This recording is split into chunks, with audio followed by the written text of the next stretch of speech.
Hi, welcome back guys. This is your friend, Cabbage Head Fanfics. Back with amazing fanfiction. This is the series of What If Deku Became Young Mastermind. Now before starting, please give this video a like and subscribe to the channel if you want more videos like this. Now let's get into the fanfic. Nedzu sat back in his chair with a eyes darting over the screen in amusement. He had always found chess rather boring, simple in its complexity, and after thoroughly trouncing every opponent in Japan, he had moved on to other strategy games, those certainly less common than something as ancient as chess. One such game he was rather fond of was terraforming Mars. As the name suggests, you start with the red planet with no oxygen, low temperature, and no water or greenery to speak of. Through the course of the game, using cards and your corporate abilities and specialties, you make an infrastructure to hopefully terraform the most of Mars and claim dominion over the planet. It can play several people, up to 5, but Nedzu always preferred a single-player or 2-player game, despite 3 players being the most popular. It was a card-based board game, which translated well to the online mode, and each game was different. Of course, certain strategies could be utilized in all games, but the corporation you represented changed every game, and each had its own specialty and abilities. There were more in the expansions, of course, but some of the basic corporations were very exciting. For example, Ecoline lets you start with 2 plant production, 3 plant resources in hand, and 36 MC, or the game currency, at the start of the game. Furthermore, when placing a greenery tile, it will cost you 7 plants instead of 8, like it would for most others. Since greenery tiles directly translate into victory points at the end of the game, this corporation will likely focus heavily on plant production and greenery. Another interesting one is Inventrix. You draw 3 cards for free at the start of the game, where otherwise you have to pay 3 MC per card, and you start with 45 MC. Whenever a card has a specific requirement, like having the oxygen above or below a certain level or the temperature or number of oceans, the requirements can be changed by +2 or -2 steps, your choice. Surely handy for cards that have XPLCT requirements, and you get starting cards besides. All in all, the game was different every time, some things left entirely up to chance, and that was something that excited Nedzu like nothing else. Unlike in chess, where the most diversity you get is which side you play, terraforming Mars is different every round. No 2 games will be the same based on the luck of the draw for the cards, even if the players played exactly the same way every time. It was simply fascinating. Plus, Nedzu quite liked the idea of terraforming and owning a planet. Space travel had declined when quirks first came along, so it was not something he was likely to have happen, but it was an entertaining idea. In addition, he supposed that being the principal of UA was a bit like terraforming a planet. Cultivate the right environment, and all that. He felt he knew many of the people who often played, finding himself playing at the same time every day in the hopes of meeting one specific player. More often than not, he did indeed find them. It was rare that people would end up in a match with him and not leave, at this point, taking one look at his username, redacted, and disconnecting. Disheartening, sure, but there was one player, Greenbean, who always stayed, sending a hi smiley face in the in-game text chat. In all honesty, he wasn't that upset that people didn't play with him, because it meant he could go a few games with Greenbean instead, which was always a treat. Even if Nedzu won, the games were very close, and the other player always gave fun reactions to actions in the chat, which Nedzu could not help but indulge. The person was very smart, and Nedzu enjoyed the time at the end of the day, when schools and most work got out, when he got to play with them. After several months, Nedzu would posit they were friends, or at least friendly, having talked a few times about curious science topics, some related to the game, some not, when Greenbean asked a question out of the blue. Greenbean, can I ask you a question? Redacted, of course. Greenbean, how do I get my classmates to stop hitting me? And Nedzu stopped. There were a few things wrong with that. 1, this was a child, someone still in school. He had guessed they were in late middle school or early high school despite their intelligence based on their manner of speaking, but to have it confirmed in perhaps the worst way made his heart stutter before he went into principal mode. Redacted, why are they hitting you? Are the teachers doing nothing? Greenbean, I get in their way I guess. And no, not really. Nedzu's face was carefully blank. Redacted. Green, them hitting you is not your fault, you know that, yes? Greenbean. Greenbean. If I didn't get in their way, if I was better at running, I'd probably be fine. Greenbean. It doesn't even hurt as much anymore, but I'm running out of things to tell my mom. His whiskers twitched. Redacted. Why aren't the teachers doing anything? Greenbean. There was a pause, the game long since stalled, but Nedzu waited. Greenbean. I'm quirkless? Nedzu felt confusion first. Quirkless? Certainly uncommon, but that meant this child, and there was the anger again, was frighteningly intelligent all on his own. Anger came shortly after that thought. How ridiculous. Humans would try to find any reason to beat others down, even those of their own kind, and this child was kind, intelligent, and curious, all traits Nedzu was constantly looking for in students. Greenbean. I understand if you don't want to play anymore. Greenbean. Honestly, I should probably just keep to myself. Greenbean. I really like the games we did play. Nedzu pushed down his anger to reassure his gaming partner. Redacted. Why would I stop playing with you because of something you cannot control? Redacted. In addition, you are one of the only ones who can go toe-to-toe with me, and that's without an intelligence quirk like mine. Very impressive, Green. He knew the quirkless statistics. It was part of the reason he had lifted the ban on quirkless students, hoping that if UA led the charge, other high schools would stop the discrimination for a subset of people who were just as capable and arguably far less of a liability than most people. His snout twitched in amusement as the child immediately latched on to his quirk. Quirks had been a favorite topic of them both, but they had thus far avoided talking about their own. Still, Greenbean had revealed their status. It was only fair Nedzu do the same. Plus, it effectively got the child off the spiral of negative self-worth, no doubt enforced in their school. Greenbean. Oh wow, that's pretty rare. Greenbean. And it makes a lot of sense, you're really good at this game, smiley face. Greenbean. There aren't many heroes with an intelligence quirk, but I know Nedzu, the principal of UA is one, and he's really cool. Greenbean. Does it speed up your mental processes or make you better at retaining information? Greenbean. Oh, does it give you multitasking abilities? I know current research says most people can't actually multitask effectively, so that'd be a really cool quirk, but it would probably require multiple processing systems since the human brain isn't designed to handle multiple thought processes simultaneously. Redacted. There are actually other heroes with intelligence-based quirks, but it technically does all of those things. Redacted. Perhaps not the multitasking as, like you said, it's not very effective, but my thoughts are indeed very fast and I am rather good at retaining information. Greenbean. That's so cool. What do you call it? Nedzu smiled to himself. Redacted. High specs, of course. Smiley face. Greenbean. Whoa, that's the name of Nedzu's. Do you have the same quirk as him? Redacted. I certainly hope so. Redacted. After all, I am him. He chuckled, glad to have gotten off the topic of the bullying, even if he would likely go back to it eventually as Greenbean typed, then deleted, typed, then deleted, and Nedzu was more than patient with the response. Greenbean? Greenbean, you're Nedzu? Greenbean, wait, is this a prank? Nedzu's heart fell. Redacted. I can assure you it's not. If you would like, you can send me an email, and I will reply with a code word of your choosing. Greenbean. Wait, are you sure? Redacted. Perfectly. Nedzu's, or I suppose, my email is public knowledge on the UA website. Make the subject of your email your favorite corporation, perhaps. Greenbean. Okay. Greenbean. Oh, the code word is Greenbean. Katsudon. Nedzu smiled and tabbed out of the game, opening his email and refreshing every few seconds until he got an email from one smallmite08@mail.yahoo.co.jp with the subject line, Teractor, an Earth-based corporation. The message was a simple hello and nothing more, and he was quick to send back the given code word with a smiley face, tabbing back into the game as soon as it's sent. Redacted. Sent, smiley face. Greenbean. Hocksketzt. Greenbean, you're really Nedzu? Greenbean, I've been talking to Nedzu? Greenbean, I've been playing games with Nedzu? Redacted, and won several too.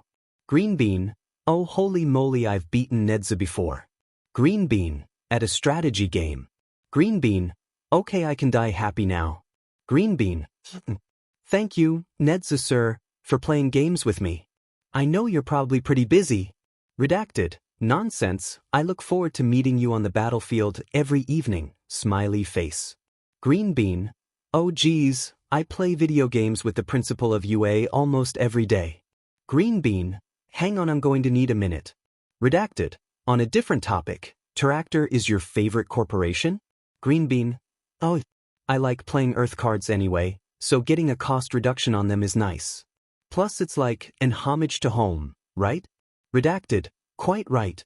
I imagine the 60 starting cash doesn't hurt either? Greenbean, oh no, gives me flexibility early game. Greenbean, if not I like Ecoline. Redacted, that would have been my guess, from your name. You seem to favor greenery and oceans rather than cities. Greenbean, yeah, I guess I do. Redacted, tell me Green, you know who I am, what can I call you? Redacted, unless you'd rather I go with Green like usual, or perhaps Small Might, winky face. Greenbean, Axjacked, I forgot that was my email address, dash. Greenbean, you can call me Izuku. Greenbean, if you want to. Redacted, of course, Izuku. And of course, you can call me Nedzu, smiley face. Redacted, now, shall we finish this game? Greenbean, oh, let's. Nedzu smiled, tabbing out briefly to put in a request with the police for any files they had on a quirkless boy named Izuku. He was not going to let the question from earlier go unpunished for whoever dared to put down this kind, smart child. There would be hell to pay. Izuku was freaking out, even as he placed another greenery tile. He thought, Nedzu was right, I do place a lot of greenery. God, Nedzu. He had been playing with Nedzu all this time? Sure, looking back, Redacted was a great player, the best he had ever found at his tender age of 8, having played this game for a few months by now, and the name fit the cryptid principal of the most prestigious high school in Japan, especially since no one really knew what he was, species-wise, and he refused to confirm anything, seemingly reveling in the confusion. He wasn't sure what had made him ask the question. Sure, he was getting bullied at school, that was a fact he was slowly starting to accept. No matter how much Kaken had been his friend not 4 years ago, as soon as Izuku was revealed to really be quirkless, that went out the window. He guessed it was because Kaken and the others had started using the quirks on him. It hadn't been as bad before. Sure, it hurt, he had been lying when he told Nedzu it didn't even hurt as much anymore, but he was running out of things to tell his mom. Cuts and bruises were one thing, he could pass those off as being clumsy, or playing too rough, but burns and minor stab wounds, the kid who could elongate his fingers discovered recently that if he grew his fingers really fast they had a chance to puncture skin, only about 1/4 centimeter deep, but still enough to draw blood, like he was stabbed by a particularly vicious pencil, were much harder to explain away. For now he just tried to hide them, and the bullies were smart enough to avoid his face, but he had thought that maybe his smart and kind friend would be able to help him. He should have known he'd ask questions, they always did before they found out he was worthless and deserved it. But then Nedzu said he didn't. He said it wasn't Izuku's fault, which didn't make sense. At the age of 6, his teachers had inadvertently reinforced what Kaken had been telling him, quirkless is useless, and he deserved it. After all, why else would the teachers look the other way, or even go as far as to scold Izuku for riling up the other kids? It was his fault. But Nedzu was really smart, arguably the smartest person in Japan, if not the world, so he probably knew what he was talking about. He definitely believed what he said, for sure. Unless it was a prank. But no, why would it be a prank? Nedzu had humored him rambling about his quirk when he knew Izuku was quirkless, had even finished the game and offered to play another one besides. That wasn't something someone would do, right? Sure, people had pretended to be his friend before, but he had proof that this was indeed Nedzu, because he doubted even the best hacker could pretend to send an email from Nedzu's own, and he wouldn't even get to see Izuku's face when he revealed it was all a trick, since he didn't know anything about him, really. He knew his name and quirk status. Was that enough for someone to find him? Probably not just any random person, but this was Nedzu they were talking about. Almost nothing seemed impossible for the principal of UA, so maybe he'd find him just to tell him what everyone else did. Sure, it seemed like a lot of trouble to go through for some random kid, but then again, Izuku had been playing TM with him for months at this point, time Nedzu was never going to get back. But he had called Izuku one of the only people who could go toe-to-toe with him, which was insanely flattering. Sure, he didn't win often, but he won every once in a while and he imagined the feeling was like what having friends would be like, pure euphoria. Maybe he could actually get a friend this time, and if it happened to be the principal of UA and his gaming friend, then no one could really fault him for that. Inko liked to think she was a good parent. When she got P-Arjun and T, she started taking more hours in preparation for the time she wouldn't be able to work when raising her child. When she gave birth 2 weeks early and her baby boy had to spend some time in the intensive care unit, she stayed by his side, reading him stories and getting herself healthy so she'd be ready to take care of him when they could take him home. When he was healthy enough to come home and interact with the world, she got in contact with her friend Mitsuki again and arranged playdates for their sons, ensuring he'd grow up with a friend. When he had fallen in love with Heroes and All Might, she bought him toys and played videos for him and pretended to be in danger just so he could save her. When he had been diagnosed quirkless, she apologized. Clearly something was wrong with her, because nothing could be wrong with her baby. When Hisashi left, she stayed. She knew that that wasn't enough, of course. She knew she wasn't enough when her baby's entire world came crashing down with one doctor's visit, but she was so lost. She wasn't like Mitsuki, she wasn't like Masaru, and she certainly wasn't like Hisashi. She was just Inko, and she felt like that wasn't enough. It wasn't enough the first time her baby had come home all bruised and scratched up. He told her he was simply clumsy while playing, and she chose to believe him, pushing away the fact that he had never come home this beaten up before, not before the diagnosis. It wasn't enough when the light slowly left his eyes and he got quieter and quieter. He used to talk and talk and talk, all the time without stopping. Now he would catch himself and stop, sitting in silence and staring off into space, lost in his head. It wasn't enough when he finally stopped trying to play outside and asked her to help him set up a Steam account, which was a gaming client, apparently. It would let him play any number of games if he wanted to, so that he could interact with people over the internet instead of in person. That way, they could only hurt him with words he could mute if he needed to. There, people could see her baby being brilliant and they never had to know he was quirkless. Of course, he didn't always play multiplayer games. He played one game she found rather cute, Stardew Valley, and he was quick to show her all of the lovely people of the town. He got so excited when one of the characters would send him a recipe, and he loved to give them gifts. "Look, Mommy," he said one day, pointing at one of the characters, "it's you. Her name is Jody, she has 2 sons and her husband is gone, but she's really nice. She invited me to dinner pretty early, and she's always doing her best." Inko had smiled softly. Jody did seem very nice, and she had 2 boys of her own, both with rather crazy hair, much like her baby. Color Vincent's hair green, make it the little collier, and it was just like him. She noticed him getting happier as time went on. He would come home from school, no doubt hiding a new injury that if she saw he would laugh off and make up an excuse for, and he would play games until dinner. After, he would help her with the dishes and chat about how much fun he had had, sometimes thanking her again for letting him get an account, and she would smile and say of course, like it didn't break her heart every time he came home with a new bruise. Then one day she noticed the burns. She hadn't wanted to consider that Mitsuki's child had been one of the ones to latch on to her baby's quirklessness and equate it to uselessness, being one of his bullies and attackers. They had been such good friends growing up, but she had started to notice things when they'd go over for dinner, things the boy no doubt tried to hide from her.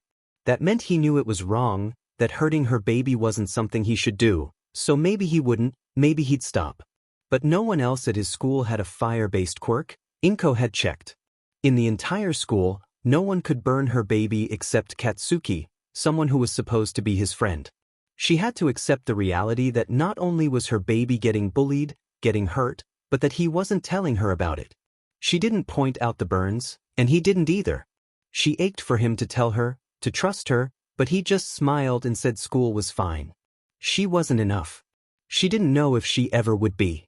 Nedzu hummed in delight, sipping his tea as he walked the halls of UA with a file in hand. He barely noticed people scurrying out of the way, looking terrified that their diminutive principal was humming and smiling as he read the file once more. On one hand, he was even more livid than before.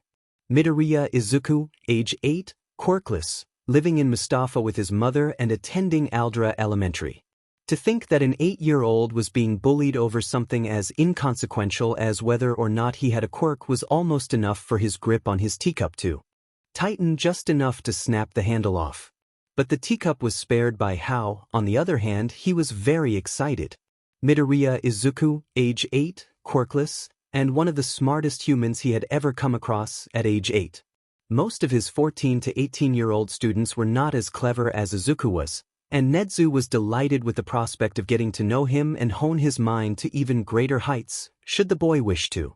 Hopefully, he could convince the boy's mother that homeschooling really was the best option for Izuku, and of course, Nedzu would be happy to take on the role of his teacher. Really, many of his principal duties could be automated to a degree that would give him ample time to teach Izuku all the ways that humans ticked and how to use that to your advantage. Maybe he'd start a bit smaller, but all in good time, of course. He peeked into one of the rooms and smiled again. "Ah, Aizawa, just the man I was looking for. I wanted to let you know I'm going off campus and have a note on my door saying all questions and complaints should go to you. Just thought I'd let you know ahead of time." The underground hero's eyes widened slightly and he started to say, "Nedzu, wait," like that would stop him when he was on a mission, and Nedzu smiled again before closing the door, completely aware of the chaos he had just unleashed on the poor man's class. Eraserhead had just started working for him, along with 2 of his classmates, Yamada Hizashi, better known as Present Mike, and Kiyama Nimuri, better known as Midnight, but already he was proving Nedzu right, one of his certainly more tolerable humans to be completely honest. Plus, he was harsh and a little vindictive, something Nedzu thrived in. Still, that was only enough for Nedzu to give him a heads up that he was essentially in charge at the tender age of 23, definitely the youngest member of the staff. Oh well, a few hours probably wouldn't kill him. He had a person to find. Izuku was tired. It had been another day at school, just like all the rest, but today it just made him tired. He felt the ache almost deep in his bones, though his injuries were only skin deep, and he barely noticed anything on his walk home. His arms stung and he tried to keep them steady, locking up his elbows and keeping a death grip on the yellow straps of his backpack. The less he jostled them, the less it hurt after all. The day had gone by painfully slowly, but it was finally over, and he could just play games until dinner like always, avoiding his mother's questions like a seasoned pro. No more Kaken, no more goons, no more teachers looking the other way, no more getting in trouble for things he either didn't do and couldn't do, or things he was in fact the victim of. Sometimes he wished he didn't have to go to school. This morning had been particularly bad, with his desk absolutely covered in marker. The teacher had made him clean it off and he had lunch detention for vandalizing school property, despite the fact that the teacher had been in the room before Izuku and watched him see the words for the first time. Kaken had pushed his food on the ground, making it inedible, and because of lunch detention he couldn't stay out of the classroom until the last minute like he usually did, so everyone got 5 minutes of, "How much damage can we do before Deku cries?" Turns out, not a lot. That didn't seem to stop them though. Kaken had burned his worksheet again, so he had nothing to turn in at the end of class, earning him another 0, and then he had grasped his arm during PE, pretending to help him up when he was the one who had tripped him in the first place. "Clumsy Deku," he scoffed, hand burning, "you keep effing tripping. One of these days you'll snap your neck on your way down." A little morbid for an 8-year-old to say, but he had probably heard it somewhere or seen it on TV. He probably didn't grasp the concept that that would likely kill Izuku. Not even Kaken wanted that. No one had quite gotten bold enough to literally tell him to die. He knew it was coming though. He read enough forum posts from other quirkless people to know it was just a matter of time. He really hoped that time didn't come for a good long while. He reached his apartment listlessly, pausing to scrounge his face into a smile and checking to make sure his wounds were all covered before opening the door and stepping inside. "I'm home." "Oh, Izuku," he heard his mom from the living room as he toed off his shoes. "You have a guest, sweetie." He paused. That couldn't be right. A guest? He muttered, brow furrowed even as he walked further into the apartment. rounding the corner to the living room and freezing. "Hello, Izuku. Your mother makes lovely tea, did you know that?" He could feel his brain rebooting as he just stared, not even blinking. He vaguely registered his backpack falling, from his hand to the ground, with a thud. He opened and closed his mouth a few times, and his mother chuckled. "Izuku, aren't you going to greet your guest?" Izuku blinked once more, taking in the white rodent in a suit calmly sipping tea on their couch and promptly passed out.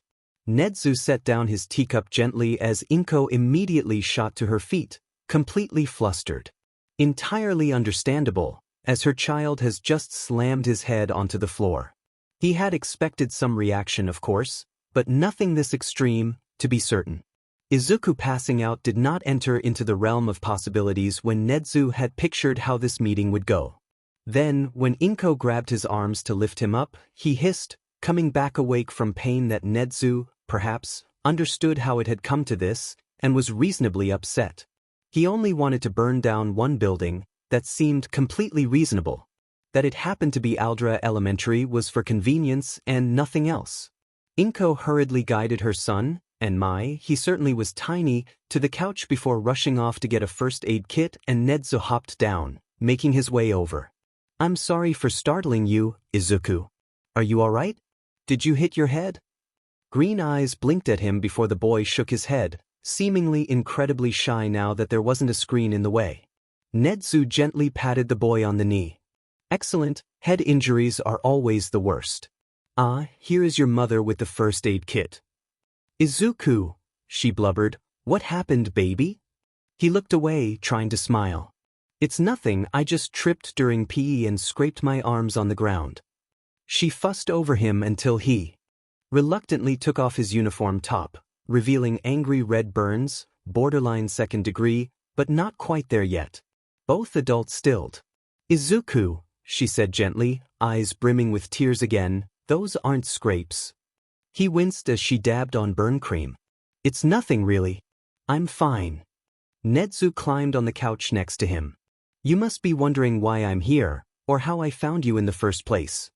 Izuku blinked at the sudden topic change, but Nedzu merely smiled, unperturbed. "I mean," the small boy started, "you're Nedzu, and you had my name, I figure if you really wanted to find me you could." And so I did. I do greatly enjoy our time together, and will admit I was rather worried after our conversation a few days ago, so I came up with a plan I think will benefit us both. Izuku merely blinked at him. "I have already informed your mother, of course, in our lovely chat over tea in the hour before you arrived. I assumed the best time to catch you would be our usual gaming time, but wanted to meet your mother beforehand, and I must say, she is a lovely woman." Inko blushed bashfully, turning away even as she put away the first aid kit, and he smiled to himself. Of course, that wasn't the only reason he had come early. If he was being bullied at school, Nedzu wanted to ensure he was safe at home.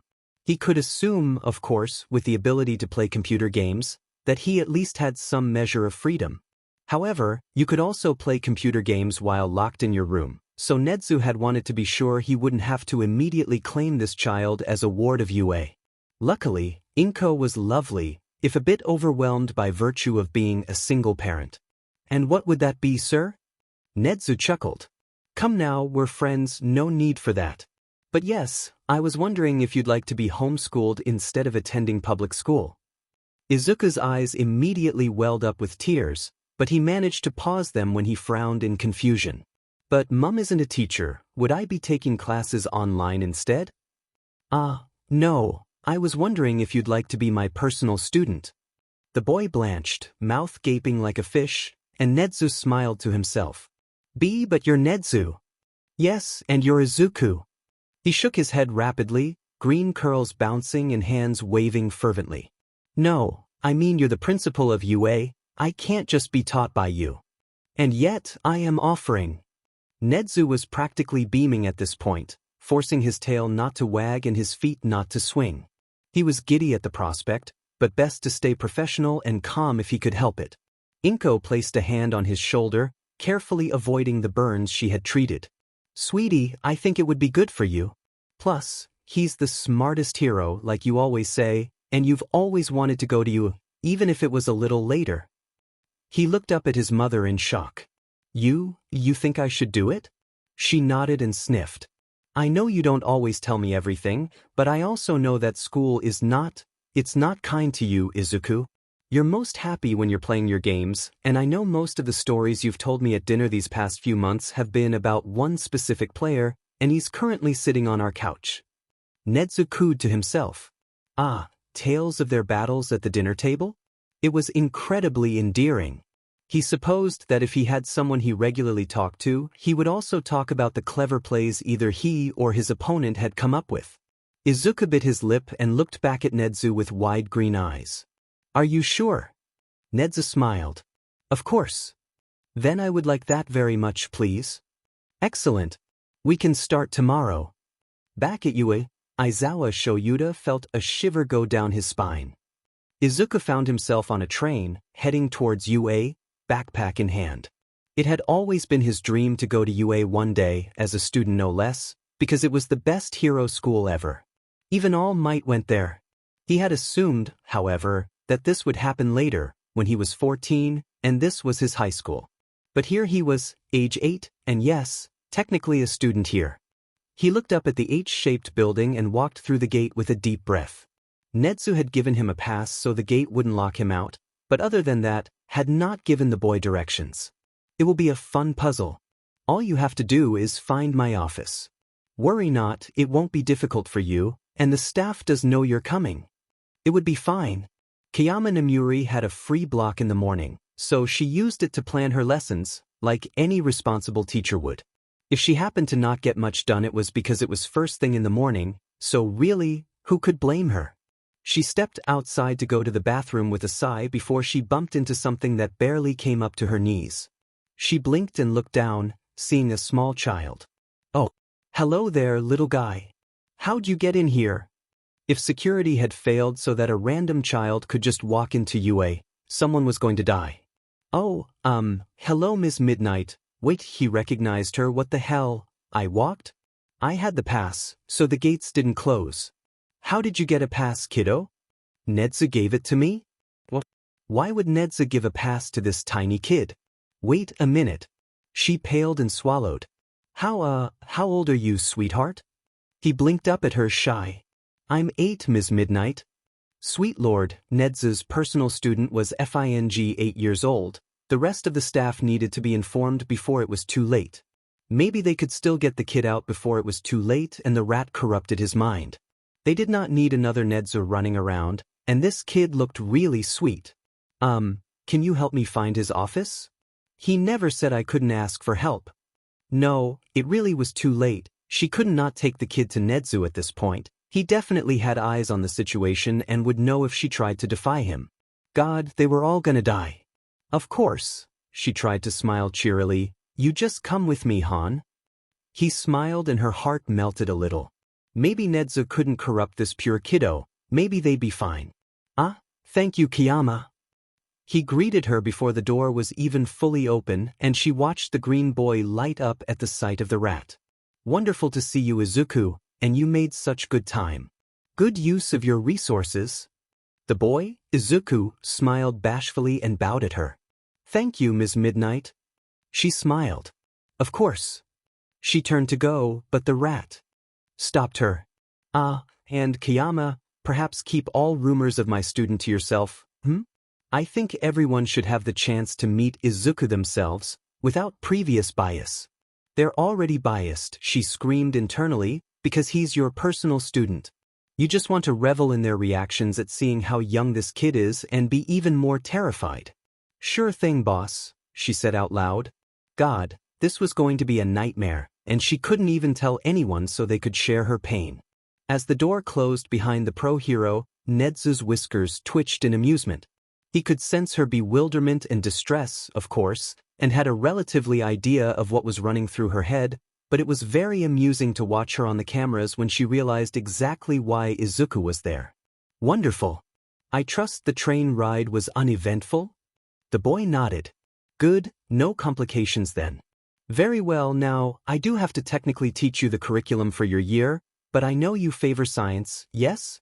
Quirk science specifically. Izuku nodded rapidly, eyes sparkling. Yeah. Have you looked into the study of psychology at all? That's the study of the brain, right? Nedzu grinned. Correct.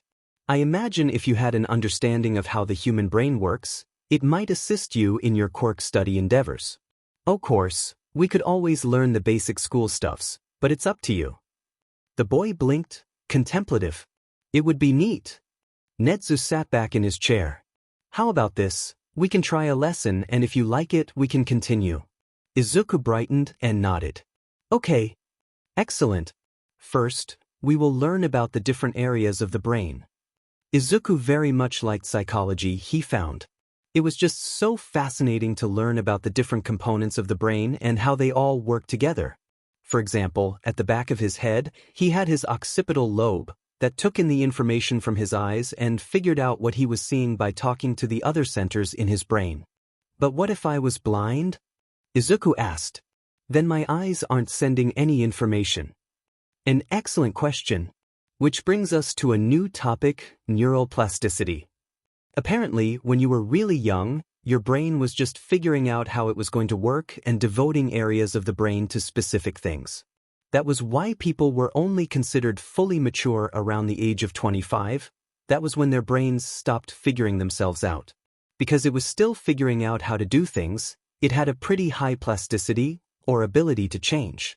If someone lost half of their brain, for example, the other half would adapt to compensate for that loss. In the case of blind people, the whole occipital lobe was appropriated for other things based on what the person was most likely to need help on.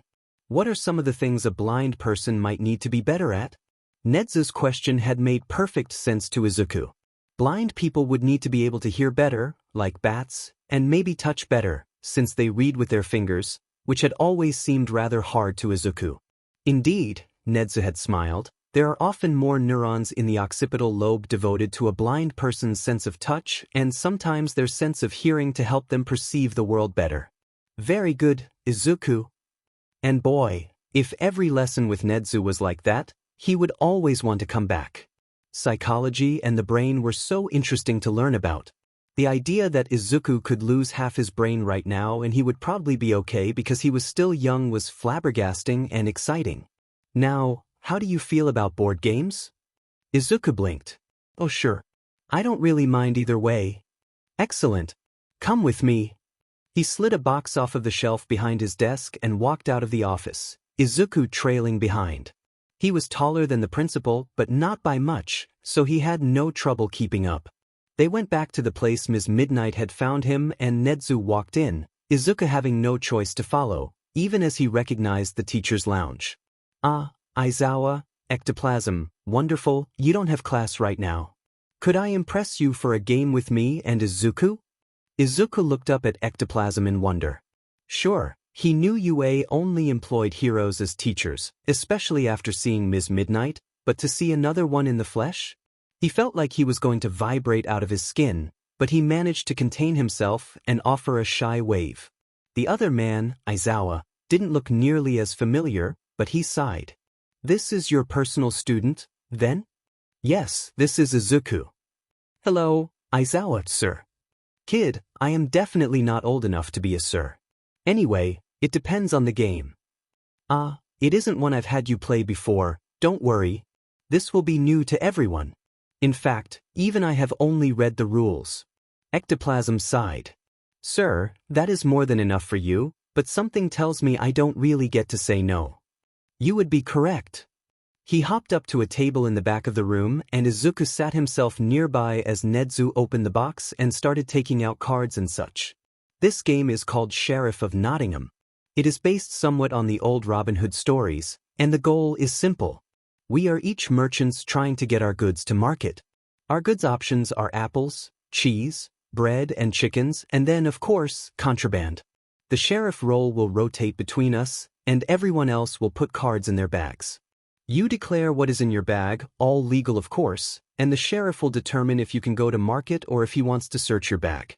If you indeed have what you say you have, the sheriff has to pay you the penalty coins for every card he was wrong about, and you go to market. If he was right, and you don't have what you said you have, then you pay him the penalty gold for every card that's contraband and must discard them. The penalty coins are listed in red on the bottom of the cards, 2 for regular goods and 4 for contraband. You can also bribe the sheriff to not check your bag, and then you go free.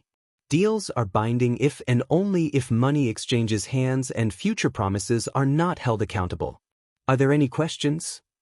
Yes, Aizawa said. What's this on the side of the player mats? Ah, Nedzu purred. Those are endgame bonuses. The winner in the end is determined by who has the most money after all the goods you successfully brought to market are sold. There is a bonus for having the most and second most of any given good, including the contraband versions of the goods. You'll notice that chickens, which are worth 4 gold apiece, have the lowest bonus for having the most, whereas apples, worth 2 gold each, have the highest bonus, to even things out. How many cards can you take to market at once? Each player has 6 cards in their hand they can exchange with the discard or draw piles, but you can only take 5 cards to market. Izuku swallowed nervously. What does the sheriff do when the other players are picking out what to take to market? Nedzu grinned. Watching for hints, of course. If you watch someone pick up 3 apples, for example, and then they say they are bringing 4 cheese, you know that's ridiculous and can of course search their bag and take their money. Izuku nodded slowly. When you bribe the sheriff, does it have to be with money? The principal's grin sharpened. Ah, no you don't. You can promise things in your bag or in your stall. Of course, if you promise a contraband from your bag and you bring none to market, then you do not have to pay, seeing as there was no contraband in your bag. Aizawa raised an eyebrow at his question and he ducked his head with a blush. It made sense that if you ran out of money, you could pay in goods, so why couldn't you pay in goods otherwise? If there are no more questions, I believe we can start. They were each dealt 6 of the cards, the rest going into a draw pile with 3 face-up in a stack on either side for the discard piles. Ectoplasm was the first sheriff.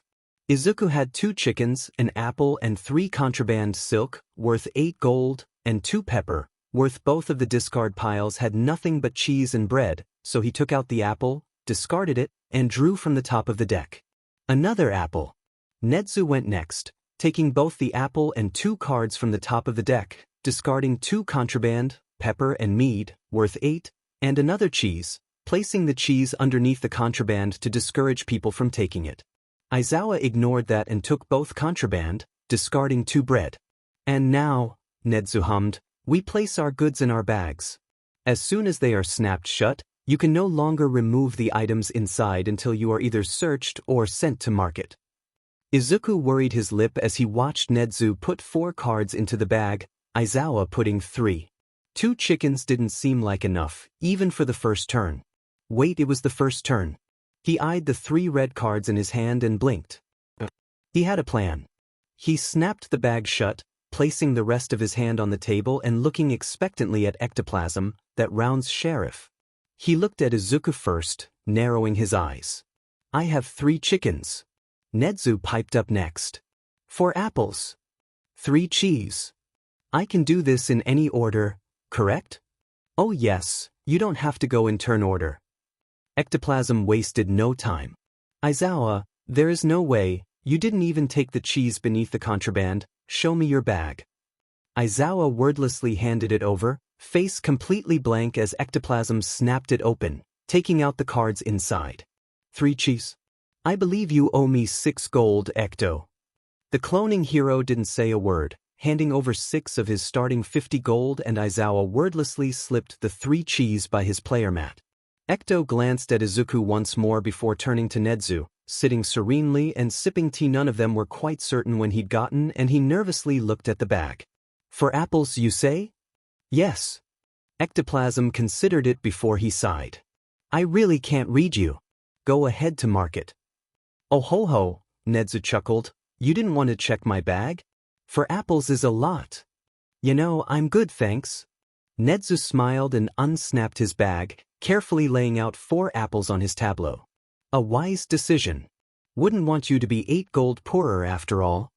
Izuku was the last one and he looked up at the hero, completely nervous. 3 chickens, you said? Yes, Mr. Ectoplasm, sir.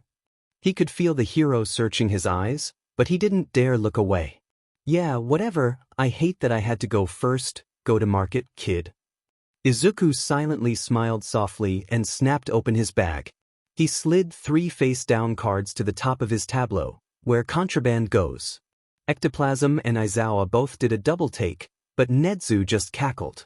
Oh yes, he murmured around his tea, looking at his completely innocent-looking student. This will be quite fun. Nedzu ended up winning the game, to no one's surprise. Between him and Izuku, they had most of the contraband, putting their scores much higher than either Aizawa or Ectoplasm. Ectoplasm found himself in last, Aizawa barely scraping by, but Izuku didn't think the man minded all that much, since he looked really tired of everything. Izuku was sad he only came in second, but it was his first time playing, and he didn't know much about what he was doing. He had discovered he wasn't the best at reading people, so his times as sheriff were awful, but people also didn't expect him to be lying every time, and when he developed a pattern, he switched it up and only brought the completely legal goods to market. The time he had declared 5 chickens had been very exciting, since having 5 cards to bring to market at once was rare, and he made a cool 10 gold when Aizawa decided to check him on it. He got caught a few times by Nedzu, of course, but the exhilarating feeling of slipping contraband past his mentor was incredible. Ectoplasm was an easy mark, Aizawa less so, but Nedzu was practically a fortress, so he would take any victories he could get, no matter how small. How did you like the game? Nedzu asked when they were back in his office to wrap up the day. It was fun. I liked the bribery aspect because it was a lot of weighing pros and cons and seeing how much money you can get out of people, but sneaking in contraband made me feel like I was getting away with something. He giggled, remembering the shocked look on Ectoplasm's face that first round when he had slipped 3 contraband out at once, not even having anything legal. One of his favorite things to do was pick up 2 or 3 of a card and then declare them when his whole bag was actually full of contraband. It was even better when it worked 2 or 3 rounds in a row, since clearly he must really have the cheese in his bag this time. There's no way he drew more contraband. He definitely did. A well-placed sigh after drawing form. The deck served his purposes well. It was quiet enough that it wasn't obvious, but loud enough that everyone probably heard it. A sigh on drawing meant all your cards were mismatched, and that meant you'd only have a small haul this time. 2 apples, clearly. Not a crossbow and silk, the 2 best contraband in the game, aside from the royal goods, at 9 and 8 gold respectively. Clearly not. I am glad you enjoyed it, Nedzu hummed, sipping his tea once more. We might only play games like that once a week, so you can get to know the other staff and practice against people who are not me, but it would be lovely to play different games with you. Ah, but it is time for you to catch the train home, isn't it? Izuku jumped, looking at the time. Oh yes, it is. See you tomorrow, Nedzu-sensei. Nedzu waved goodbye to his pupil and Izuku bounded out the door, dragging his backpack with him as he hurried to the station. He'd have so much to tell his mom. In an elementary school across town, an angry blonde boy glared at the empty desk. Where the hell was the nerd? After another week of learning, alternating lessons with further study of the brain, technically, when I'm telling you of structure and function, it's not really psychology, but more neuroscience, but I do find it to be a good basis. And regular schooling, Nedzu cleared a space on his desk and brought out a deck of cards. Now, he said, this will not be something that is purely skill-based, and it doesn't require much manipulation, but it does help with logic and making decisions based on limited information. Izuku nodded eagerly as the principal dealt them each 6 cards, placing the other in a draw pile and flipping one over to form the discard. Please arrange your 6 cards like so, and do not look at them. Izuku watched as he arranged the cards into 2 rows of 3, and followed suit. Now, pick any column and flip them face up. He revealed an 8 and ace of clubs, Nedzu revealing a 6 of hearts and a 3 of spades. The concept of this game is simple. Your goal is to arrange your cards in a way that minimizes the value of the cards until all 6 are revealed. Number cards are of course worth their value, face cards are worth 10, kings are worth 0, and 4s are negative. In addition, if any column has the same number, 2 queens, 2 sevens, etc., they negate each other and that column is worth 0 points. This also includes the 4s, so do be careful, Izuku. The rat chuckled, straightening his cards. I believe this is, perhaps, best learned through playing. Since I dealt, why don't you go first? You can either draw the face-up card and replace one of your own with it, discarding said card, or you can take a chance and draw from the top of the deck. However, if you do not place the card you draw and instead discard it, you must flip over one of your cards. Whenever you are ready, my friend. Izuku blinked and inspected the card that was currently face-up. It was a 6 of diamonds, not particularly helpful for him, so he decided to draw from the top of the deck. 6 of clubs. He sighed, looking at his 6 cards for face down, and went to discard the card, but then he stopped, looking at Nedzu's cards. Nedzu was showing if Izuku discarded this 6, he was basically giving him a free 0. He looked back at the 6 in his hands. He'd have to use it. Hesitantly, wanting to reveal more cards but praying he wasn't about to give Nedzu something useful, he replaced the card next to the ace, or the bottom middle, and placed the 6, flipping the card into the discard pile. He breathed a sigh of relief at the 7 of clubs. Ah, rather clever and a lucky draw. There aren't many cards below a 6, but enough to be scary. Nedzu drew the next card from the top of the deck and hummed before tossing onto the discard pile. Apparently, he didn't want the 5 of clubs, but he turned over his own bottom middle card, revealing the queen of clubs. We do have a lot of clubs out so early. Your turn. Izuku hummed. He certainly didn't want the 5 either, so he drew from the top of the deck, hoping maybe he'd get an 8 or an ace. His heart sank. Jack of diamonds. Well, with cards to spare and no desire to keep a face card other than a king, he discarded it, flipping over the last of his bottom cards, revealing the 8 of hearts. Nedzu was equally not keen on picking up the jack, and so drew from the top of the deck.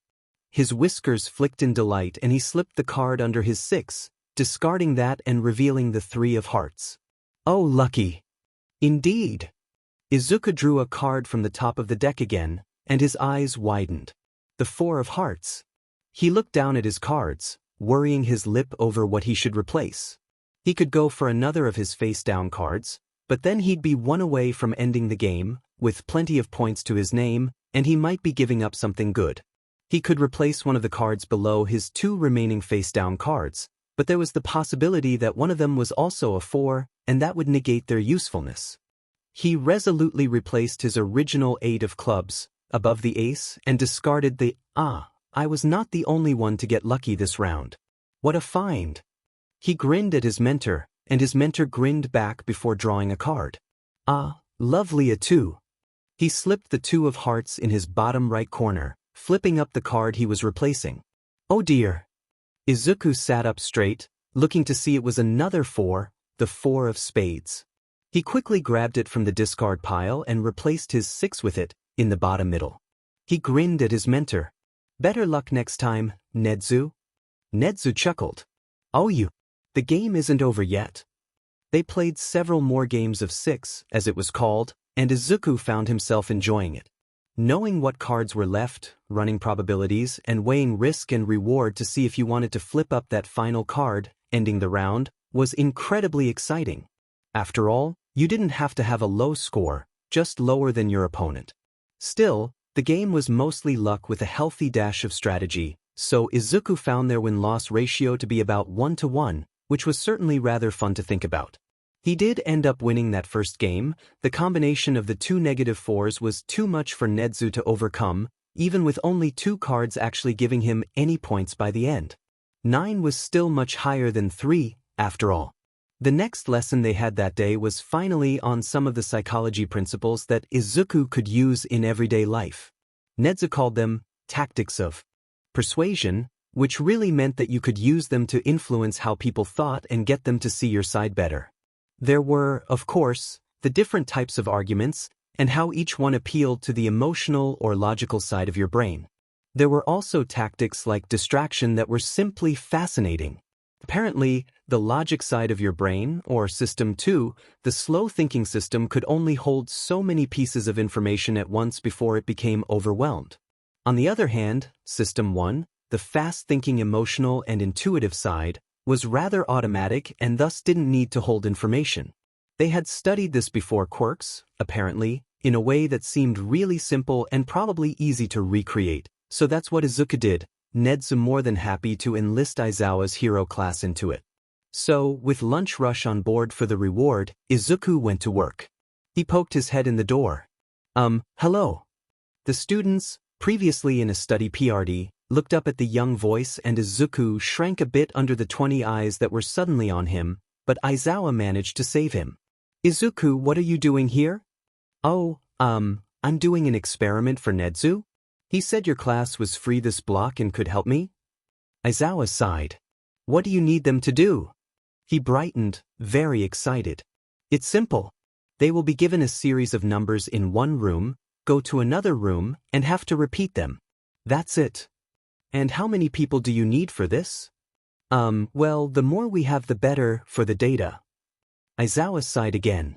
This is not mandatory. If you want to sit out, you can. The class erupted into excited babble, and Izuku heard one person say, "He's so cute, how can you say no to that face?" and blushed. We've prepared rooms for this, since we have to do it one at a time, if you want to follow me. It seemed like the entire class of 20 kids immediately got up to follow him as he led them to the halls that housed the meeting rooms, with the teacher lounge and the office where Nedzu was waiting at the end of the hall. If you could please wait in here, I'll come get you one at a time, if that's all right? He got a series of confirmations and nodded hesitantly. They were all so much bigger than him, and he was kind of tricking them. Sure, they were going to have to memorize the numbers given, but that wasn't technically the thing they were measuring in this experiment. Oh well, he would tell them after the fact. He took the first student into the meeting room next door and gave them a series of 7 numbers to memorize, giving them a moment before taking them back out and walking down the hall with them. About halfway there, he stopped. Oh, I almost forgot, as thanks for participating, Lunch Rush is offering a reward, and we wanted to know if you'd like cut up fruit or a slice of cake. They startled, but mumbled, cake, before going back to repeating the numbers under their breath, and Izuku smiled at them before letting them into Nedzu's office where they repeated the numbers. It was going well. At the end of the experiment, all the students were in the otherwise empty cafeteria, eating cake or fruit. Some of the cake people were looking guilty that they hadn't picked the fruit, since they were hero students and wanted to keep healthy, but he did notice quite a few people guarding their slices against their fruit cup friends. Aizawa was standing against the wall with folded arms, and Nedzu and Izuku compared both who had selected what and who messed up, if anyone. The results were almost exactly as they should be, with some standard deviations. So, did you get what you were looking for? He grinned. Yes. This definitely proves the theory. One of the kids chuckled. On who's good at memorization and who isn't? I mean, it was 2 numbers, how hard could it be? Some of his peers looked at him in confusion. 2. A girl muttered, but I had 7? There were calls on both sides of the argument, until they realized that they had just had different numbers, and they looked, confused, at the boy. Izuku blushed and scuffed his heel while grinning. It was a logical ruse. We were actually testing how having too much information impacts your decision-making skills. People who only had 2 numbers didn't have as much to focus on, so they were far more likely to pick the fruit, the healthy option, but people who had to think about 7 numbers were too distracted and often went with their gut, which was cake, since everyone likes cake. The students looked at each other and down at what they were eating. He's right, I should have picked the fruit, but I was too busy thinking about the numbers. There were murmurs of agreement, and Aizawa raised an eyebrow beside him. A logical ruse, huh? Nedzu chuckled. It was a clever recreation of a previous experiment, and I must say it went rather well, don't you think? Izuku, what lesson can we take from this? If you distract people with too many options, they won't make good decisions. The class sweat dropped at the bright smile on his face when he said it, but Nedzu just patted his shoulder. Quite right. Now, let us go back to the lesson. I would like to teach you about priming before you have to leave for the day. Yes, Nedzu-sensei. Aizawa and his students watched the 2 leave, and the teacher sighed. God, this is going to be a nightmare. His students silently agreed. Uraraka Ochako was nervous. She was 8 and going to a new school. Her parents were a little worried about moving to the Mustafa area, but with the heroes everywhere they'd be getting more work, so they were willing to make the sacrifice. Plus, the district was safe and had reportedly good schools. She let herself enter the classroom, walking in front of the board as the teacher introduced her. She wasn't used to there being this many people in one class, let alone an area in general, but she was slowly starting to get used to it and not be overwhelmed. Class, this is Urarika Ochako, she just moved here. Urarika, why don't you tell us about yourself? She stumbled through her introduction, telling them where she was from and how her parents were construction workers, before an angry blonde boy in the back of the room loudly called out, "What's your quirk?" The teacher scolded him for speaking out of turn. His name was apparently Bakugo, but he just rolled his eyes. So? What is it? She tapped her index fingers to her thumbs and then held her hands out, showing the pink finger pads. Anything I touch with 5 fingers will float. It's called zero gravity. Some of the class ooed and ahed, but the boy, Bakugo, just sneered and sat back in his seat. She felt a twinge of annoyance go through her. Just who did he think he was? She narrowed her eyes at him and smiled brightly. And I'm gonna be a hero. Now that got a reaction out of him. She giggled as he exploded, quite literally, and the teacher reprimanded him again. No way. I'm gonna be the only person in this school to be a hero. She rolled her eyes, still smiling. Well, we'll see about that, Explodey. She trounced to her seat, which happened to be right in front of the boy, who had stilled and blinked at the nickname before scowling and turning away. Whatever, round cheeks. She grinned. Yeah, this was the start of something new. Katsuki didn't know how he felt about round cheeks, but she was sitting in Deku's spot, which meant Deku wasn't coming back. He huffed. Maybe the nerd had finally given up on being a hero. But something didn't sit right with him. Even if he had quit wanting to be a hero, that wouldn't mean he'd drop out of school. Did something happen to him? No, Auntie would have told the old hag, who would have told him, so he would have known if the nerd had done something stupid. He would be told if anything had happened, especially if it was serious, right? He slammed open the door and ignored the yell from his mom. Oi, hag, where the hell is Deku? Oh, Izuku? Didn't I tell you he's getting homeschooled now? He scrunched up his brow. Homeschooled? But Auntie works and isn't a teacher. Oh yeah, apparently he has a private tutor. Inko was really happy about it. They took an interest in our little Izuku and now he's having a lot of fun, last I heard. Fun? Private tutor? The nerd was trying to get ahead. And as if Deku could catch someone's eye with his shitty creepy notebooks and god-awful muttering, so something clearly wasn't right here. Katsuki was missing something, he just didn't know what, but by all might he was going to figure it out. Izuku woke up one morning to an email from Nedzu. Dear Izuku, I am rather busy today with some nonsense from the commission, so for your lesson today read the following articles and case studies, watching any attached videos. I should be free around our old playtime if you would like to play Terraforming Mars. Smiley face. Signing his email with a smile was certainly unconventional, but it did seem in line with Nedzu's personality, so Izuku just smiled back, to himself, and went to click on the first link. Ah, so that's what he was learning about today. This should be interesting. He took a lot of notes, and was a little daunted by the small text on the last link, so since it was past lunchtime anyway, he figured he'd take a break, eat something, maybe play outside to stretch his legs and get some sunshine. Plus, his mom was still out. I love you, Izuku, make sure you eat. And don't spend all day on your computer. And he was hungry, so best to relax for a bit. He only had one more article, a scholarly one at that, and he felt like he had a pretty good grasp on the 3 techniques of compliance. He got to learn so many cool things with Nedzu. All the psychology and neuroscience things were so interesting, way cooler than the regular math and English and literature he usually did in school. He made himself a simple sandwich, not wanting to bother with cooking quite yet, and sat by a window to eat it, opening it and letting the fresh air wash over him. When he was done eating, he sat in front of the window for a bit more, just breathing in the air, until he was suddenly overtaken by a feeling of not enough and a desire to do more. That sent him running for the door, pulling on his red shoes before locking it behind him, slipping the key back in its hiding spot, taped to the side of the door, the side away from the stairs. He bounded down the stairs, gleefully running to the park across the street with a giggle. No one else was out at this time, regular school still in session for quite a while by his estimates, so he definitely had the park all to himself from other children, except the really young ones who didn't go to school yet.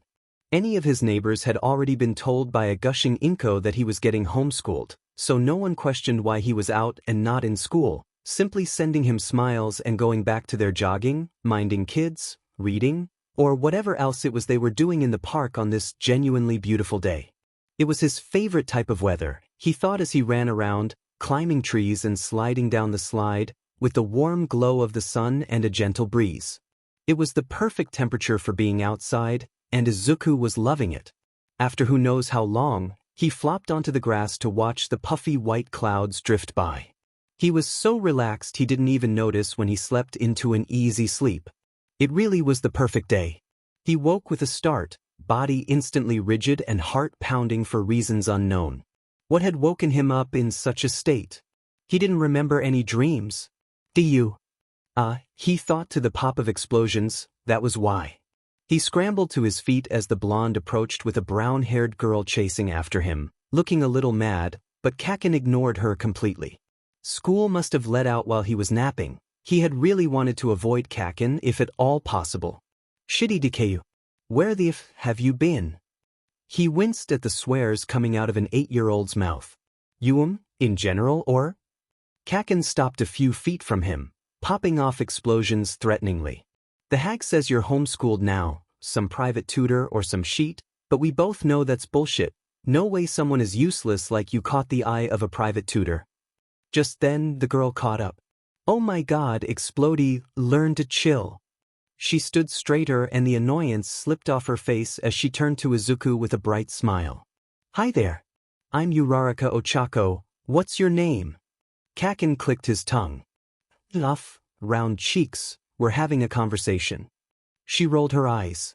Yeah, and I want to be introduced to the green kid, now can you butt out? She turned back to Izuku, smiling expectantly. He opened his mouth to reply but Kaken sneered. Didn't you hear me? This is Deku. He's quirkless. He wilted, looking away from the girl. Oh neat, don't see many of those. Nice to meet you, Deku. Izuku blinked, startled but saw no malice on her face, just a toothy grin. She was missing one of her 2 front teeth, he noted idly. Kaken rolled his eyes. Whatever, you've been introduced, back to the important conversation. Why the f aren't you in school? Round cheeks took your spot so I know you're not coming back. He blinked at Uraraka. She had taken his spot? Oh, she must be new then. A transfer? Living in a new place can always be hard. He hoped she was adjusting well. He cleared his throat, knowing Kaken wouldn't like to be kept waiting. No, that's right. I'm being homeschooled. By effing who? Izuku was reluctant to tell the truth. Sure, it was the truth, and it was a really cool truth at that, but the chances of him being believed were slim and Kaken didn't like it when he thought Izuku was lying and then he'd come home with burns and bruises. Kaken, how many times do I have to tell you, don't if they call me that? He blinked. Then what should I call you? Kaken stopped and scowled, thinking. Izuku pressed on. Should I call you Katsuki, since we've known each other for so long? Or maybe Bakugo, since you don't like me? Kaken grimaced. Do not call me Bakugo, God, it sounds weird hearing that in your whiny voice. So, Katsuki then? He grimaced more. No, that also sounds wrong. He clenched his teeth, clearly lost in thought, before sighing and scowling. Fine, just call me Kaken, you useless nerd. Izuku blinked in surprise. Are you sure? Yes. I wouldn't have said it if I wasn't. Kaken. The blonde didn't explode like he usually did, and Izuku relaxed minutely. Wow, the girl chuckled. You really tamed the beast, huh? He wants you to call him by that cutesy nickname. I didn't want sheet. I've just heard it for so long anything else sounds wrong. Shut the f up, round cheeks. She merely giggled and danced out of the way of his explosions, leaving Izuku staring in awe. She was so confident. If anyone had tamed the beast, it definitely wasn't Izuku. He blinked. Wait, what time was it? How long ago did school let out? Uraraka turned back. ducking under a swipe. Not too long, maybe 5 minutes ago? We came right here. Why? He blanched. Oh no, I'm going to be late. It was nice meeting you, Uraraka. She giggled. You too, Deku. Maybe we can play outside again another time. Kaken growled and yelled, but Izuku was already running. She seemed nice. He was, in fact, a little bit late, but when he told Nedzu about what had happened at the park and possibly making a friend, he was more than understanding. Redacted. I see today's lesson is already sticking. Greenbean. What do you mean? Redacted. Ah, did you not know? Redacted. You used the door in the face technique. Redacted. You presented him with undesirable options until he had no choice but to accept the nickname he had previously despised. Redacted. It wasn't a perfect representation, of course, but it was masterfully done. Redacted. He did end up complying, did he not? Greenbean. Oh, I guess you're right. Greenbean. Oh, also, I'm sorry, but I haven't read the last link yet. I took a break and ended up napping outside before Kaken found me. Redacted. Quite all right, that was merely a comparison essay with some experiments detailed within. Redacted. As long as you understand the topic, I see no reason why you would have to read it. Redacted. Besides, it is very small text and not very interesting besides, smiley face. Greenbean, are you sure? Redacted. Quite. Now, I must apologize for this, but I'm afraid several of your plants are about to burn up. Greenbean. No, not the asteroid, sad face.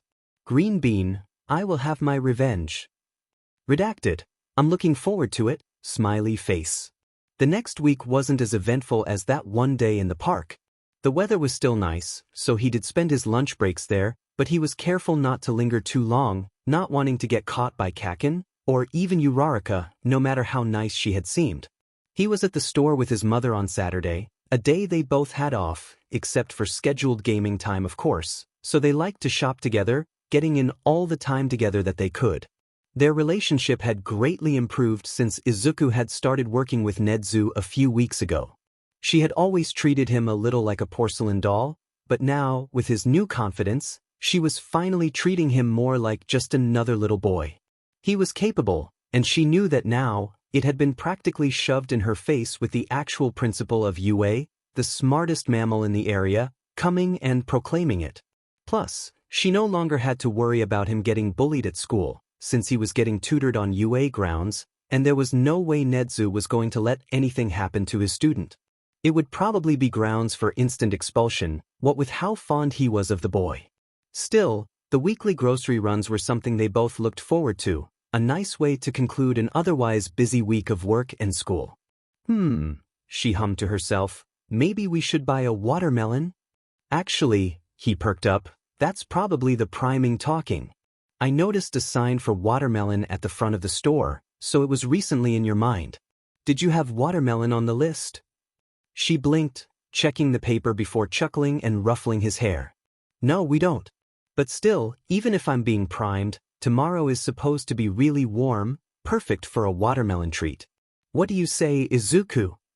He tilted his head, looking very serious as he considered, and his mother couldn't help but laugh quietly to herself. He came to a decision and smiled brightly at her. Okay. Oh hey. It's Deku.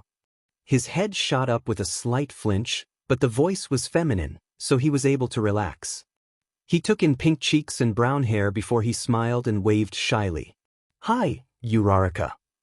A man and a woman came up behind the beaming girl and the man chortled heartily. Ochako, is this your new friend? The loud explosive one. She snorted. No way. This is Deku. I met him in the park the other day. But he is friends with Explodey, I think. Inko blinked and broke into a smile herself. Izuku, is this the girl you were telling me about? Oh, she cooed, and he could feel himself getting red. He was talking so much about how cool she was, handling Katsuki the way she did. The Urarakas, was it? The woman smiled genially, extending a hand to shake. Hello, yes, we're the Urarakas. Daughter, Ochako, recently joined the local elementary school. Are they classmates? Oh no, Inko shook her head. He's homeschooled. He was in the park the other day when school let out, and that's how they met. I'm Midoriya Inko, it's nice to meet you. As the adults talked, Uraraka came up to him with a frown. Is your name not really Deku, she whispered, because I noticed your mom called you Izuku. Why he squeaked out, it's another reading of my name, it means useless. Kaken came up with it, he trailed off, looking away embarrassed. Her face puffed up in indignation. Now that's just mean. Sorry for calling you that earlier then, I didn't know what it meant. No, he shook his hands rapidly, it's not your fault. I didn't officially introduce myself the other day, even though you're totally new to the area and just moved here. She pet her head. Oh, how'd you guess? I didn't think it came up. Crap, that's right, she hadn't. Oh, his heart was beating rapidly in his nervousness. I just guessed? School only started recently, sure, but Kaken said you took my spot, so you were either a transfer from another class or you had just moved here. I figured that Aldra is a pretty small school, and if you hadn't already heard of me or Kaken, it was probably the latter. She blinked, then smiled again. Oh yeah, that makes sense. You're pretty smart, Midori. He flushed at the nickname and she looked panicked. Oh, sorry, I just didn't know what to call you. Midoriya is weird because your mom is here, and I'm not gonna call you Deku. Plus, I don't think we're familiar enough for me to call you Izuku, you know? He nodded in starts, still trying to comprehend that a girl and his maybe friend had given him a nickname, one that wasn't even hurtful.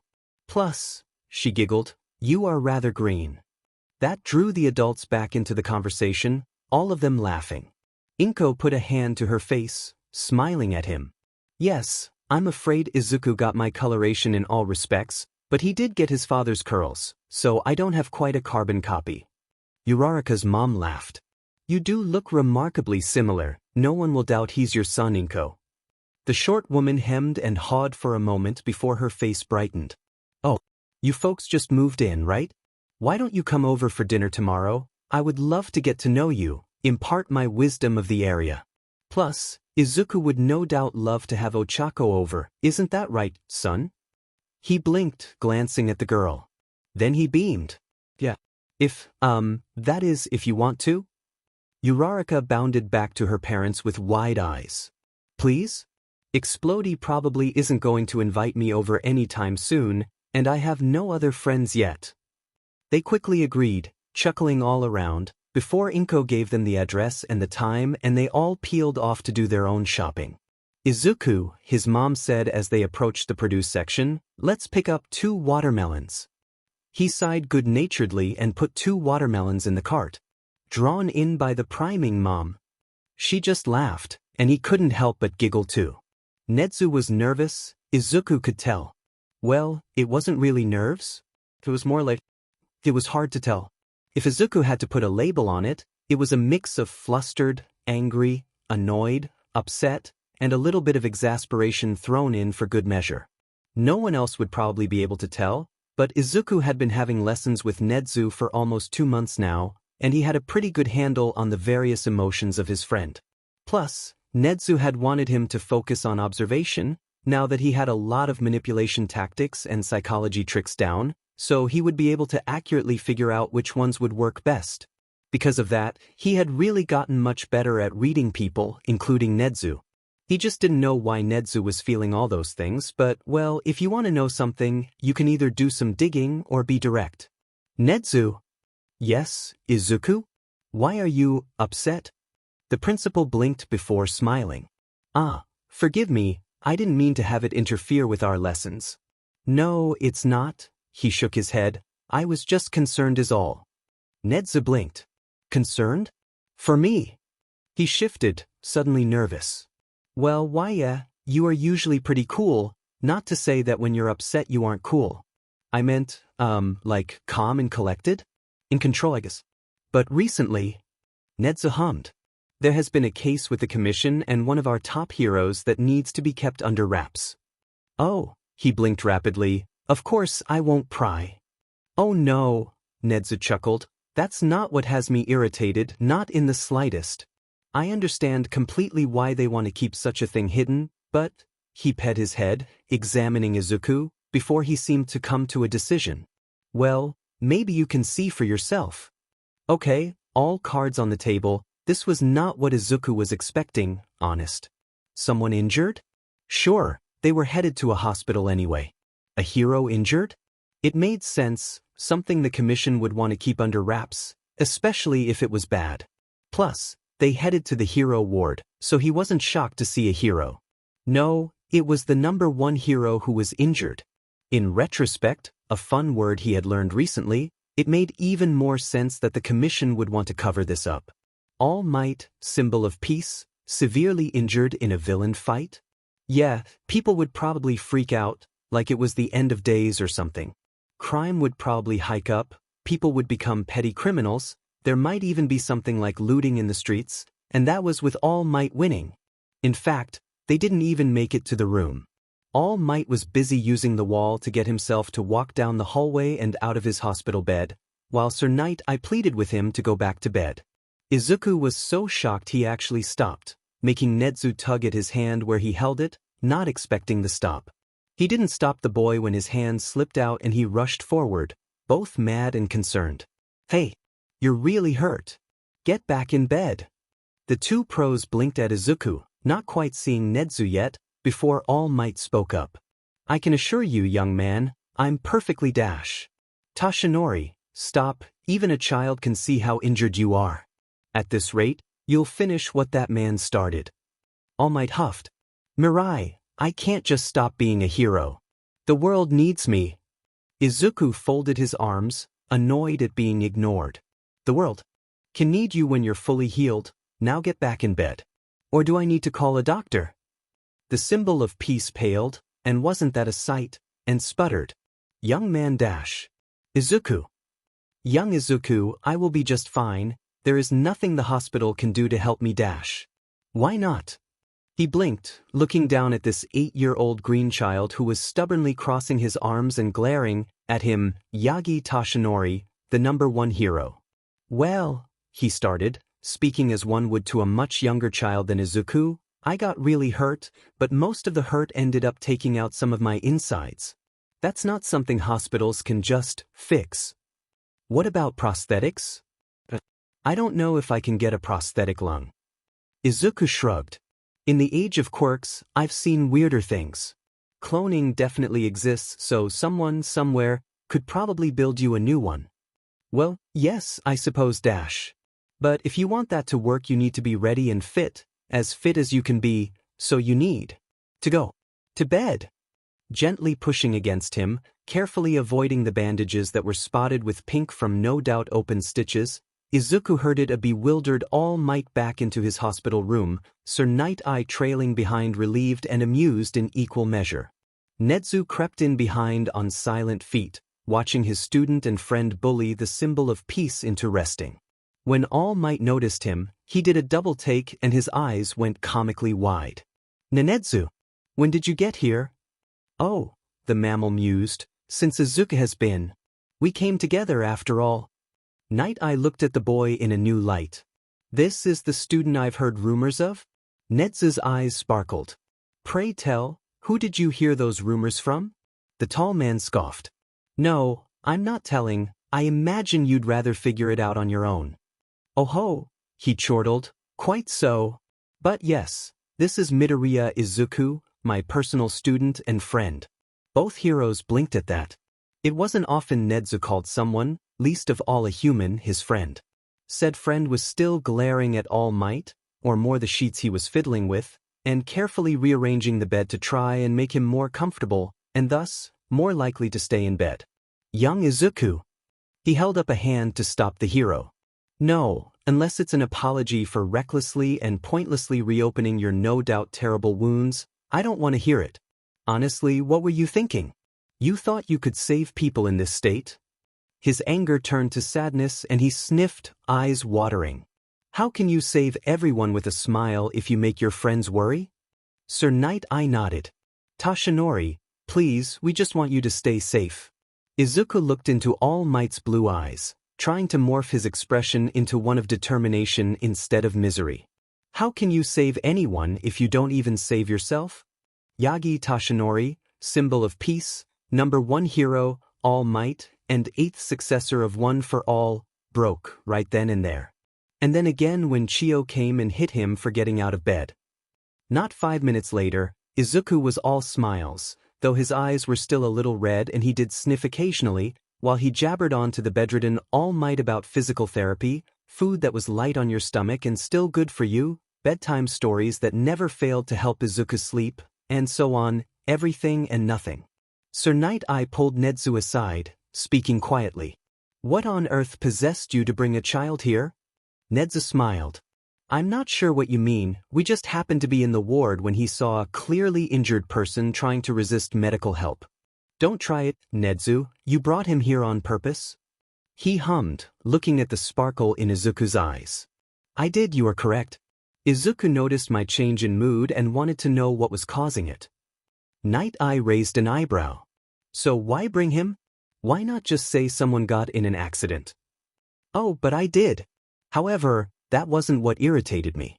It was the fact that Yagi was making poor decisions and was not willing to listen to reason." "That doesn't answer the question. Why did you bring the boy here?" Nedzu gestured to the pair. "What do you think? He is very good at what he does, no? And I don't even think he knew what he was doing, isn't it wonderful?" Night-Eye paused before frowning. "You brought him to manipulate Tashinori into actually getting rest?" "Oh yes. If he starts acting up again, I'm sure we can stop by." Izuku would no doubt love to make sure he is taking all the suggestions to heart. The boy has done plenty of research on the human body. Mostly the psyche, you understand, but biology is important too. "How old is he?" "He's 8. And he got an accurate read on your emotions?" "We spend a lot of time together, but yes, he did get much better at observation faster than I could have possibly hoped." Night-Eye nodded, contemplative. "He's a good child." "Indeed.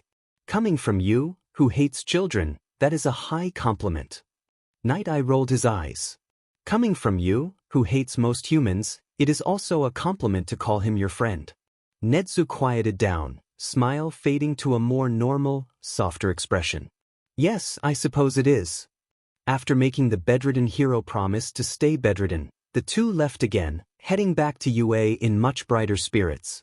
"Izuku," Nedzu said as they walked through the gates, "would you like to play a game today?" Izuku perked up. "What game?" "Ah, there's a game called Insider. It's a bit like 20 questions, or person, place, or thing, but there is one person who secretly knows what the word is as well. Are you interested?" "Another game of secrets?" "Of course, count him in." "Yes, please." "Excellent, I'll just gather some of the staff then. Shall we see who's free?"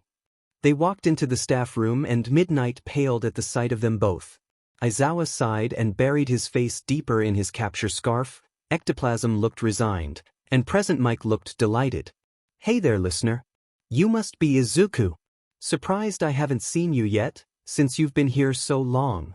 I'm Present Mike, but you can call me Yamada." Izuku nodded, eyes sparkling. "I really like your radio show. Why, put your hands up for a high five, little listener." Izuku giggled and obliged, high-fiving the voice hero. "Anyway, what's up, Nedzu?" "We're here to play a game and we're wondering if you'd like to join us." Aizawa and Ectoplasm, frequent victims, just sighed and went to sit at the table, already resigned to their fate. Midnight was a little more nervous, especially seeing the reaction of the other two, but Yamada looked thrilled. "Sure thing, what are we playing?"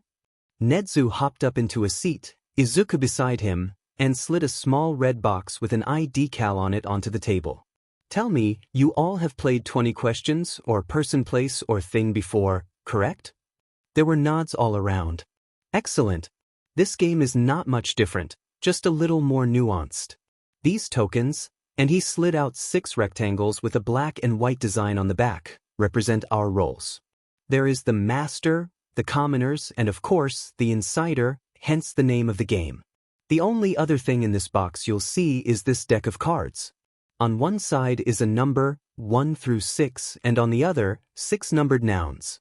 When the roles are passed out, the Master will reveal themselves, everyone else staying quiet about who or what they are. Everyone closes their eyes. The Master flips a card over to reveal a new number and a list of words. The number on the back of the next card is which word on the card you flipped that everyone will have to guess. Once the master knows it, they close their eyes as well and call for the insider to open their eyes as well. The insider has a few moments to acquaint themselves with the word before the master will tell them to close their eyes again and will flip the card back over, so that no one can see. Everyone will open their eyes, a timer of 5 minutes will start, and we will go around the circle asking the master yes or no questions to try and determine what the object is. The insider wants the group to guess it, but does not want to be discovered, so they must be careful about asking questions that are too pointed. Does anyone have any questions? Aizawa sighed. When are we allowed to guess? Does that count as a question? Yes, it is generally counted as a question, but at 2 minutes remaining it is considered a free-for-all and anyone can ask questions completely out of order. Izuku nodded. What if the answer to a question is maybe? Nedzu's whiskers twitched. Up to the discretion of the master, I suppose. In general, stick to one side. If one maybe is a no, then all maybes should also be no. Midnight slapped her hands on the table, looking excited. This sounds fun, let's play. Nedzu spread the tokens in the center of the table, allowing everyone to pick them before him, going last, and Aizawa flipped his up. I'm the master. Nedzu flipped over a tiny hourglass and indicated to Izuku. You are to his left, you ask the first question. He nodded. Is it alive? No. Nedzu went next. Is it a place? Yes. Midnight put her chin in her hand. Is it kid-friendly? She purred. Aizawa looked at her, deadpan. Yes. Ectoplasm nodded. Is it well known? Yes. Present Mike tapped his fingers on the table. Oh, I know, is it the park? No, why are you guessing this early? Phooey. Izuku swallowed, his turn again. Is it an amusement park? Aizawa sighed, turning his dead gaze to him. It can be. Midnight perked up. Whoa, is that allowed? That wasn't a yes or a no. Nedzu smiled. Perfectly so. Is it open for 7 to 10 hours? Yes. Midnight huffed. Is there an age limit? No. Ectoplasm clicked his teeth in thought. Is it a water park? No. Is it an ice cream parlor? Mike asked questions, not guesses, and no. Is it, oh wait, does this place serve food? Aizawa sighed at Izuku's question, though it was more relieved. Yes. Nedzu hummed. Does this place have multiple stores? Yes. Does it sell adult things? I hate you, there is literally an 8-year-old here. Also yes. Midnight trying to hold back her laughter, but she couldn't help it and some snorts escaped. Ectoplasm pondered. I feel like we're close. Oh, does it usually have one big clothes store? Nedzu piped up, unable to help himself. Is it a mall? Aizawa sighed. Are you sure it was in the free-for-all section, Nedzu? But yes, the word was mall. Oh yes. Forgive me, Ectoplasm, I couldn't help myself. Ectoplasm shrugged. I was getting there, but it's no big deal. Now, Nedzu clapped his hands together, comes the fun part. First, since I guessed the word, do you all think I am the insider? And Aizawa gets to guess as well, of course, since he doesn't know the identity either. Yamada hummed. I dunno, you asked some pretty pointed questions. He was the one who guessed it was a place, and that it had multiple stores. Midnight sighed. Yeah, but he's also Nedzu. I think it's Ecto or Izuku. He blinked. Why me? Just the vibes, you know? Nedzu chuckled. Well, it's time to vote on whether or not I am the insider. Hands out, make a thumbs up or a thumbs down on the count of 3. On 3, most thumbs were pointed down with the exception of Aizawa, who was looking at the principal with narrowed eyes. Nedzu chortled. Well, I was not the insider, so you were correct in this matter, most of you. Now, we have to guess who we think the insider actually is. If we guess incorrectly, the insider wins and everyone else loses. I believe we have discussed our thoughts enough. On the count of 3, point to who you think it is. Midnight pointed at Izuku, Yamada pointed at Ectoplasm, and everyone else pointed at Yamada. He pouted. What? No way, I was way off base all the time. Yes, Aizawa drawled. which is suspicious. Well, Nedzu said with glee, were you the insider? Yamada flipped up his token, revealing he was a commoner. Nope. Nedzu blinked. How curious, who was it? Midnight grinned. Me. I didn't have to do much. Nedzu asked most of the hard questions. But show Yuta, what mall is also an amusement park? The big ones, like Mall of America. I don't know, I don't like to go to malls. Too many people. Midnight rolled her eyes and bounced excitedly. Okay, are we playing again? Nedzu took up the 6 tokens and shuffled them, Aizawa and Midnight picking last.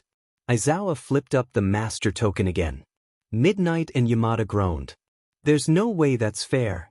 Midnight nodded, slamming her hands into the table. This is rigged. I picked last, don't be ridiculous. Nedzu chuckled. Very well, time to close our eyes so the master can see the word. Izuku closed his eyes, a little bummed he wasn't anything special this round either, but he was having fun, so there was that. Now the master closes their eyes and the insider opens theirs. After another moment, everyone opened their eyes, the card carefully tucked under Aizawa's token, and Nedzu flipped the timer again. Izuku, you start again. He gulped. Well, tried and true. Is it alive? Aizawa actually grimaced. No. Seemingly in the same vein of thinking, Nedzu asked, is it a place? No. Is it? Midnight paused for dramatic effect. Robotic? Aizawa sighed. No. Can you eat it? No. Yamada grinned. Can it cause harm? Zashi, everything can cause harm if used incorrectly enough. Yeah, I meant if used correctly, is it usually used to harm people? No. Izuku bit his lip. Is it an object? Yes, finally a good question. Is it consumable? No. Midnight leaned forward. Is it thick with 3 C's? Aizawa took a deep sigh, looking like he longed to be anywhere else. No. Ectoplasm had taken to ignoring Midnight, it seemed, because he wasn't fazed in the slightest. Can you hold it easily? Yes. Yamada went next. Is it bigger than an average house cat? Yes, generally. Back to Izuku. Is it a toy? No. Nedzu smiled. Can it be used for daily needs? Yes. Is it a blanket? No. Is it a purse? 1, bigger than an average house cat. 2, stop guessing things, ectoplasm. I expected better.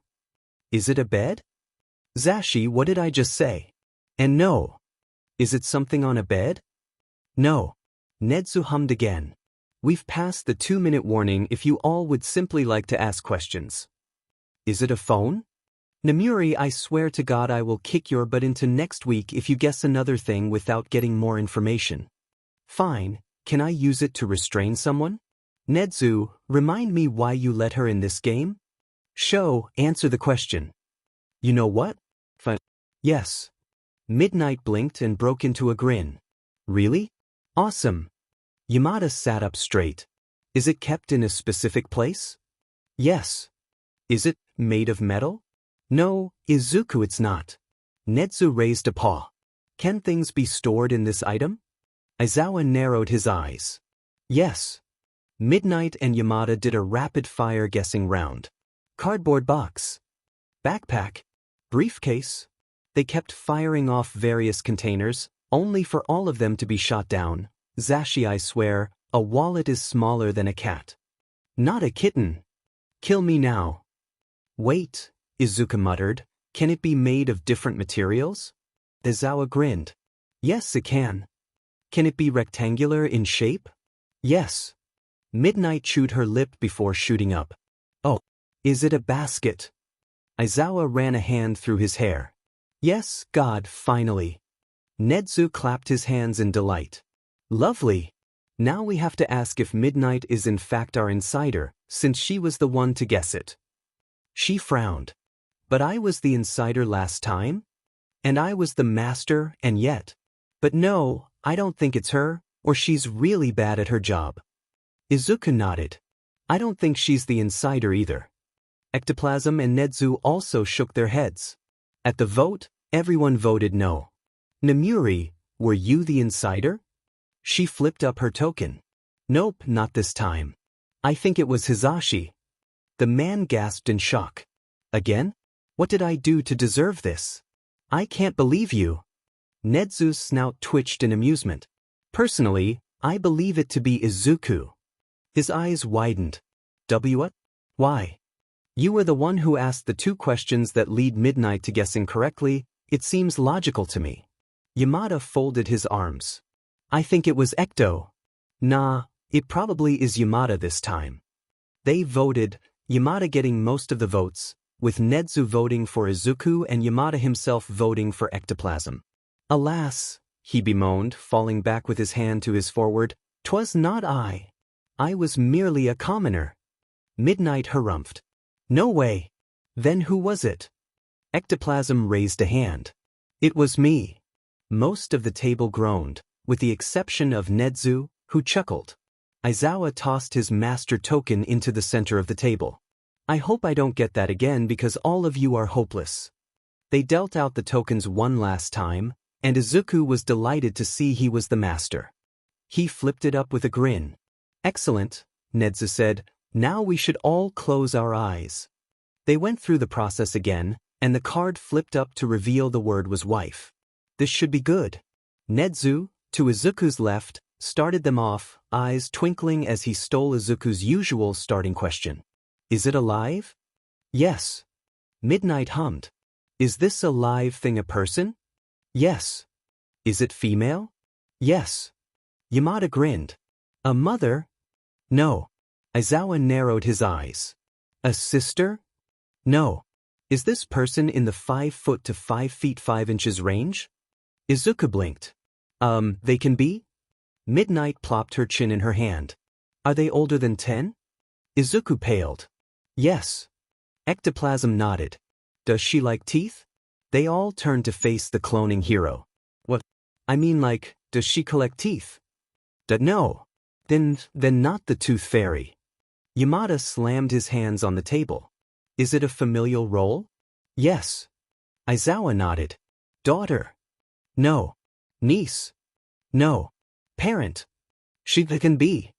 Midnight sighed dramatically and Ectoplasm took the next question. Is she in love? Izuku blushed. I hope so.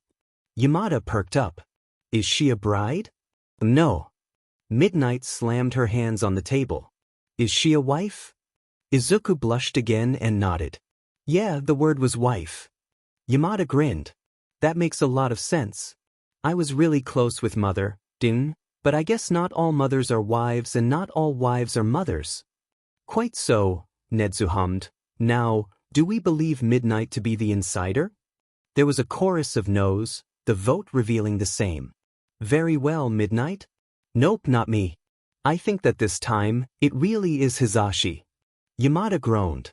Nem, stop, it hasn't been me the past 2 times, no matter how much you thought it was. Give it a rest. Well, eventually, the woman crowed, I'm bound to be right. Izuku spoke up. I think it might be ectoplasm again. The tooth fairy thing might have been meant to throw us off. Aizawa scratched his chin. I don't know, the only people we know for sure it's not are Izuku and Nemuri. Other than that, everyone is fair game. After a bit more deliberation, they voted, 2 fingers pointing to ectoplasm, 3 fingers pointing to Yamada, and 1 finger pointing to Nedzu. Oh, his mentor asked, you suspect me, Izuku? He nodded hesitantly. Well, the majority went with Yamada, so I do believe it is time to reveal. Yamada flipped his token up, revealing a commoner for the 3rd time in a row, and the whole table groaned, except Nedzu who cackled, revealing he was the insider. Well, he stood up from the table, gathering the tokens and cards, and hourglass back into the small box. Despite never successfully capturing the insider in all 3 rounds played, I rather enjoyed myself. Thank you for playing, my teachers, but now Izuku and I must go. Toodles. They walked out the room leaving confused teachers behind, and as soon as the door to Nedzu's office shut, Izuku burst out laughing. Toodles. Since when do you say toodles? Nedzu chuffed lightly. Since I decided to confuse my subordinates. They certainly looked it, so I gather I succeeded. He giggled. Yeah, you did. They looked really shocked. Nedzu hummed in delight. Now, what would you like to do for the remainder of our time left? Izuku perked up. Can we play 6 again? I want to beat you again.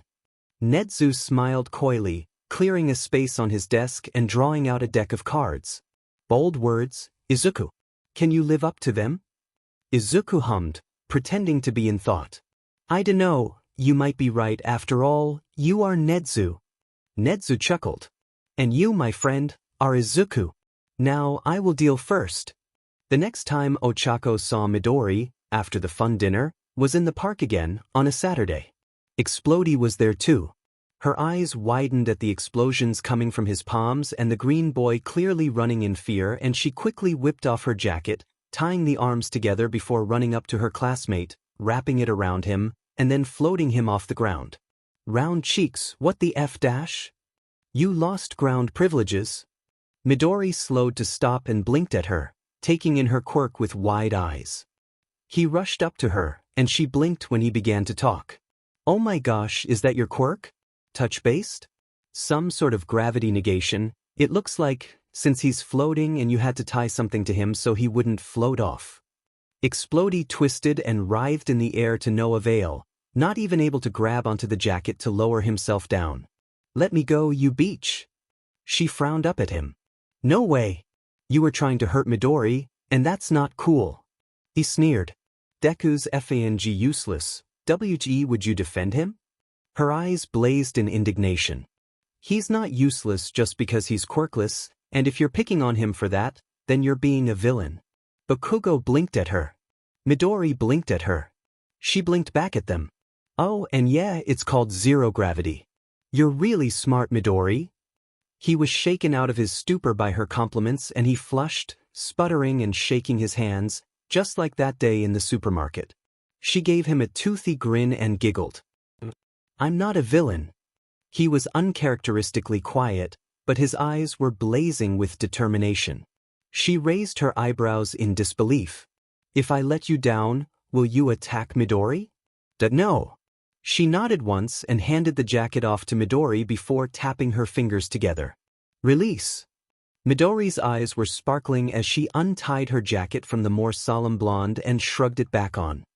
He was bouncing up and down, sending not-so-subtle glances at her hands, and she extended them with a giggle. He went off on a mutter storm, and she couldn't hear a word he was saying as he traced her finger pads and squished her hand. He cut himself off sheepishly. Sorry, that was probably creepy. Nope. She shook her head. It was flattering you think something this simple is cool. He nodded, eyes sharp. You could be a great rescue hero if you wanted. You could negate the weight of debris or make it easier to carry an injured person, or if you can float yourself, you could use something like a jetpack or a grappling hook to have increased mobility and get places really fast. Heck, if you had Kaken, he could just blast you to where you needed to go. If he was weightless, he could fly through the air faster than before. He whirled to the quiet, explosive boy and immediately continued his assault. Kaken, you've been looking for aerial help, right? Uraraka could help you with that, since she could just make you like a kite and then you practice being in the air. Then maybe later, you won't need her, but that would probably be good quirk practice for her too. He trailed off, looking down and muttering to himself, and she giggled again, nudging the shell-shocked blonde. Pretty crazy how he went from terrified of you to offering you tips. He must think a lot of you. Her expression fell and steely determination took over. But if I find you hurting him again, I really will make you a kite, and then I might forget to let you down. Got it? Red eyes met her and the boy gulped, nodding. Got it, he managed to scratch out. She grinned again. Good. Now, Midori, you want to play with us on the playground? Green eyes met hers and the boy grinned. Yeah. The next day was their now weekly visit to All Might. Oh yes, Izuku had known immediately who it was upon seeing the man, injury or no. He was a big fan, and could probably pick the real All Might out of a crowd of lookalikes no sweat. Did he freak out about bullying the symbol of peace a little? Yes, but only after the fact, and he was far more glad the #1 hero was going to be taking care of himself. He sat with the bedridden hero while Nedzu and Knight chatted about things, probably cases. He pet his head when there was a lull in conversation. I know the commission wants to keep the fight you had a secret, but I did some digging dash. Young Izuku, he flustered. Please, you are a young child, you shouldn't be looking into this. Izuku blinked at him, then continued. So, I did some digging and I got some accounts. Is it true the person you were facing had multiple quirks? All Might blustered, clearly not wanting to answer any of his questions, but after exchanging a tired glance with the other two heroes in the room and getting nothing more than unsympathetic glances and an eerie smile, he was getting no help from them, and Izuku just kept prodding. Yes, he did. That makes sense. Well, it doesn't, since people generally only have one quirk, but you're really strong, so it would take someone with multiple quirks to injure you this much. Was it all for one? He flinched. Where did you hear that name? Izuku shrugged. The internet. Like I said, I did some digging. He perked up, satisfied with the answers he had gotten, and grinned at Nedzu. We brought a game, didn't we? Nedzu smiled. We did. Knight, would you be willing to join us for a game? The Foresight hero raised an eyebrow. I suppose. What is it? Nedzu's eyes twinkled. Izuku, you've played once before, would you like to explain? He grinned. Yes. He settled in next to All Might, sliding the cards out of the cloth bag and leaving the little tokens inside. He passed out an information card to each of the heroes who hadn't played before and then started lightly shuffling the deck. This game is called Love Letter. You're trying to get your love letter to the princess to win her favor, and you have various cards you can do them with. Looking at your information card, I'll go from the top down. The princess is the best and highest card in the game, at a worth of 9, but you can never play or discard her, or you're out and you automatically lose. Next is the countess, worth 8. Her special ability is that if you also have the king or one of the princes, you must discard her, but it doesn't make you lose, you just no longer have that high-value card. Next is the king. If you play him, you switch your hands with another player's. Next are the chancellors, and from here there are multiples of each card, 2 unless I say otherwise. The chancellor allows you to draw 2 cards from the deck, keep one, and put your remaining 2 cards on the bottom of the deck in any order you'd like. Next are the princes, and playing him will force another player, including yourself if need be, to discard their current hand and redraw. For those of us who are keeping track, the king is worth 7, the chancellor 6, and the prince 5.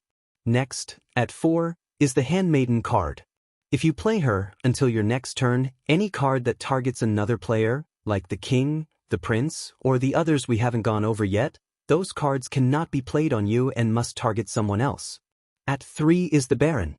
You play him and pick another player and the two of you compare cards. Whoever has the lower point value loses and is out of the game, and they must discard their hand. At 2 is the priest, and playing him lets you look at another person's hand. At 1 are the guards, and there are 6 of them. Playing them, you pick another player and guess what they have in their hand, with the exception of the guard. If you're right, they discard and are out. If you're wrong, nothing happens. Last, at 0 points, is the spy. There are 2 spy cards in the game, and if you are the only still active player alive at the end of the game with a spy, you get a favor token regardless of whether or not you won the princess's favor. Everyone starts with 1 card, and on their turn, draw another from the deck. There will also always be 1 card out of the game, so you don't totally know what's in and what isn't. Anyone have any questions? All Might blinked. So, we want to have the highest card discarded? Izuku shook his head. No, you want to have the highest card in hand. If you play or discard a high card, you should generally have a good reason for it, because whoever has the highest value at the end wins the favor of the princess. Sir Knight I nodded. And, to clarify, if someone plays a spy and is later taken out, they do not count for the spy token? You have to be alive, so to speak. Nedzu smiled widely. Well then, since we all know what we're doing, let us begin. The first to 3 tokens wins.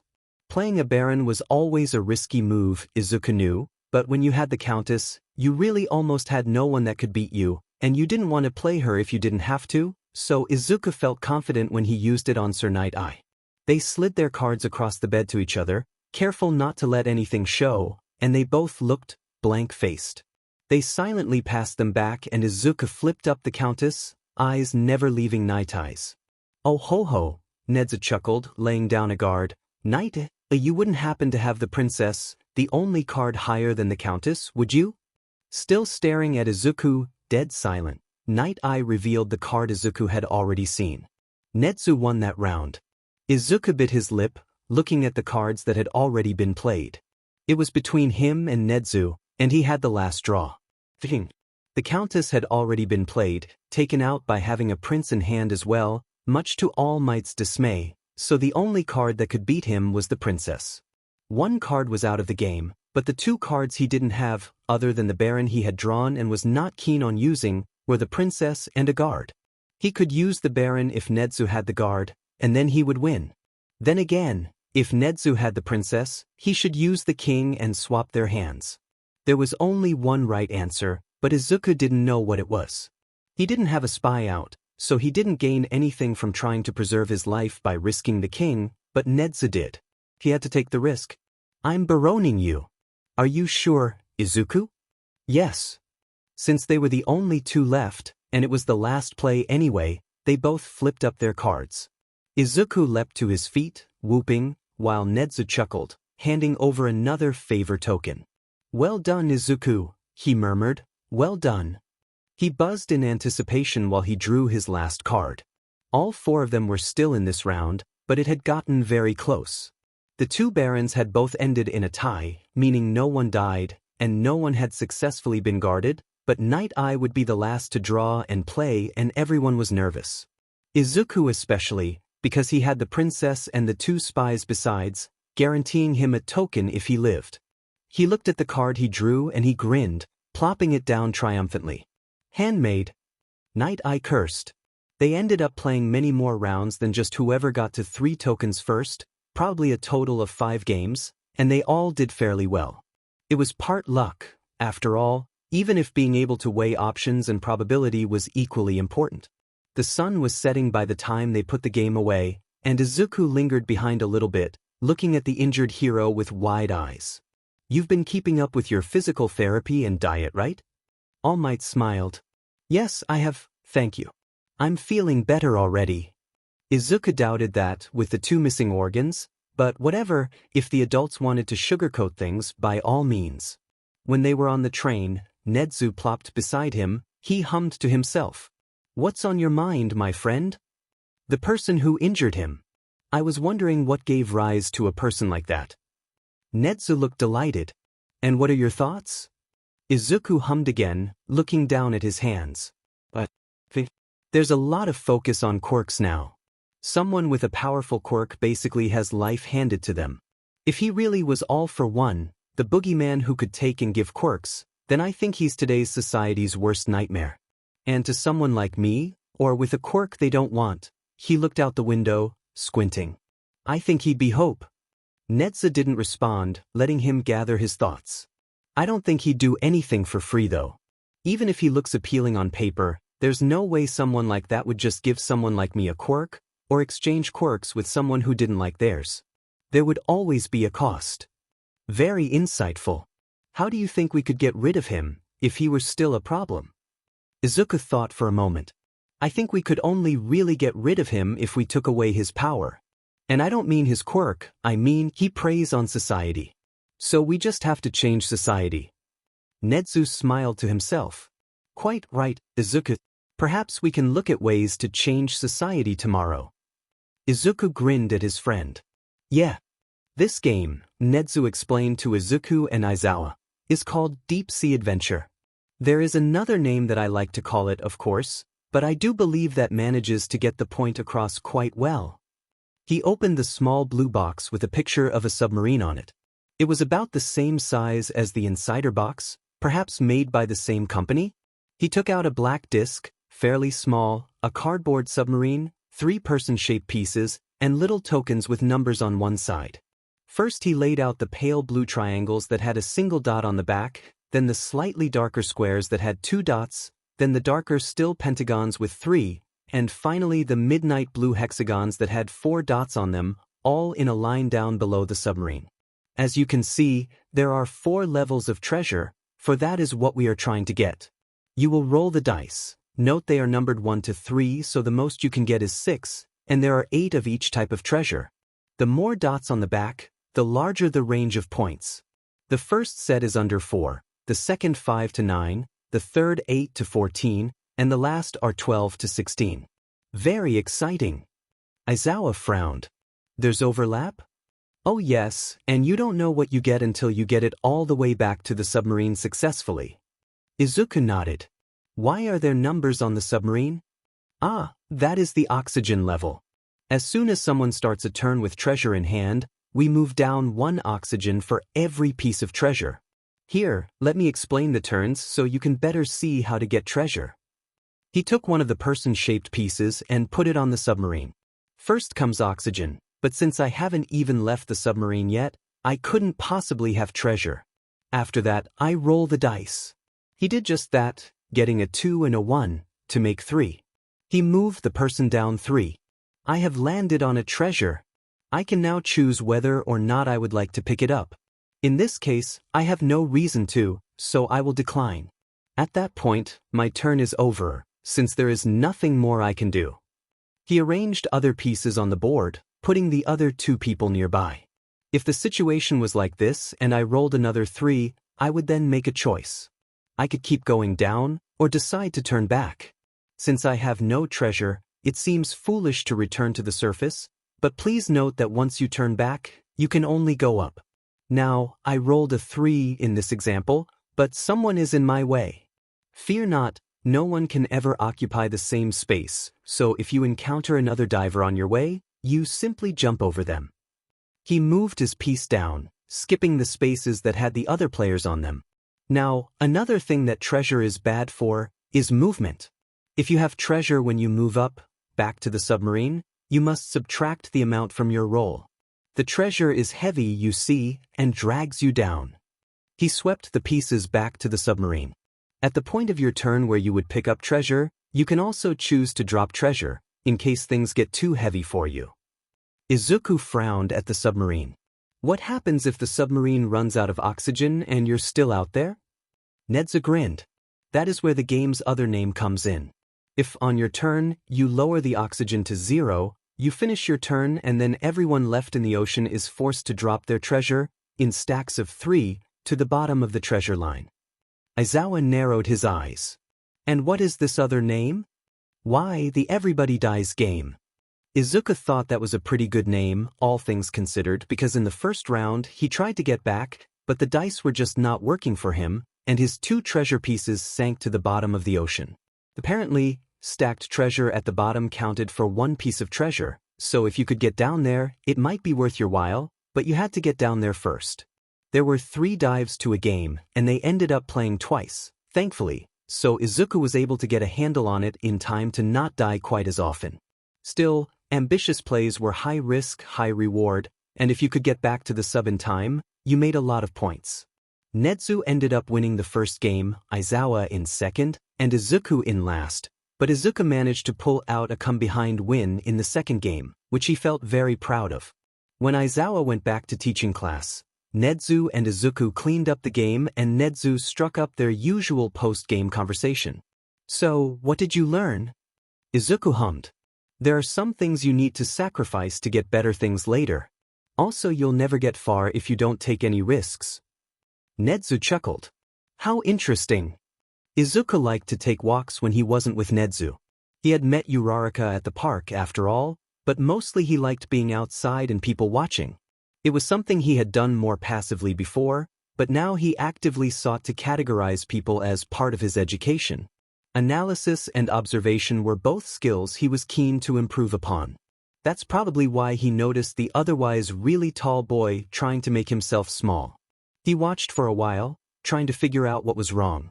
The boy was tall, with silver hair, and wore a mask to cover his lower face. He had 3 sets of arms, connected with a fleshy web, and only the top 2 were actually hands, clutching his bag, while the other 4 were ears and eyes, watching and listening to his surroundings. He watched the boy tense as a group of school children around their age and in the same uniform as the boy rounded the corner. He tried to duck his head, but he was easily a foot taller than Izuku, so huge for an elementary school student, because the other kids were definitely elementary schoolers. The group of 4 spotted him and their leader sneered. Izuku began to frown, remembering the searing explosions, long fingers, and red wings. The leader had bright red hair, but otherwise no one had any visual indications of quirks. Oh, that person can change their skin color like a cuttlefish. That's neat. Oh, Shuji! The leader called out in a sing-song voice, and Izuku leapt up from his bench and walked over to the taller boy. Shuji! He smiled at the surprised boy and made sure he was really loud. I've been looking for you. Auntie will get worried if we don't make it back soon. Come on. He gently tugged on the boy's hand, the top one that was actually a hand, not sure of etiquette, and the taller boy let himself be led away. Izuku glanced behind them as they rounded a corner and saw the 4 bullies, because that's definitely what they were, look confused and irritated, but then they just walked off. As soon as they were officially out of sight, he released the other boy. I'm sorry to jump you like that. You just didn't look comfortable and they didn't look nice. The boy blinked, clearly confused, and one of the ears shifted to a mouth. How did you know my name? Izuku flushed. The redhead, the leader, he said it out loud. I happened to be paying attention. Sorry, I know we don't know each other, that must be weird. He frowned, then nodded, resolute, and smiled up at the silver-haired boy. But I'm Midoriya Izuku, so now we're even. Shuji Mezu. He grinned. Nice to meet you. Anyway, sorry again dash. How did you know I needed help? Izuku blinked and the grin fell from his face. He smiled sadly. Like recognizes like, I guess. Shuji said nothing for a moment, then sighed and stood a bit straighter. Thank you for helping me, I am sorry for the inconvenience. How can I repay you? Izuku giggled. It wasn't an inconvenience at all. And there's no need to repay me, I was just doing what I wanted. I should be thanking you for not finding me creepy. Shuji shook his head, pulling up the mask when it slipped a little. Still, you saved me from having to deal with them today. Can I buy you a snack? Izuku pouted. Clearly, this kid would not be deterred. He could try one of his psychology techniques, but convincing someone to not do something was a little harder than convincing them to do it. He could always threaten him, or run, or maybe just act crazy and creepy so the boy would want nothing to do with him, but that didn't seem genuine, and he seemed like a really nice kid. Someone Izuku would love to get to know more. Tell you what, you can buy me an ice cream as long as I can ask you about your quirk. Shuji looked alarmed. My quirk? Izuku nodded.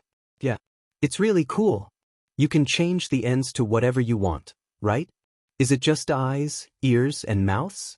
How can you talk out of a mouth on the end of your arm? Does it also make vocal cords? If you were underwater, could you use a nose or a mouth to breathe even if your head was under the water? He blinked and backed off, realizing he had gotten too close and the boy was looking rather flustered. Sorry, I got excited. Shuji blinked, but took in the deflated boy scuffing his shoe on the sidewalk and smiled under his mask. Okay, let's go get ice cream, and I'll see about answering those questions. Apparently, Shuji was getting bullied for being a mutant, specifically for having a weird mouth. Izuku was incredibly excited to see said weird mouth, but knew that that was not something he would get at their first meeting. Shuji also got cookie and cream ice cream, which Izuku solemnly declared an acceptable flavor, but Shuji was not nearly as impressed with Izuku's pistachio. They use almond extract to flavor it, you know that, right? He huffed, taking another bite of the artificially green ice cream. I know, but it's still tasty. Plus, it's green. The only other green ice cream flavor is matcha, and that's what my mom eats. No thanks. Shuji chuckled. Matcha is a fine flavor, but it's good to know you are partial to green things in general, Midori. I suppose it comes with the name. Izuku narrowed his eyes. The first syllable of your given name means I, the second means elephant. Not sure where I'm going with this, but it's somewhere. Shuji snorted. Yeah, I'm not entirely sure where you're going with this either. He glanced at the clock on the wall and sighed, feeding ice cream into various arm mouths. Apparently a lot of the structures you need in a regular mouth got made too, so it pretty much functioned as normal, with some extra tubes running up the arms to move the food, water, or air depending on what he needed, to the correct places. It was really cool and honestly a super sophisticated quirk. I have to go, my older sister is probably wondering where I am and I don't want her to tear apart the city looking for me. He stood up then paused. Thank you again. Izuku smiled. You know, I'm in that park pretty often after school. Maybe we'll see each other again. He imagined the solemn, tall, bullied boy smiling under his mask. Yeah, maybe we will. Izuku watched him leave, waving, before he allowed himself to really and truly get angry. Shuji was really cool and really nice, and he was being bullied for something as dumb as his appearance? It was ridiculous, in this day and age of quirk, that mutant discrimination was still a thing, and among 8-year-olds no less. Izuku threw away his empty bowl and practically stalked back to his house, already thinking up how he was going to word this email to Nedzu. If I'm not in tomorrow, I'm sending a school and its bullies some thinly veiled threats and fighting mutant discrimination. Yeah, that would probably be fine, Nedzu would understand. He got in, said hello to his mother, and immediately went to his computer. He already had the name of the elementary school, having gotten it out of Shuji in their conversation, so he knew where to start looking. Luckily, it took almost no digging to find last year's yearbook, showing all the students. There was the chameleon kid, the other. Two goons that didn't have many defining features other than a horrible nose on one and greasy hair on the other, and there was the redhead. Now he had their names. He had set up a new email address after realizing he still had his childish one from when he was younger. Disregard that 8 is still young, he was more sophisticated now, and it was perfectly professional and also untraceable, so really, it was perfect for this task.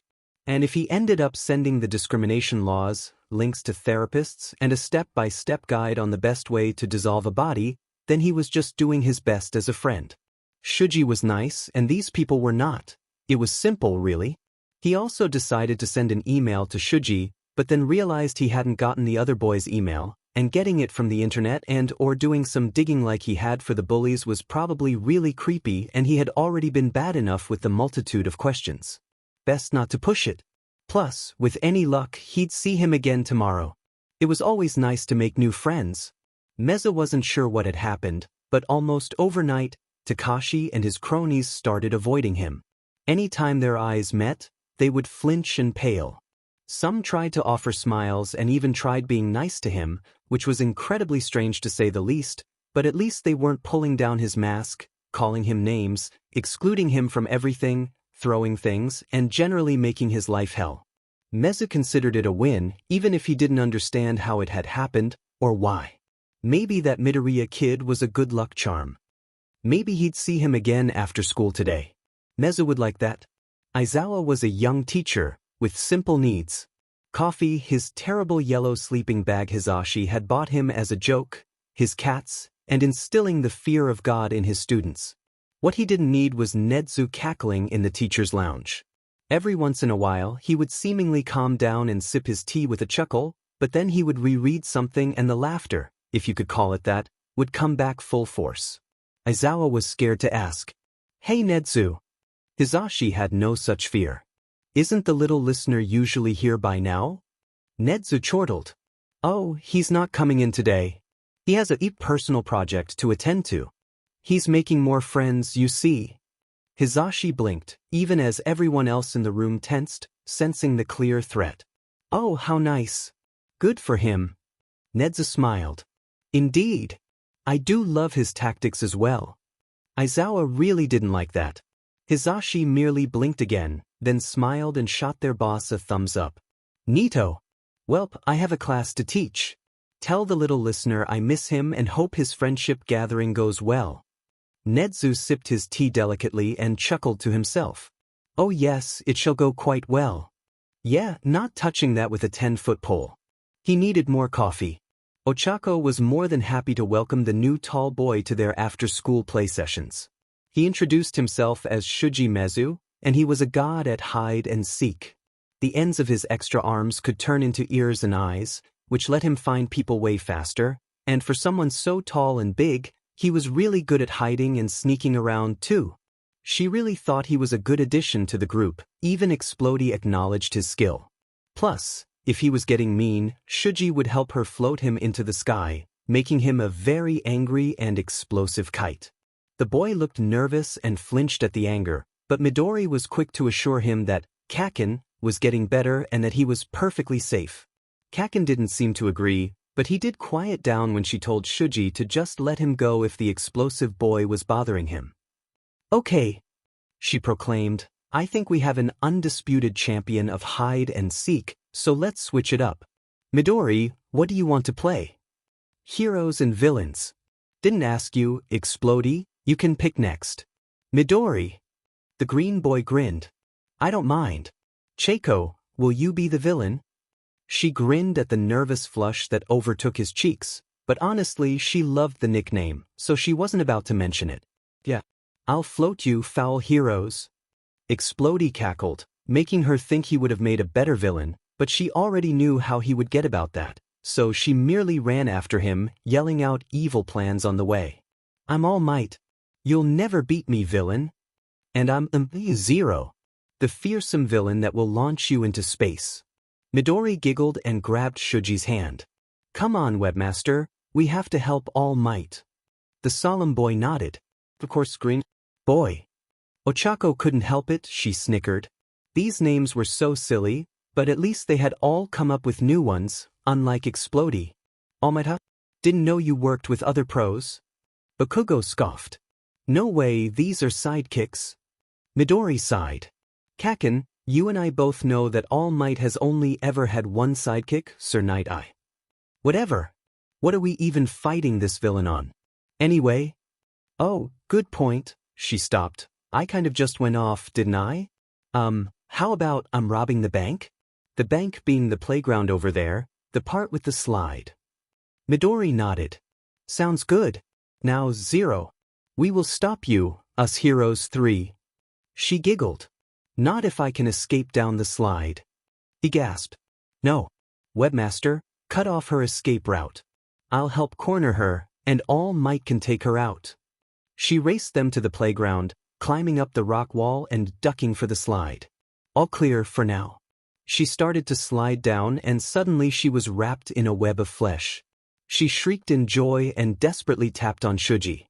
She felt him murmur in surprise and heard Midori on the outside. "No, Webmaster. All Might, get him down. I am here, round cheeks, to bring you down."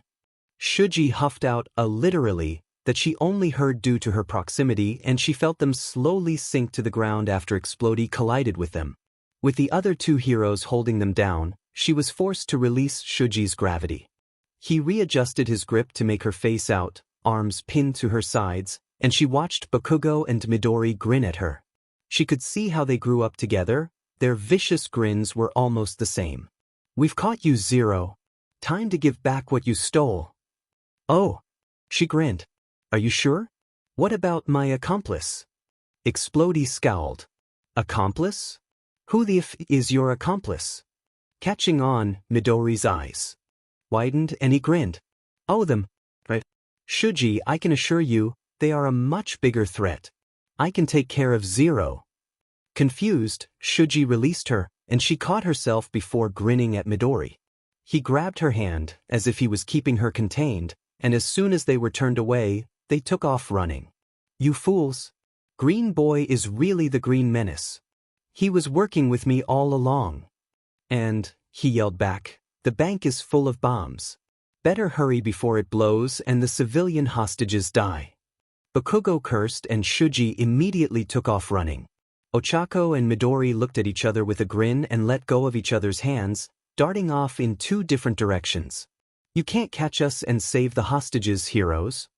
Yeah, this was a fun game. Izuku was quite pleased with the results of his emails. The bullies hadn't replied, but the school had. "Who are you? How did you get this information? Why are you threatening us? We will see you in court." How cute. They thought they could find him? With an email Nedzu had helped him set up? No, not a chance. He sent back a smiley face. That was it. He forwarded the whole email chain to Nedzu, confident his friend would like to see his progress and would no doubt be able to give him better tips on what to do next. Izuku was having a lot more fun with this than he thought, and Shuji had looked so much better today than before. He had even gotten the boy's email and started sending him articles on other shape-shifting quirks, octopi, and things like neural plasticity. He was just so excited, and he wanted Shuji to have fun and realize his quirk was really cool. And so he rambled about how obviously the somatosensory cortex on Shuji's brain, or the part that deals with someone's sense of touch, had a much larger region allocated to his hands and arms, and not just because he had more of them either. In fact, his brain was probably one of the most highly adaptable, since he could change things and presumably each appendage had one part of the brain, despite it changing form whenever Shuji wanted it to. It was simply fascinating, and Izuku honestly wondered many new things which he didn't actually ask Shuji because he wasn't sure the other boy would know. For example, if he made more eyes, do they connect to the somatosensory cortex like usual, or do they send information to the occipital lobe? Or do they do both, and the information travels to the occipital lobe from the SS cortex? Same for his nose, ears, and mouth, because technically, the SS cortex only covered your sense of touch and not anything else. The other senses were covered by completely different areas of the brain, so how did that work? Shuji, in reply, sent back a picture of mint ice cream, labeled, "We forgot a flavor." That led to a rather large email chain debating on different ice cream flavors, again, before they agreed on a few things. Vanilla was underrated. Red velvet was overrated because it was really just chocolate but with dye you can taste. The only green ice cream that was naturally green was matcha, therefore disqualifying the others as being true, green ice creams. And bread in ice cream had to be treated very carefully so it wasn't bad. That last one was a bit more of a point of contention, since Shuji had chosen cookies and cream last time, which is technically an ice cream with bread. Other bread add-ons included cookie dough, brownie bites, and even graham crackers in one of the S-More's flavors Izuku had seen earlier. They were both in agreement that graham crackers were not something you should put in ice cream because it's just going to make sand, cookie dough and Oreo chunks were better, and brownie bites were on thin ice. Any bread done wrong could just get soggy, gross, and make the overall texture of the ice cream a nightmare. They agreed on the other 3 points pretty easily, though. Izuku found this ice cream company based in the US that had fun names for their flavors and sent one to Shuji. Why fish food? Because octopi eat fish. Shuji, in revenge, sent back a picture of a different flavor of theirs. Chunky monkey? Because you're bananas. It was good. It wasn't so bad being him. Sure, no one talked to him and thought he was weird, but those were the humans, and he didn't want to talk to them anyway. Humans said mean things for no reason, like saying he looked funny, or he'd never have any friends, or excluding him. They'd call him names and he'd always be picked last for PE, despite being bigger than almost everyone else. He didn't mind, per se, since he didn't really like PE either. His mother loved him really and truly, and let him have a pet. He liked animals a lot better than humans. He didn't like talking to anything that wasn't an animal, honestly, at least not out loud. If the kids at school would give him a chance, they'd see he was incredibly fast at typing and texting. So much so that his mom had actually gotten him a phone, just so he would feel more comfortable and have a way of communicating with people without opening his mouth. No one really liked it when he opened his mouth.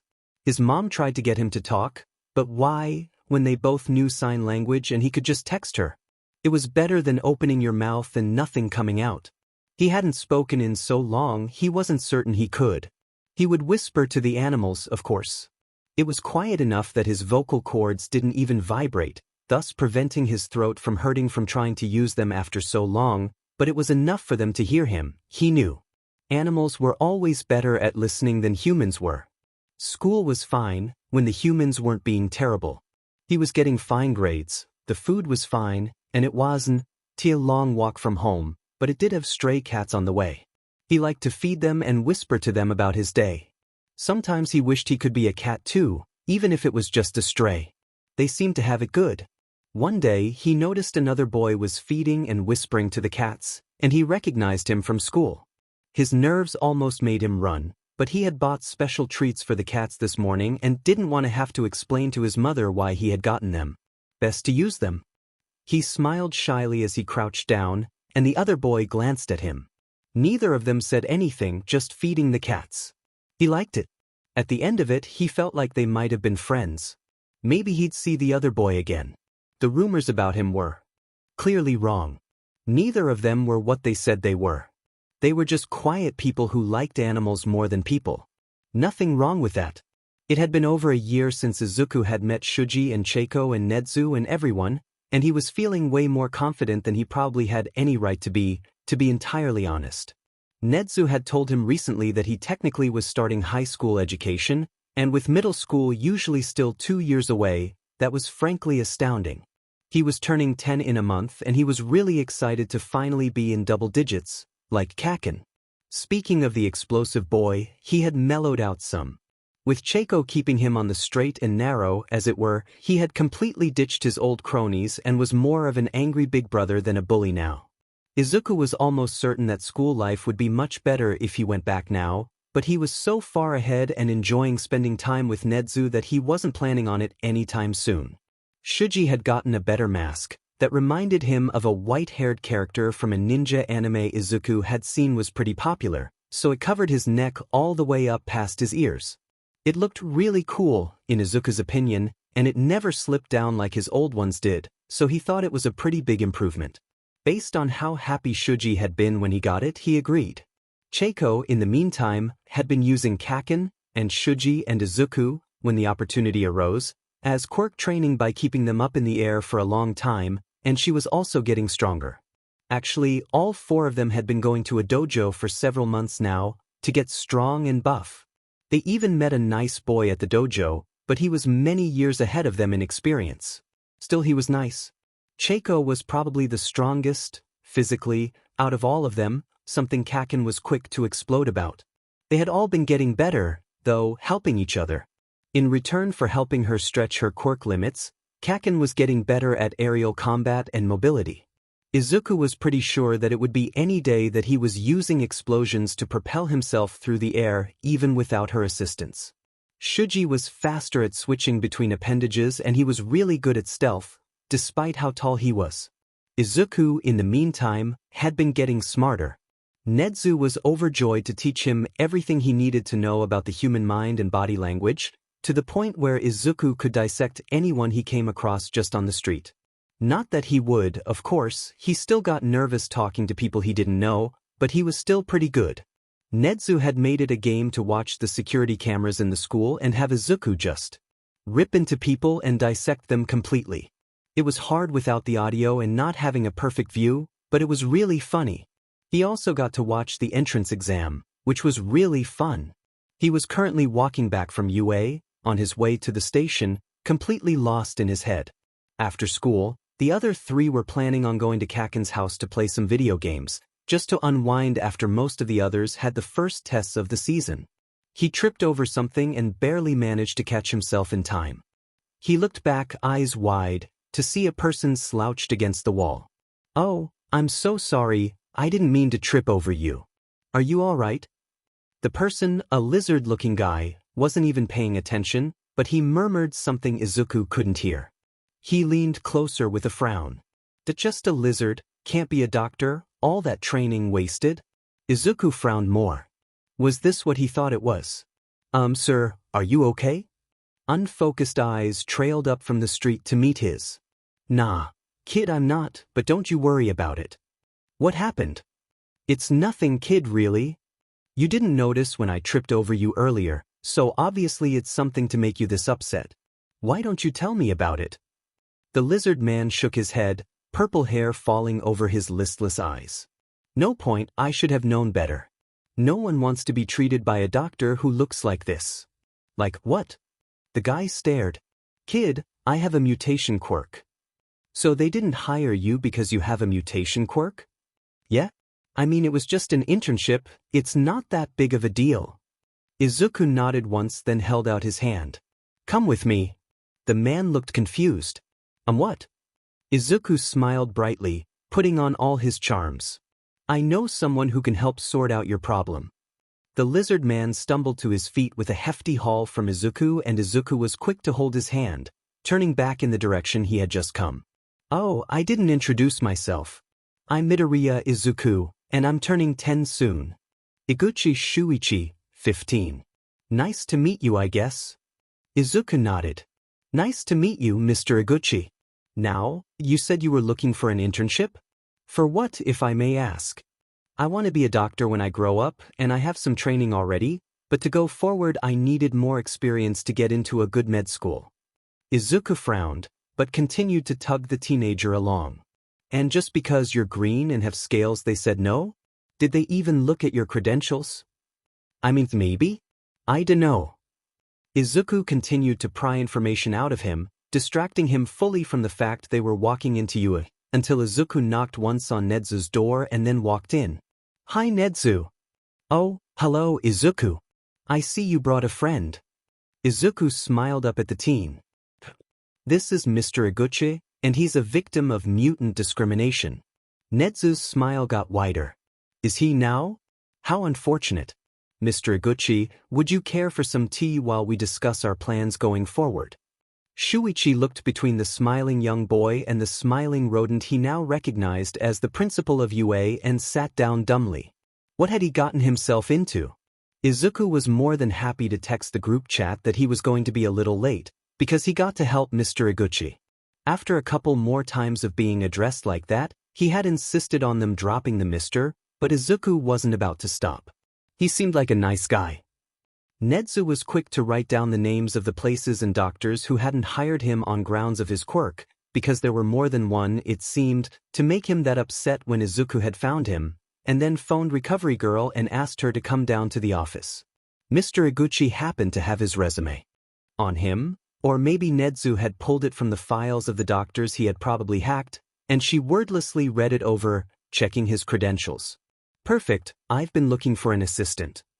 Mr. Iguchi was frozen, dumbstruck, as Nedzu cheerfully offered him a job working under Recovery Girl, who gave Izuku a pat on the head and some fish-shaped gummies, for double what any of the other companies were offering. Izuku had waved goodbye when the contracts came out, promising he'd be back tomorrow before dashing out the door and running to the station. He didn't find anyone else to trip over on his way, so he considered that a success. He was only half an hour later than usual, and his friends very quickly added him into the game. So Midori, Cheiko started, what kept you? Kaken scoffed. Zuku probably found another loser to adopt. Been too long since arms, he's due. Shuji snorted. Are you one of his adopted losers, then? Kaken predictably exploded, and Izuku couldn't help but giggle. I dunno about adoption, but I did help someone get a job. He couldn't before because he has a mutation quirk, so no one would hire him, but I sorted it out. He didn't notice the other three exchange glances. They had, over the past year, come to realize what exactly Izuku meant when he sorted things out, and were quite certain that someone was about to lose their job if nothing else. That's great, Midori. Discrimination is wrong. He nodded, quite proud. Recovery Girl has a new assistant now. I'm glad I'm going to see more of Mr. Iguchi. Kaken clicked his tongue. How old is this guy?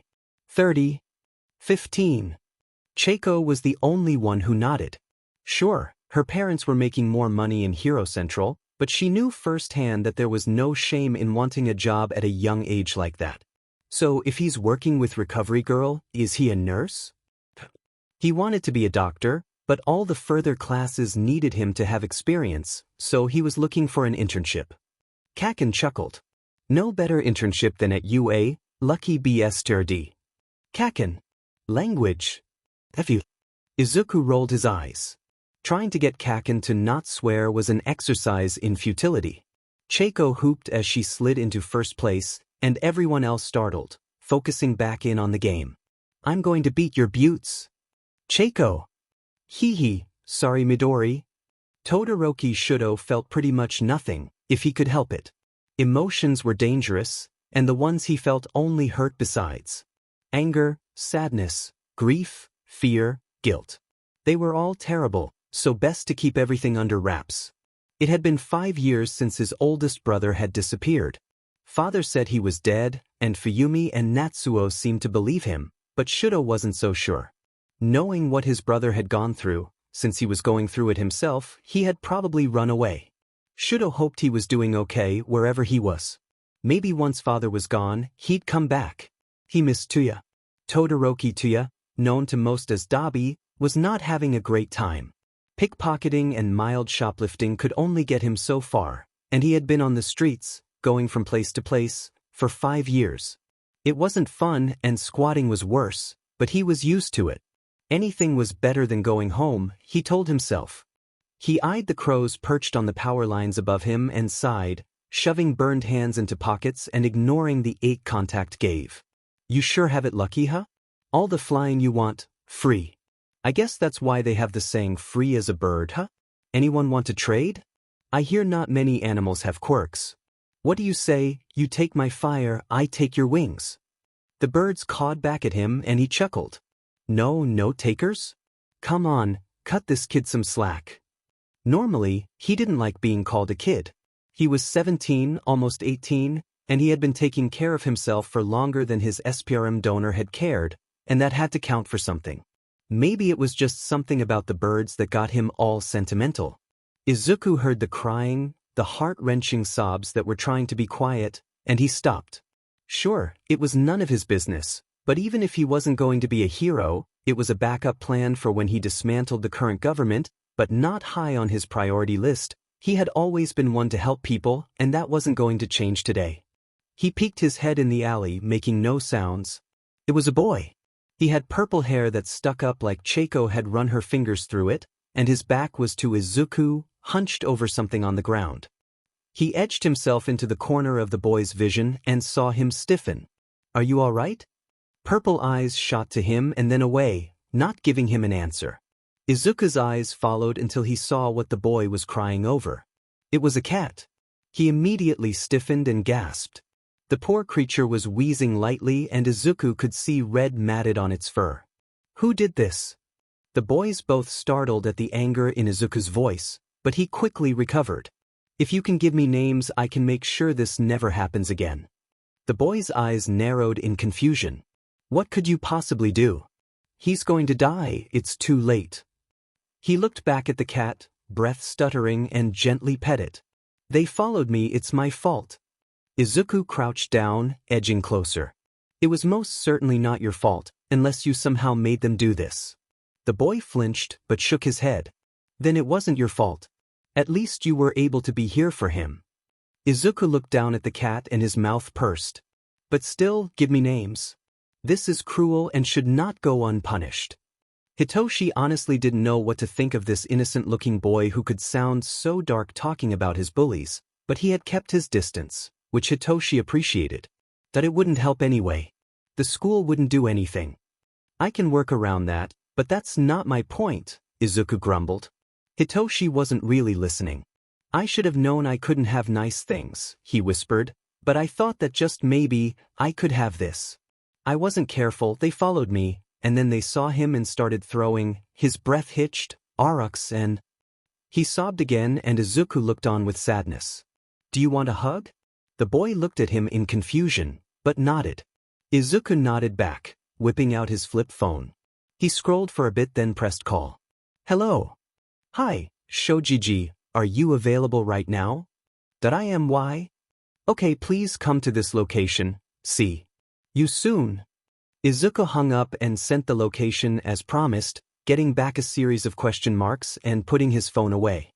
He shouldn't be long, but no one I know gives better hugs. The boy nodded slowly, still confused, and Izuku started a little. Oh, but I could hug you until he got here, if that would help? He nodded again and Izuku carefully crept forward to wrap his arms around the taller boy. I'm sorry they hurt you. Hitoshi clammed up, knowing this wouldn't last. This kid, whoever he was, would hear about his quirk and would leave. Sure, violence against animals was wrong, so maybe he'd give him the benefit of the doubt for like, another 30 seconds, but he was bringing his friend too. Oh god, what if it was just to beat Hitoshi up? What if this was all an elaborate setup from Hachiko and this kid was small to throw him off? But the hug was really warm. The light from the street was blocked out as a tall figure came in and he heard a voice rumble. Izuku, you gave me no details. Hitoshi paled. This guy was huge. Izuku leapt up. Shuji. This guy needs a hug, bullies again, and you're the best hugger I know. Shuji raised an eyebrow. This guy? Do you even know his name? The green one blanched and released Hitoshi before bowing. Oh my god, I'm so sorry, I hugged you and you don't even know my name. I'm Midoriya Izuku, this is Shuji Mezu, my friend. Shinso Hitoshi. Shuji walked down the alley, footfalls near silent. Nice to meet you. I hear you need a hug. Hitoshi was nervous, but stood slowly and nodded. It was really nice. Izuku had been right, Shuji was a really good hugger. So, those names. Hitoshi peeked out from the web of arms to look at the bright-eyed green child. You still want their names? Of course. Izuku, Shuji rumbled, and Hitoshi felt it through his chest. Please do not blackmail them. I hardly call it blackmailing, Gigi. That nickname still makes me sound like a grandpa. You happen to be the most responsible of the group. No, wait, no distraction, do not threaten them. I have no idea what you're talking about. Oh, so Takashi and the gang just decided to back off on their own? Is that what his name was? I never knew. Izuku. A little motivation goes a long way. Hitoshi couldn't help it, he laughed. It started as a giggle, then a chuckle, and then a chortle, and then a full belly laugh, cocooned in the warm embrace of a really tall boy who apparently had also been subject to Izuku at one point. Eventually, it turned back into crying and he sank to the ground, arms never leaving their place wrapped around him. He felt Shuji still and barely heard him hiss. They did that to the cat? Izuku hummed darkly. I changed my mind, Shinso, we need those names. Hitoshi left that alleyway 3 names lighter and his phone 2 numbers heavier. They were nice. Kuda would probably like them too.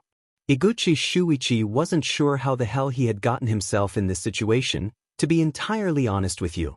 I mean, he could trace it back, go through the events that led up to this moment, but wrapping his head around the fact that it had happened, even though he had lived it, was really, really hard. He had been at work as his 15-year-old lizard self, helping Recovery Girl with any patients, mostly reckless hero students, and getting taught. She seemed to like it, and they did do quite a bit of gossiping. It took Shuichi a bit to warm up to the sheer snark that came out of this old woman, but the first time he had cracked a joke, she had chuckled, so he considered it a win. He was also learning a lot and no one was looking at him funny for having green scaly skin. Nedzu had asked. Still, it was just as school was ending when the intercom buzzed and Nedzu's voice came on. Mr. Iguchi, you have a call on line 2.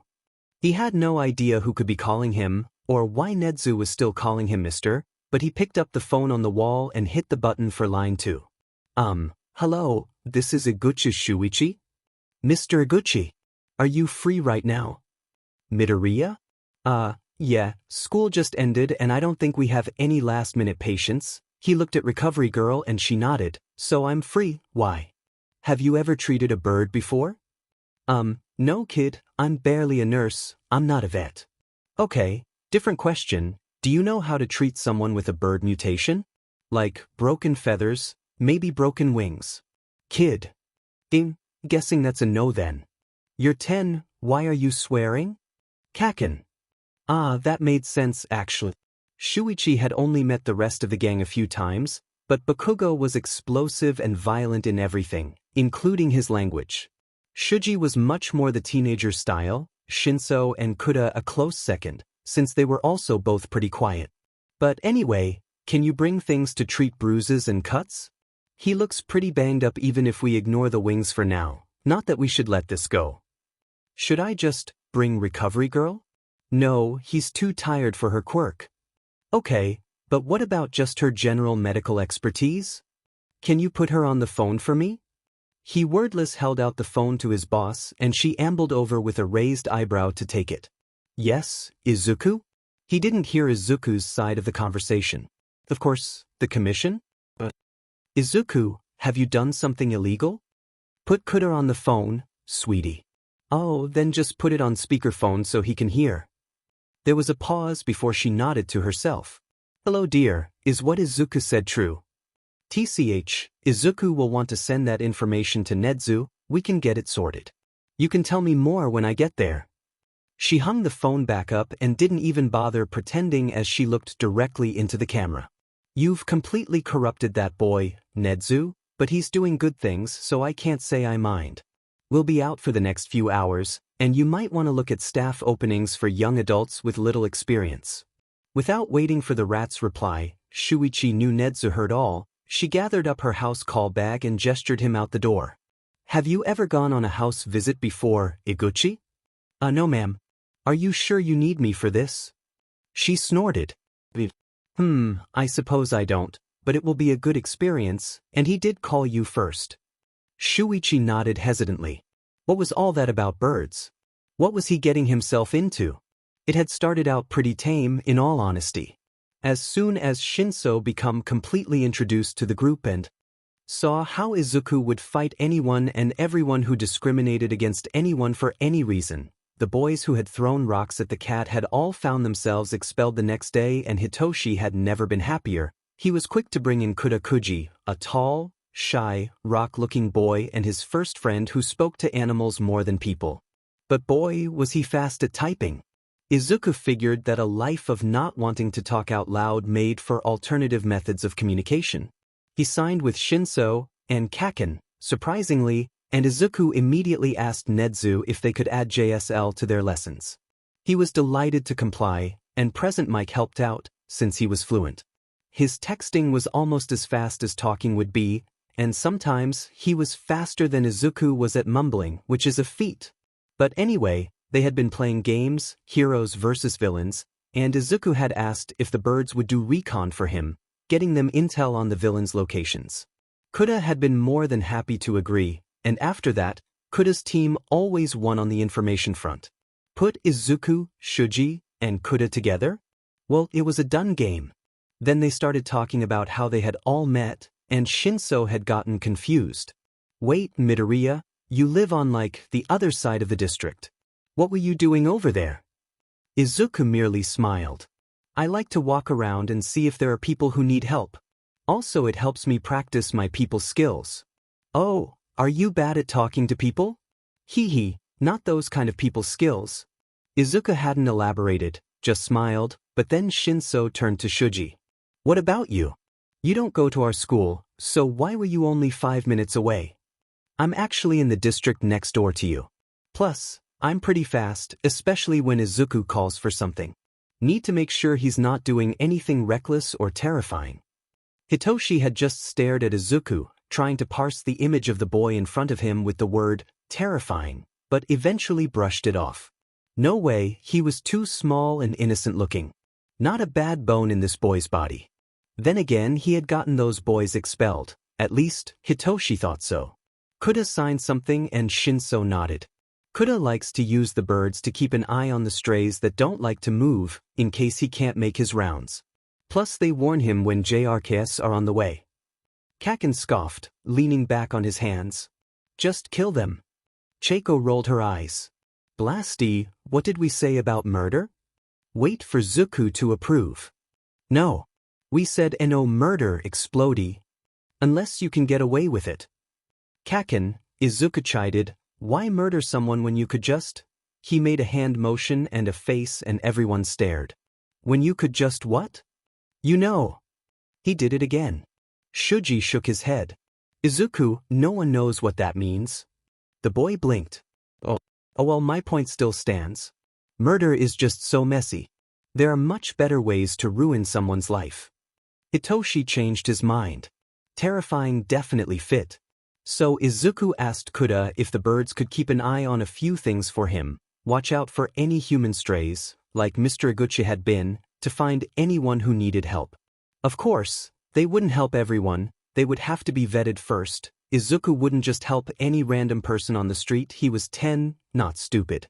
One thing led to another, and suddenly Kuji found himself spying on the Hero Commission. They're kind of shady, Izuku muttered. I am 95% sure they're hiding something. Some cover-up about a top hero, probably. Maybe Best Jeanist actually killed someone and they have to cover it up because he's so popular. Then the birds had come back distressed and Kuji had to calm them down for 10 whole minutes before he could understand what they were saying. The commission were hurting a bird. They said hurting them every day really bad for a long time. Kuji wasn't a fan of humans in general with the exception of this weird group of 10-year-olds. but he really hated people who were cruel to animals. He texted Izuku about how he was going for some in-person recon, and got a thumbs up and a question for location. He wasn't expecting everyone to show up, dressed up like tourists. "Hi, Kuda. We're here to help." Bakugo had, of course, rolled his eyes and scoffed, saying he was only here to keep an eye on Zuku, but Kuji knew that the whole group was very easily swept up in Izuku and his schemes. No one else could forgive animal cruelty either. The birds flew down to him at his call, and he got a basic general location of the window they were looking through to see this injured bird. They led the group of 6 10-year-olds to that side of the Hero Commission building. Izuku and Shuji, best at climbing and stealth, were helped above and beside the building by Cheiko, making them lightweight, and Shuji stretched out his limbs, forming an eye on the top end, to peek in the window that they could only see because of their height. Kuji watched him stiffen, and Izuku tugged on the boy, wanting to look as well, no doubt to get a good layout of the area so he could form a plan. Kuji watched the green boy's smile freeze on his face, and he became very, very still. Shuji lowered him again, and Cheiko gently let them float down. Izuku was still smiling, but everyone knew it wasn't a happy one. "Okay, I have a plan." Kuji rubbed his hands together nervously and signed, "How was the bird?" Izuku's empty gaze turned to him, smile never leaving his face. "Yeah, it's someone with a bird mutation quirk. From the brief bit I saw, they are training him to the point of death. I recognized some psychological tactics that lead me to believe he's being manipulated, and I don't have much knowledge of birds, but something tells me they were suppressing some of his traits." "Zuku, you were looking in the window for 2 seconds. And that was all I needed." Hitoshi clenched and unclenched his hands. "So, what are we going to do?" Izuku hummed, smile seeming a bit more real, and a bit more predatory. "I'm so glad you asked." Sanjicho really did not like her job, in all honesty. Running the front desk at the Hero Commission was like getting run over by a car 3 times a day, and just after you get up, someone throws a rock at your head. At least the pay was good. Today was a day where she was getting run over 4 times. Honestly, the amount of people who called about a villain attack was ridiculous. They had local hero agencies, they were the ones to be called. The only thing to do in those cases was to ask them their location, then give them the number of the nearest agency. Really, they were the commission, not the heroes. Honestly, the name probably threw people off. They should rebrand, just so Cho didn't have to deal with it. When she got a call from a panicked girl, explosions in the background with a terrible cackle and some scattered and distant screams, she could already feel a headache coming on. "Miss, I'm going to need you to calm down and tell me your location. Do you know the closest hero agency?" This girl or woman was hysterical. Cho was getting nothing out of her anytime soon. Welp, Path 2, using government resources to trace the call and get the location that way. As she was running the software, someone came up to the desk and showed her their badge, as was standard. She didn't even spare them more than a glance. Tall, plastic card, check, check, before buzzing them in. She did not have time to deal with people coming back late from their lunch breaks. She had to find this phone call before people died and the Hero Commission was blamed. Tracing. The program put out an error and she cursed internally. "Miss, I really need you to give me something to work with, or I can't get the heroes to your location." The person just kept blubbering, something about a park, which was helpful except for the fact that there were parks everywhere, and the explosion villain in the background said something about Cheeks hurrying it up? Hamming it up? Cho wasn't sure. Sounded angry regardless. This was the worst job. She should probably quit. Shuji and Izuku walked in without a hitch, Shuji using his height to pose as a worker while the lady at the front desk was occupied with Cheiko and Kaken's phone call. Hitoshi and the birds were helping with the screams, and Izuku using his lack of height to just duck under the view from the desk. Was it illegal to mislead someone like this? Yeah, probably, but Izuku's phone was pretty much untraceable and they were torturing a teenager, so justified and probably not going to have consequences. He had already mentally mapped the general direction of where they had seen the red-winged boy, and Shuji was more than happy to make sure no one caught them, keeping extra eyes and ears out at all times. They had both gotten pretty quiet-footed, so no problems there. Slow and steady won the race. They just had to get in, get the bird boy, and get out without getting caught. even if they were 10. Shuji stopped him before they hit a corner. A mouth formed right next to Izuku's ear. I think I found him. No one else around, but his breathing is bad, it's bad. Izuku nodded and peeked around the corner and his friend. There was one door at the end of the hall, a few feet away. It had a deadbolt on it. Izuku's blood boiled at the thought. First they tortured him, then they locked him up, not even tending to his wounds? Were they trying to kill him? Izuku didn't even care that the commission was technically the backbone of today's society. He was tattling to Nedzu and burning it all to the ground. Nedzu would probably enjoy it as much as he would, honestly. He gently slid the deadbolt away, Shuji watching the hallways to ensure no one was coming to check on them, and the door creaked open. They both tensed, but no alarms went off, so Izuku opened it the rest of the way. The bird boy murmured something and tried to get up, stumbling as he did so, before he stood tall, at attention, even though he was wobbling and bleeding from multiple cuts. Izuku gasped. His red feathers were bent in places, and one wing was hanging limp. He hurried over to the older boy and gently grabbed his arms, trying to steady him. Gigi, I need you, he can't walk. Shuji was in the room in an instant, carefully lifting the barely taller boy and arranging him in his arms, letting the limp wing hang on the outside, where it briefly dragged on the floor. Izuku, if I'm holding him, my senses are dulled. He nodded. That's fine. We just have to be fast. He untucked Shuji's phone from his back pocket and opened it up to text the distraction team. Out, wrap it up and keep secretary distracted. He got a thumbs up back and slipped the phone back where he found it, honestly a feat since they were speed walking and Shuji had much longer legs than Izuku. Walking back out the special employee-only doors they had come in through, honestly, the fact they had managed to avoid everyone was incredible, revealed the poor, haggard secretary frantically trying to calm Chaco down, who had resorted to just screaming with explosions and expletives in the background, just so she could get a location. She had no doubt put out an alert for all heroes on patrol to be on the lookout for an explosion villain, not that they would find one. The rest of the group was back at Shuji's house, the closest one, and were no doubt in the backyard, playing heroes versus villains so Shuji's older sister wouldn't get worried. They slipped out the door and could have rushed them in from the alley he had been hiding in with the birds. He immediately fussed over the bird boy, still upset at the cruelty, and typed something out before shoving the phone at Izuku. The birds say he's dying. He needs medical help and fast.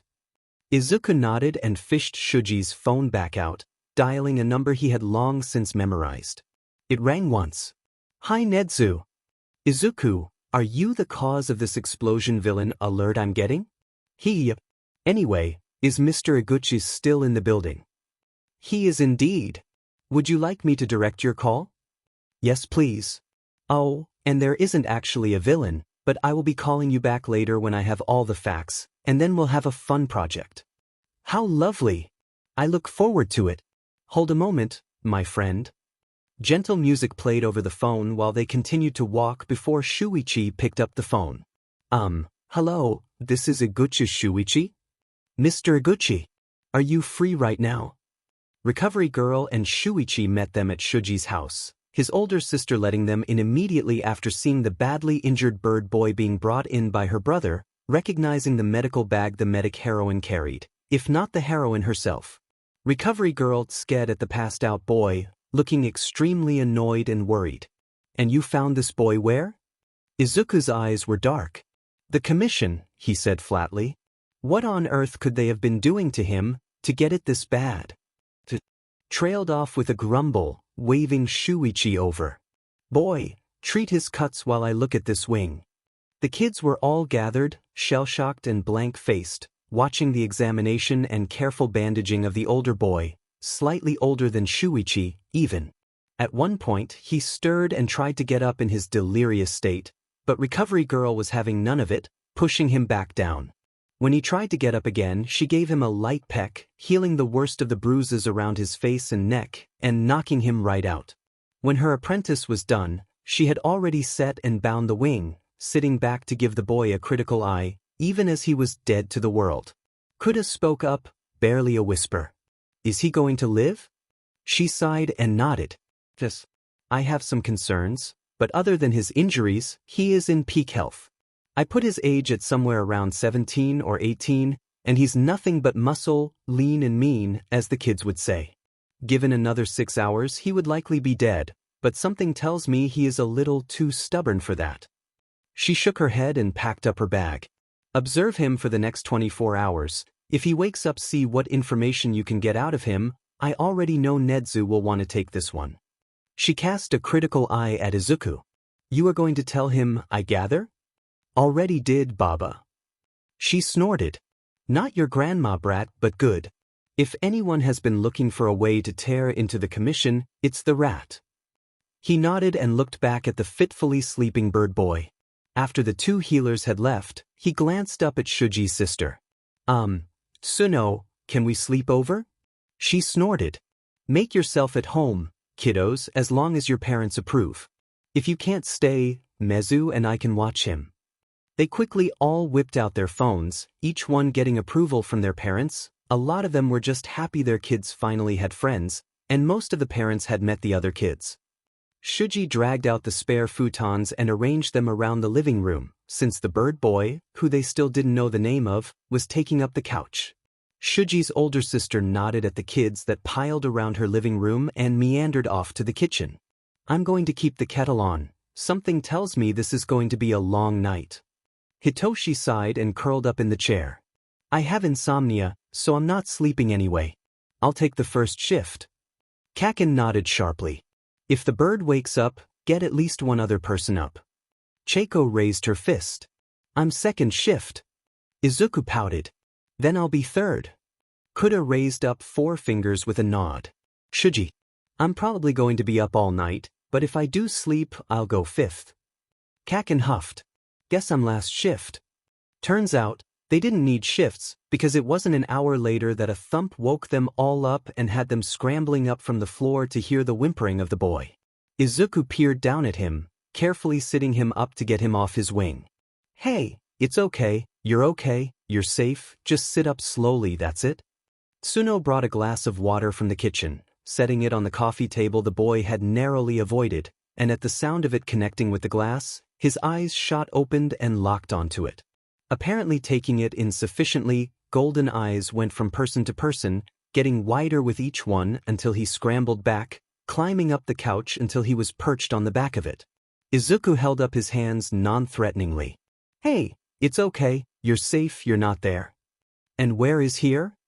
His voice was soft and scratchy, and his eyes briefly flicked to the glass of water before locking back onto Izuku. Nobody moved.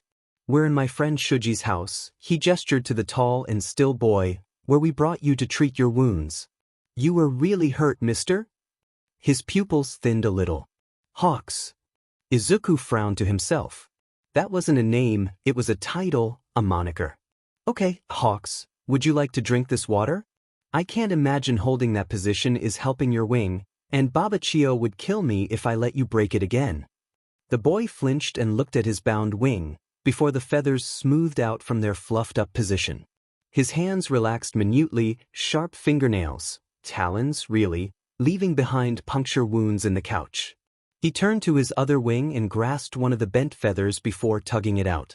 Izuku heard Kuda sek in a breath, but the feather came out as easily as breathing. He took the feather between his hands and fiddled with it until it was straightened out again, then tucked it back into place. He did this for a few of the more obvious ones, then just shook out the wing gently, and the rest righted themselves with a buzz. It's not broken. He fingered the bandages binding it closed, and feathers began to slip out, floating in the air until the bandages fell away from lack of support.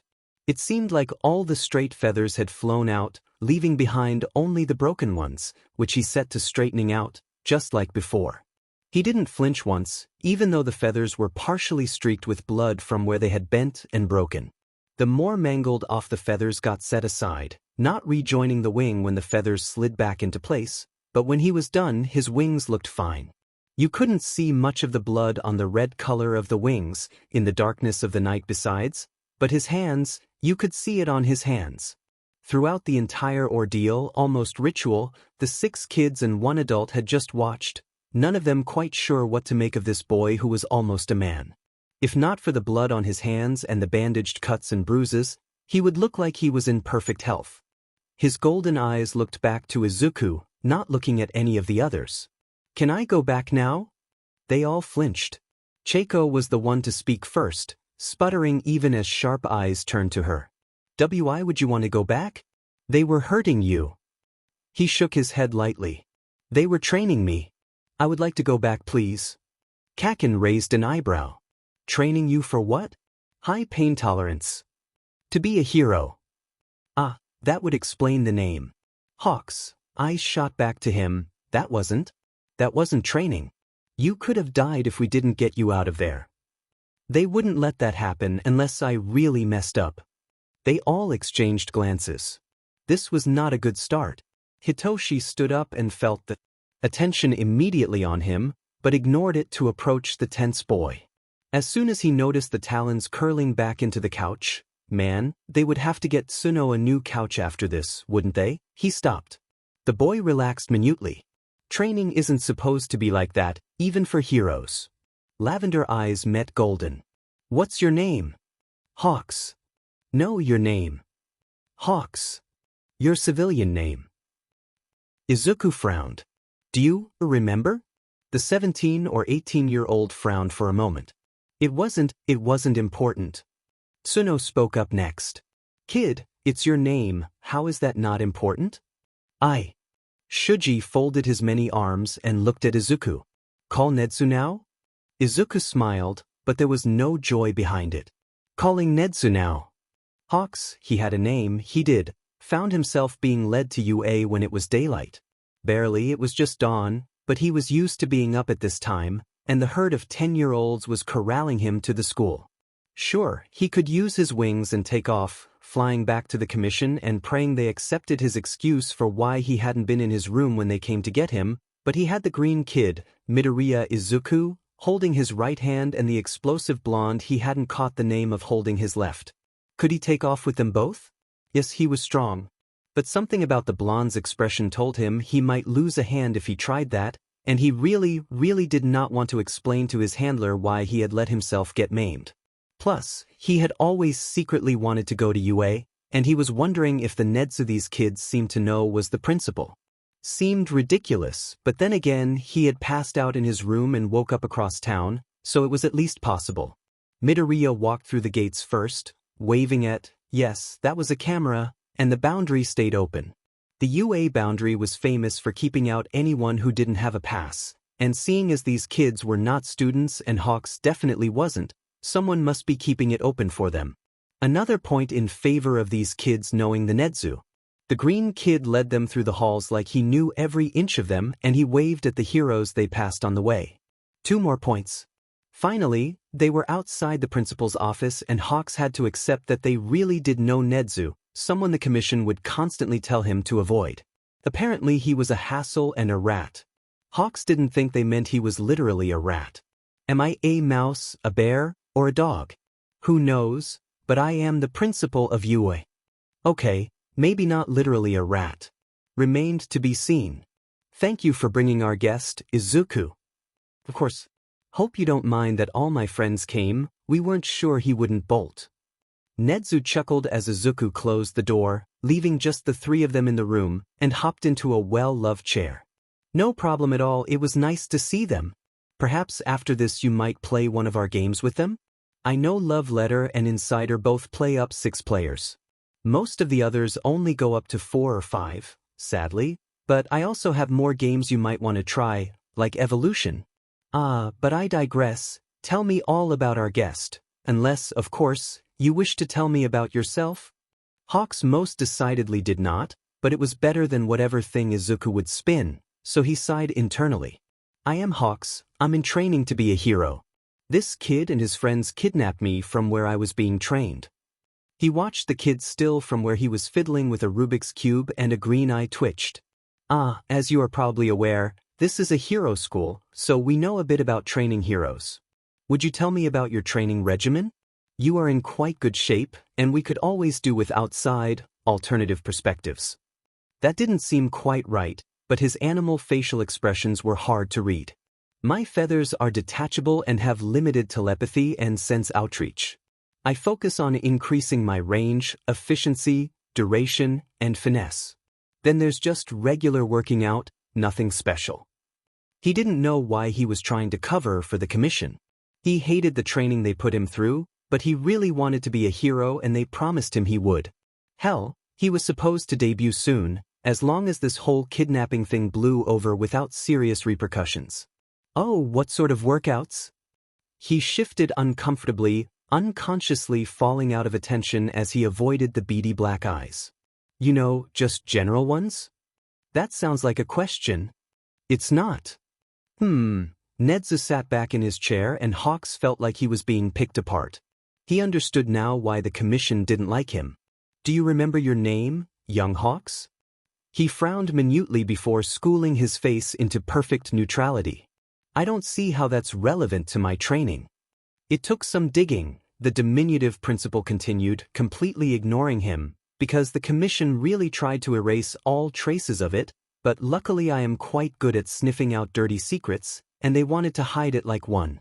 He leaned forward and folded his hands, on the desk, looking up at him with serious, steady eyes and a gentle smile. Would you like to know it? Hawks faltered, the immediate answer of no dying on his tongue. He should say no, his name wasn't his anymore, he had forgotten it. He was just a hero, he didn't deserve it. Yes. He blinked in surprise at the answer that came out of his mouth. It was no more than a blurted whisper, but Nedzu's ear twitched and his smile widened minutely. Hello, Kigo Takami. I am Nedzu and this is Izuku, it's nice to meet you. All the tension of the last 12 hours came crashing down on him at once as he tasted the name on his lips and it settled on his shoulders like an old friend. He collapsed with a sob. Kigo was, apparently, 17, turning 18 soon, which is when the commission was planning on having him make his debut.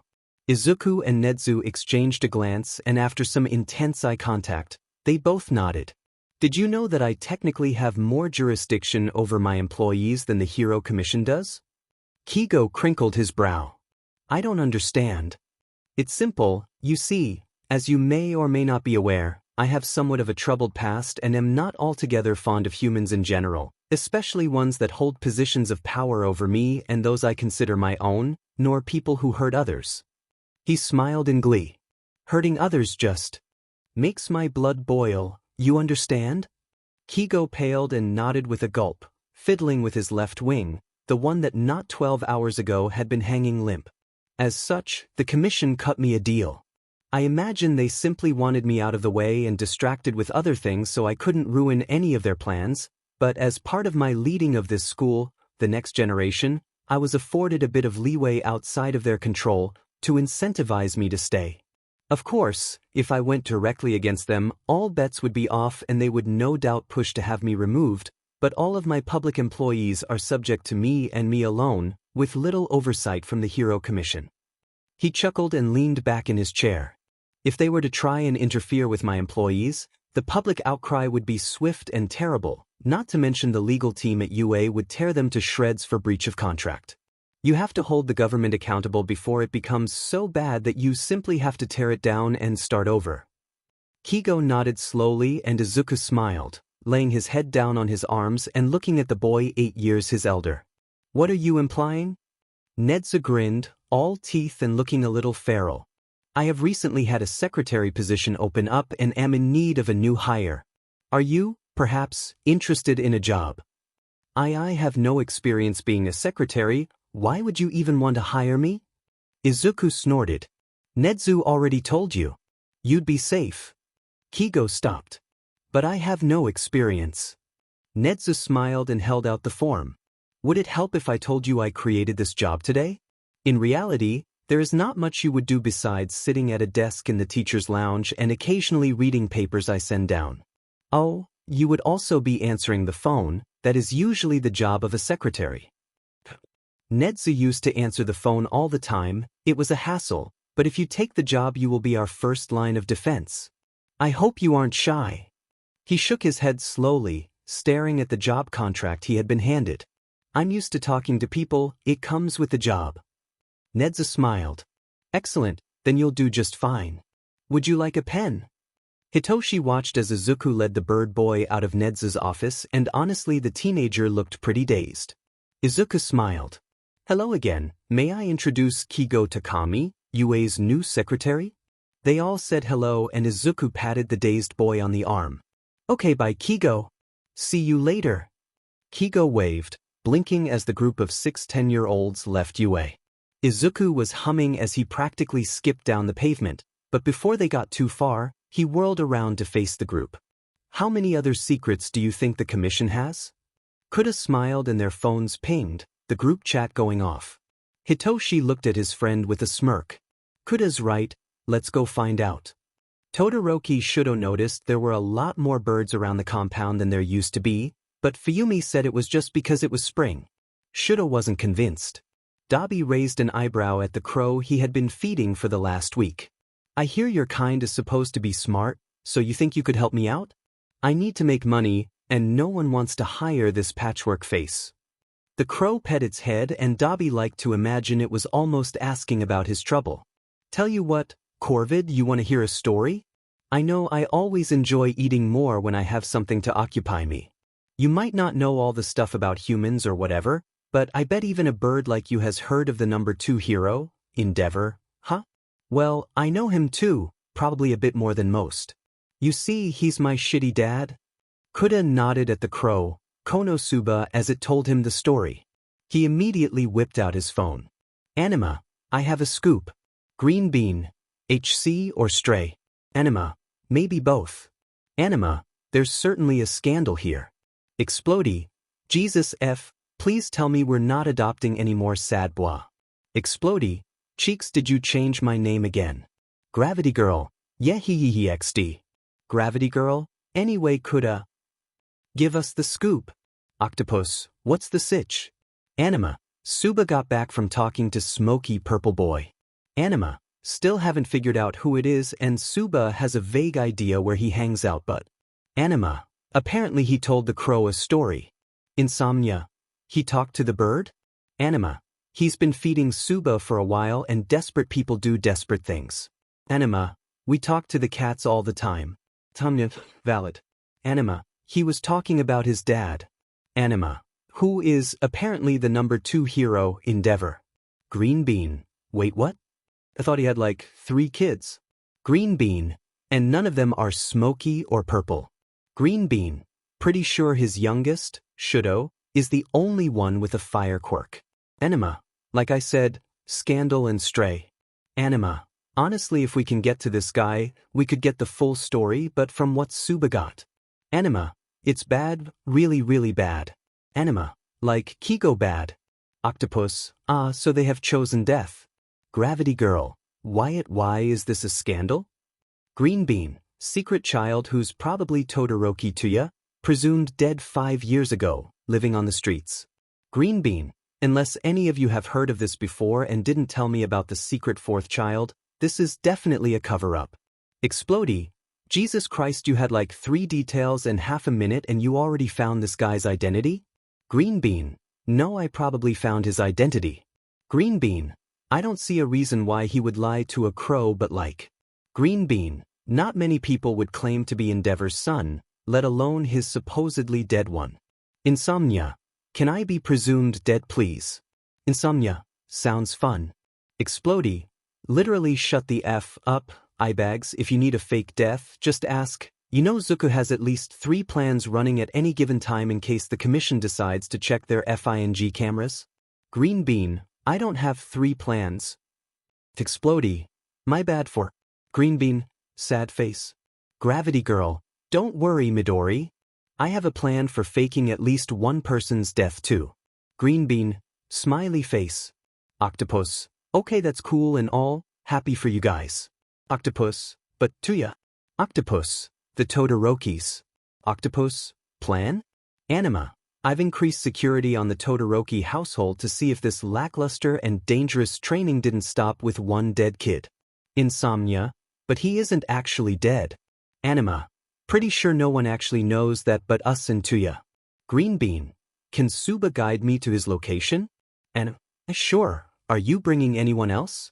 Greenbean, Anyone want to talk to another 18-year-old and try and convict his dad for murder?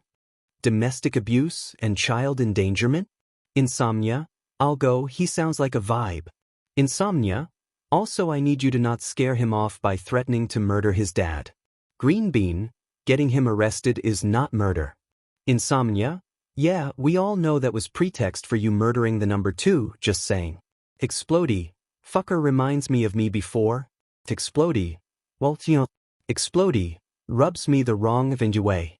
Gravity girl? Hey, I'll come too. I was on distraction last time, and while that was fun, I want to be in it. DDD. Greenbean. Kuda, what time does he usually meet and feed Konosuba? Anima. Twice, 10 a.m. and 5 p.m. Greenbean. Basic area? Anima, sounds like an hour away by train, 2 by walking. Greenbean. Okay. Toshi, Cheiko, meet you at Toshi and Kuda Station at 3:30 p.m. sharp. Don't be late. Gravity girl. Okay. Smiley face. Tanya, sure. Explodey, can't believe we're just gonna adopt every single fucker with problems in this goddamn country. Explodey, what's next? FNG vampire or something? Octopus, not sure if those are real, but I suppose anything is possible with quirks. Gravity girl, oh, aren't vampires usually supposed to be hot? Hell yes, gimme a vampire next. Insomnia, we're 10? Gravity girl, sorry I have a goal in life. Octopus, I'm more concerned that she's looking forward to meeting what is usually known as a blood-sucking monster that will kill you. Explodey, Cheeks, why are you like this? Gravity girl, it's a talent, love. Greenbean, I'm gonna go finish my work for today, but I'll see you guys at 3:30. Keep me updated if we find any more evidence. Dobby was already not having a great day. Sure, he had seen his best friend this morning. Disregard said best friend was a bird, that's not important. But he had almost gotten caught when doing his regular major, shoplifting. Luckily, he hadn't survived 5 years on the street by being slow, so he was able to run before the cops could catch him, but he had dropped some of his hard-earned, stolen, food and now he would have to try and get more tomorrow. It was a shitty day to be homeless. At least it wasn't raining because those days were always the worst, needing to find shelter, said shelter being musty as hell, food would go bad faster, and his clothes and more importantly socks would invariably get wet. So yeah, at least it wasn't raining. He trudged to the spot he usually hung out with his buddy, twirling the saltines packet between his fingers. He hadn't really named the crow, since that felt a little rude and he knew he wasn't the best at names. I mean, he had named himself Cremation, so he wasn't exactly a paragon of creativity. The crow was waiting for him and cawed to greet him, like usual. Yeah, you're hungry, I brought you some crackers, chill my guy. Are you Todoroki Tuya? He would later claim that he did not scream, but when a small child comes out of nowhere and calls you by your literal dead name, he was dead, it made sense in his head. Out of the blue, you would have to be a weirdo to not jump 3 feet into the air and scream like a little girl. What the F dash? The kid was tiny and green, Dobby noted, with really wide and sparkling eyes. Are you Todoroki Tuya? Another kid, taller and purple, sighed from behind the kid. Izuku, I thought we agreed we weren't going to immediately open with that question. But Hitoshi, what else was I supposed to start with? Hi, I'm here to take down your father and the commission? You know that crow you've been befriending for the past several weeks? Yeah, that's a spy for one of my friends. You aren't helping. The green kid sighed and turned back to Dobby, who was still plastered against the wall from where he had scrambled back from these children that had appeared out of nowhere. The squirt held out his hand. Hi, I'm Midoriya Izuku. Dobby blinked at the kid and then glared at the crow. You turned me into these kids? What the heck, man, I thought we were friends. Izuku's eyes widened. Oh no, Suba is still your friend, he was just worried, that's why he told us your life story. The purple kid smacked himself in the face. You what? Izuku frowned. Not working, okay, let's start over. Hi, I'm Dash. Midoriya Izuku, yeah, I know. Now what the hell did you mean when you said you wanted to take down my father and the commission? Does that mean the Hero Commission? Also, do you know who my father is? Izuku smiled, all bright and sunshine. Yes and yes. They've both hurt a lot of people, and they both need to be taken down. We have a bird guard on your family dash. He means we have more bird spies watching the main Todoroki household. And with your testimony and my connections, we can definitely get Endeavor arrested. Finding more evidence against the Hero Commission is honestly just a bonus at this point. Dabi blinked. You're like 4, what connections could you possibly have to take down both the number 2 and the government? Izuku pouted and the girl, since when was there a girl? Giggled. I'm 10, thank you very much. And you should come with us, you can meet my connections. Dabi weighed his options. On one hand, these were literal children. On the other hand, they knew a lot they shouldn't have. I could be a murderer, are you sure you want me to go with you guys? Konosuba would never hang out with a murderer. Dabi looked at the crow in question. I'm still mad at you. The crow crooned and flapped over to perch on his shoulder and preen his hair, and Dabi sighed. Fine, whatever, I forgive you, but only if this pans out and I can get an actual meal out of it. Izuku smiled again and Dabi squinted. Great. Follow us. Kigo was having a great time being the secretary for UA. He had a few numbers, like the Hero Commissions, written down on a piece of paper, and if one of them called, he got to do everything in his power to make them stop calling. Joe's Crack Shack, we deal it, you feel it, how can I help you? Welcome to Fahitsa, Hut. Let me guess, Pi Dash. Hello caller, you're on the air. Thank you for calling Comcast, how can I help you? 119, what's your emergency? District Morgue, what's your body? Larry's Taxidermy, you snuff M, we stuff M. No, this is Patrick.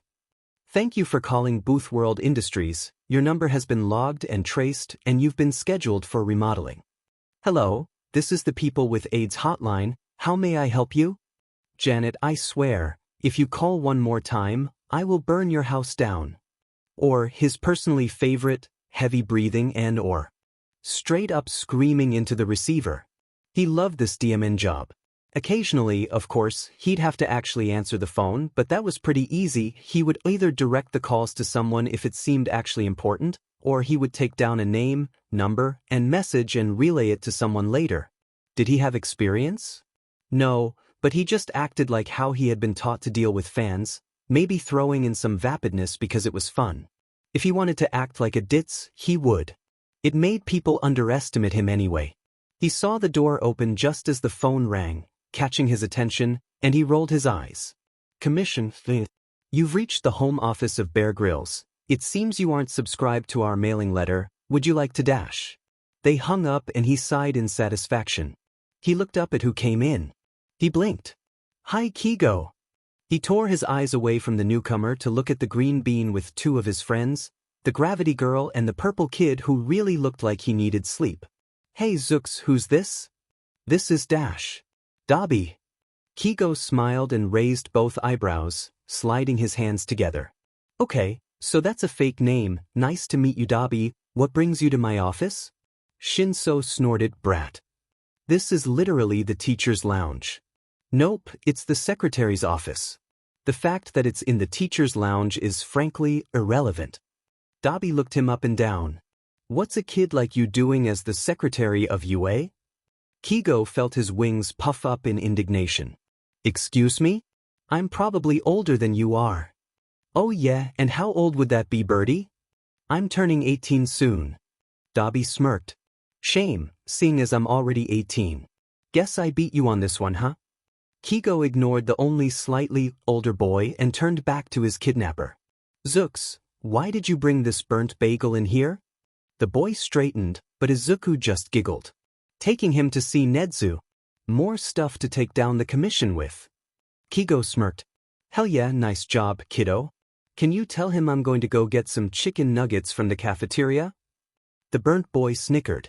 Chicken? Isn't that cannibalism? Kigo was getting a little mad at this boy's infuriating smirk. Do these wings looks like a chicken to you, Motherf Dash? Whoa, chill, Birdie, there's kids in here. Uraraka snorted.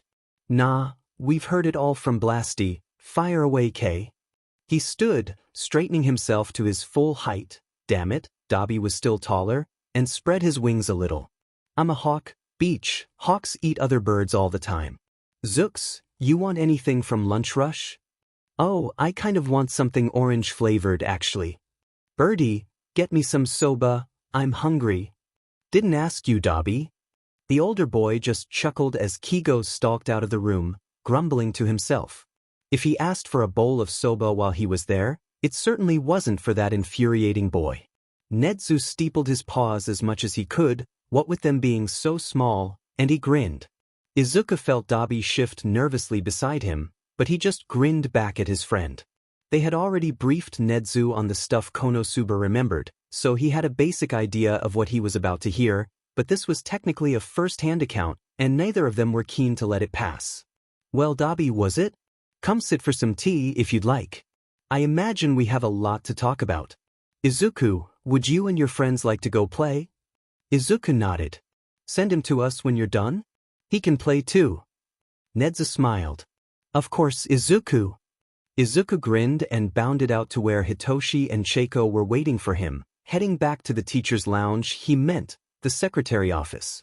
Kigo walked in just as they did and tossed a bun to Izuku. He looked at it, then shrugged and took a bite. It was like an orange creamsicle custard bun. He grinned at the bird boy in thanks and bounded over to the table, taking 2 decks of cards out of his pocket. Kigo, call Mr. Iguchi down and come play with us. Hawks shrugged and picked up the phone, hitting the button for the intercom with a smirk. His face lit up and he used his most sugary voice. Mr. Iguchi, you've been requested in the teacher's lounge, Mr. Iguchi. He set the phone back down, barely suppressing his laughter. He wiped a tear from his eye and plopped down at the table, immediately sprawling out with terrible posture. So, what are we playing? Izuku giggled and shuffled the 2 decks together, leaving out the jokers. BS. Hitoshi groaned and plopped his head on the table.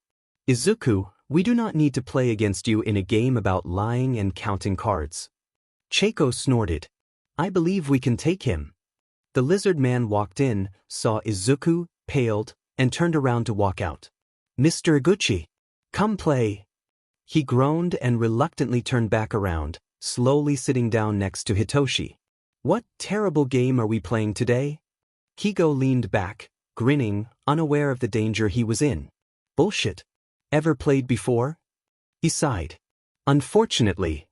They played a few normal rounds, pretty basic, Izuku winning most of them, when Dobby came out of the office, looking a little shell-shocked. Izuku waved him down. Come play BS with us. Kigo doesn't really know what he's doing, so you'll be fine. Hey! Dobby looked to Kigo's desk and saw the soba. His eyes widened and he grinned. Ah, Birdie, you shouldn't have. Shut up, he had extra and you look like a starving rat. I'm flattered. Dobby grabbed the bowl and sat down next to the bird, obnoxiously slurping his noodles directly in his ear. But anyway, it's been ages, remind me how you play? Izuku smiled. So, I'm going to deal all the cards out to everyone, and then we start with one person and aces. You put down a number of cards, face down, and claim them to be that number and whatever you were supposed to lay down. For example, I say 3 aces and lay down 3 cards, and Hitoshi would go next laying down some cards and declaring 2s. If someone doesn't believe you put down what you said, they call BS and they get revealed. If they were right, you take the entire pile of cards, but if you were telling the truth, they take the pile instead. The winner is the first person to have no cards. Oh, Dobby muttered, so if you don't have the cards you just lie and pretend you had the cards. Yep. Got it, who's going first? Izuku dealt out the cards and invited Dobby to start. 2 aces. Kigo put down 2 2s, and Izuku put down 3 3s, grinning all the while looking the perfect picture of innocence with his big green eyes and bright smile. Hitoshi narrowed his eyes at Izuku, but shrugged and put down 5 4s. Bullshit, Dobby scoffed, there aren't 5 4s in a deck. Hitoshi raised an eyebrow. Dude, we're playing with 2 decks. Dobby paused, but shook his head. Nah, I don't think you have 5 4s anyway, there are 6 of us, no way bullshit. The younger boy shrugged and flipped up the last 5 cards, revealing them to be all 4s. Dobby stared, then grumbled and swept the cards into his hand. Oh, by the way, Izuku said, if you want to get immediate satisfaction from lying and getting away with it, once the next person goes, you can say, peanut butter. For example, none of the cards I put down were threes, so, peanut butter. Hitoshi gave a big sigh. This is why everyone is terrified of you, Izuku. He blinked. Me? Yeah, Dabi didn't see it. This kid? Sure, he had scared the sheet out of him earlier today, but that had nothing to do with it. The kid merely had the element of surprise and brought up a past no one but a crow was supposed to know about. Said Crow had left them when they got closer to Yue, apparently going off to find their spymaster. Why did 10-year-olds have a spymaster? But yeah, other than that, no way this kid was terrifying. Nedzu was a little scary, but this kid was harmless. Dabi would soon come to regret that thought when Izuku successfully called out his every bullshit and got away with so much, winning rounds handedly. This kid was terrifying. Anima, have a confusing report tbh. Explodey, is it on the rest of the Endeavor kids? Anima, no, this is new. Anima, something has been hunting and eating my birds. Explodey, so there's a dog or a cat on the loose, who cares? Anima, no, this isn't an animal. Explodey, no way, this isn't a wild animal, they're birds, they get eaten. Anima, image.jpg. Explodey, what the F happened to that bird? It's not even eaten, it's just bloody. Explodey, kinda animal does that. Anim, again, not an animal. This is a person. Explodey, that's Fed. Explodey at Greenbean, get over here. Greenbean, why is a person attacking the birds? Anima, it's not a targeted attack, by the way, apparently it's all over the place. Greenbean, can you get me locations? Anima, gimme a sec. Anima, map.jpg. Octopus, is it just me or is that in like, a path? Greenbean, not just you. Greenbean, the person is traveling somewhere. Greenbean, okay, running the math, they should be nearby in 4 days. Explodey, we are not going towards the crazy bird sucker. Explodey, I will tell Auntie. Gravity Girl, do the birds know what we're looking for? Gravity Girl, Anima, crazy blonde, some red. Greenbean, Kaken, have you been attacking birds? Explodey, tough. Insomnia, wait, so are we. Insomnia, actually. Insomnia, going after the bird sucker. Insomnia, please say no. Greenbean, I think we should at least check it out. Greenbean, we care about the birds. Greenbean, they are our main source of information and have already given us 2 great leads. Greenbean, plus it makes me sad to see them dying, smiley face. Anima, not one for confrontation, but I will accost this monster if I see them in real life. Gravity Girl, might be a weird quirk thing. Gravity Girl, but if they're chasing birds, can't we lure them in using a bird? Greenbean, I don't want to put more birds at risk, dash. Explodey, are we really FING doing this? Really? Greenbean, Udon, T have to come if you don't want to. Explodey, oh I'm going. Explodey, don't want to have to explain to Auntie why you got mauled by a bird sucker. Explodey, wait a goddamn minute. Insomnia, what now? Explodey, IF called it. Explodey, vampire bitches. Explodey, haha, get F, I called this sheet. Explodey, but god damn it, why do I always have to be right? Gravity Girl, smiling face with heart eyes. Greenbean, oh, that makes sense. Based on the amount of birds, whoever it is needs quite a bit of blood, or at least they aren't getting any other sustenance. Greenbean, seems like we also don't have them eating any people, or we would have heard about it on the news. Greenbean, I can't wait to meet them. Explodey, why are you such a dumbass? Greenbean?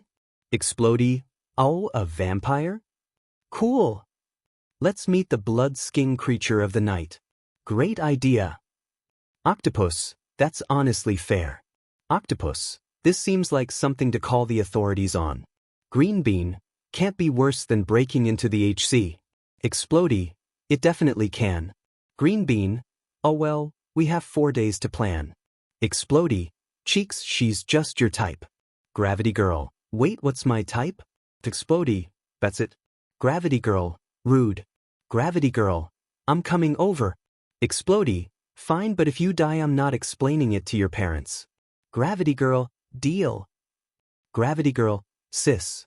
Himiko wasn't entirely sure how she got here, if she was being entirely honest.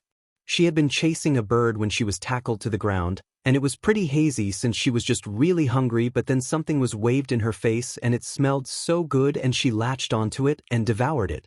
She had been upset that it was gone so quickly, cursing herself for not being able to hold back, but then there was another one. This one she took her time on, savoring every bloody bite. It was nice. The outside was just cooked, but the inside was still pretty purple and just full of delicious blood. It was amazing. Then her eyes had cleared and she saw the three boys. The biggest one had many arms and a mask covering his neck and mouth, and his many arms were folded. He looked defensive. She hoped he wasn't mad at her for the birds. The next one was blonde, like her, but he had red eyes and was glaring always. He was taller than her, which wasn't hard since she didn't eat a lot. Even though he was glaring, Himiko didn't think he was going to attack her, he was just annoyed. The other one was really tiny and cute and green. Himiko personally thought he looked like a bush, but he had been the one to give her the food, so she automatically liked him. She wasn't really able to pay attention to what the bush was saying, but he promised her more food, so she was more than happy to follow them. She only looked at the birds a few times on the journey. Really, she felt much better after the snack the bush had given her, but she was still hungry. There was a small grandma and a lizard boy who looked only a little older than she was, and then the grandma handed her a pouch. It was blood. Himiko closed her eyes at the first taste, letting it wash over her, and she sighed. Internally, she wanted to SCK it up all at once, but she didn't know when she'd get more blood, so best to savor it. Drinking blood was weird and wrong after all. These people were just also weird. But not wrong. They couldn't be wrong. They were so nice to Himiko. 2 more blood packets later, Himiko was full and sitting on the edge of a bed, still no clue how she had gotten there, but the nice grandma was looking her over and clicking her tongue. Dearie, when was the last time you actually ate? She hummed. The bush gave me some snacks. The grandma paused before glancing over at the bush in realization. And before that? Himiko thought and thought and thought, but she really couldn't remember. Things had been hazy for the last. What was the date? Oh, she was 11 now. That was fun. The nice granny gave her some gummies and Himiko found she liked them. Not as much as blood, but they were sweet. Then a little mouse person came down to say hello and he brought a big man with tusks. He was all red and silver and had these yellow glasses on, and apparently his name was Mr. Can. He had a blood quirk just like Himiko. The next person to come in was a cutie named Uraraka Ochako. Even her name was cute. Himiko smiled and waved at her. She was pink and brown and Himiko hoped she could see her again. She looked like fun. According to Nedzu, the little mouse person, Mr. Can would be taking care of her for a while until they could find her parents. She wasn't super happy about that, and the bush seemed to notice, because he asked her if her parents were mean. She felt bad for crying, but thinking about her parents reminded her that she was a monster. Then the lizard boy knelt next to her. Am I a monster? She was confused. He was just a lizard man. Why would that make him a monster? People called me a monster too. What? But he was so nice. And you are nice too. You aren't a monster just because of your quirk. Oh no, she was crying again. The grandma gave her a juice box.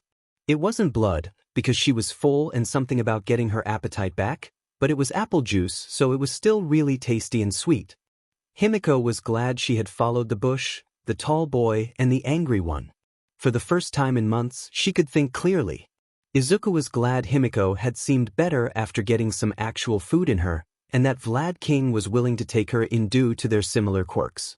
Luckily, Recovery Girl had some blood on hand that they could feed her, since the meat they had barely cooked wasn't actual blood, no matter how fresh it was. Cheiko was very excited to have another girl in the group. No, it's not because she's a vampire. And immediately hounded the teacher into arranging playdates. Technically, since she was a ward and under hero watch due to her abuse, there was nothing else they could call what her parents had done to her, and Izuku had a feeling they had barely scratched the surface. She couldn't leave the house. but she could have visitors, so Cheiko had volunteered to be her into the normal, outside world. Izuku had high hopes for her. She seemed really nice. Even Kudo was willing to forgive her as long as she stopped eating the birds, so, progress. Her 12th birthday was coming up soon, in August. She had been out on the streets for almost a full year, in a haze of starving bloodlust. Izuku was really glad he had gotten her last name, because he had some people to send the police after. It was that or resort to murder, but he had a feeling that even if he didn't get caught, which he wouldn't, at least 3 of his friends would be disappointed in him. Today, he and Nedzu had been invited to a party. Actually, they were allowed to bring guests, so Izuku decided to bring Kaken and Hitoshi, Kaken because he was still sulking that they went after Himiko, and Hitoshi because he needed to get out more. Plus, he was fun to hang out with. Nedzu met them at the station and they all took the train together until they were outside their destination, what looked like just a regular office building. Probably for the best, since this was a party for the #1 hero. Less attention they attracted, the better. There was a 16-year-old girl at the desk and she grinned. "Hi, Principal Nedzu." "Hello, Awada." "Izuku, this is Awada Karakoko, a 3rd year at UA and Sir Naitai's intern." Izuku beamed at the blue-skinned woman. "Hi, I'm Izuku. These are my friends Kaken and Hitoshi." She chuckled. "Yeah, I think I've seen you and some of your buds in the halls. Here for the party? 3rd floor, you can't miss it." Izuku paused. "Are you gonna go?" She smiled. "Yeah, I will, just gotta man the front for half of it until Centipeter can take over. Can't just let anyone walk in, you know?" He grinned. "Makes sense. See you later, Awada." She waved as they got in the elevator, Hitoshi pressing the button for the 3rd floor. It dinged as they reached their floor and Izuku was bouncing up and down. It had been a couple of months since he had last seen Night Eye and All Might, or Tashinori, as the man insisted on being called after their 3rd visit, and he was excited to see them both. It really was impossible to miss, since the door was surrounded by balloons and streamers, all in the red, white, blue, and gold, the traditional All Might colors. Inside, it was filled with people, most of whom Izuku didn't recognize, actually, including a detective who was smiling and talking to Tashinori, and a short old man who was hovering around the food table, eating all the sweets and throwing popcorn at Tashinori's head. The man didn't seem to notice, but someone across the room seemed to be keeping a tally of how many popcorn could bounce off before he did. It was currently in the 30s. Izuku bounded over to the hero, completely ignoring the fact that Nedzu had split off and his 2 friends were frozen in the doorway. Oops, he forgot to warn them, didn't he? And grinned up at the man. "Tashinori!" The man laughed and picked him up, swinging him around. "Young Izuku, I am glad you could make it. I have no doubt that this is all due to your influence." Night Eye snorted and muttered something about puppy eyes under his breath, but neither of them heard him. "I see you brought friends?" Izuku grinned as he was set down and tugged the pro over to his still wide-eyed friends. "Yep, this is Kaken and Hitoshi." "Kaken, Hitoshi, this is Yagi Tashinori. Or, you know, All Might." Slowly, Kaken turned to Izuku. "Yes. What the F dash dot?" All Might looked taken aback at the 10-year-old's language, but Hitoshi piped up next. "So was anyone gonna tell me you knew All Might personally, or was I just supposed to find that out myself? How long have you known him to know his name?" Since I was 8? "Yeah, it's almost 2 years now, huh?" Kaken nodded. "Okay, since I can't scream right now, I'm going to stuff my face with food." Hitoshi just shook his head and went back to staring at the symbol of peace with narrowed eyes. "So how did you meet Izuku anyway?" Yagi scratched the back of his head sheepishly. I was being reckless, and he helped me see that." "What the F is with this cake?"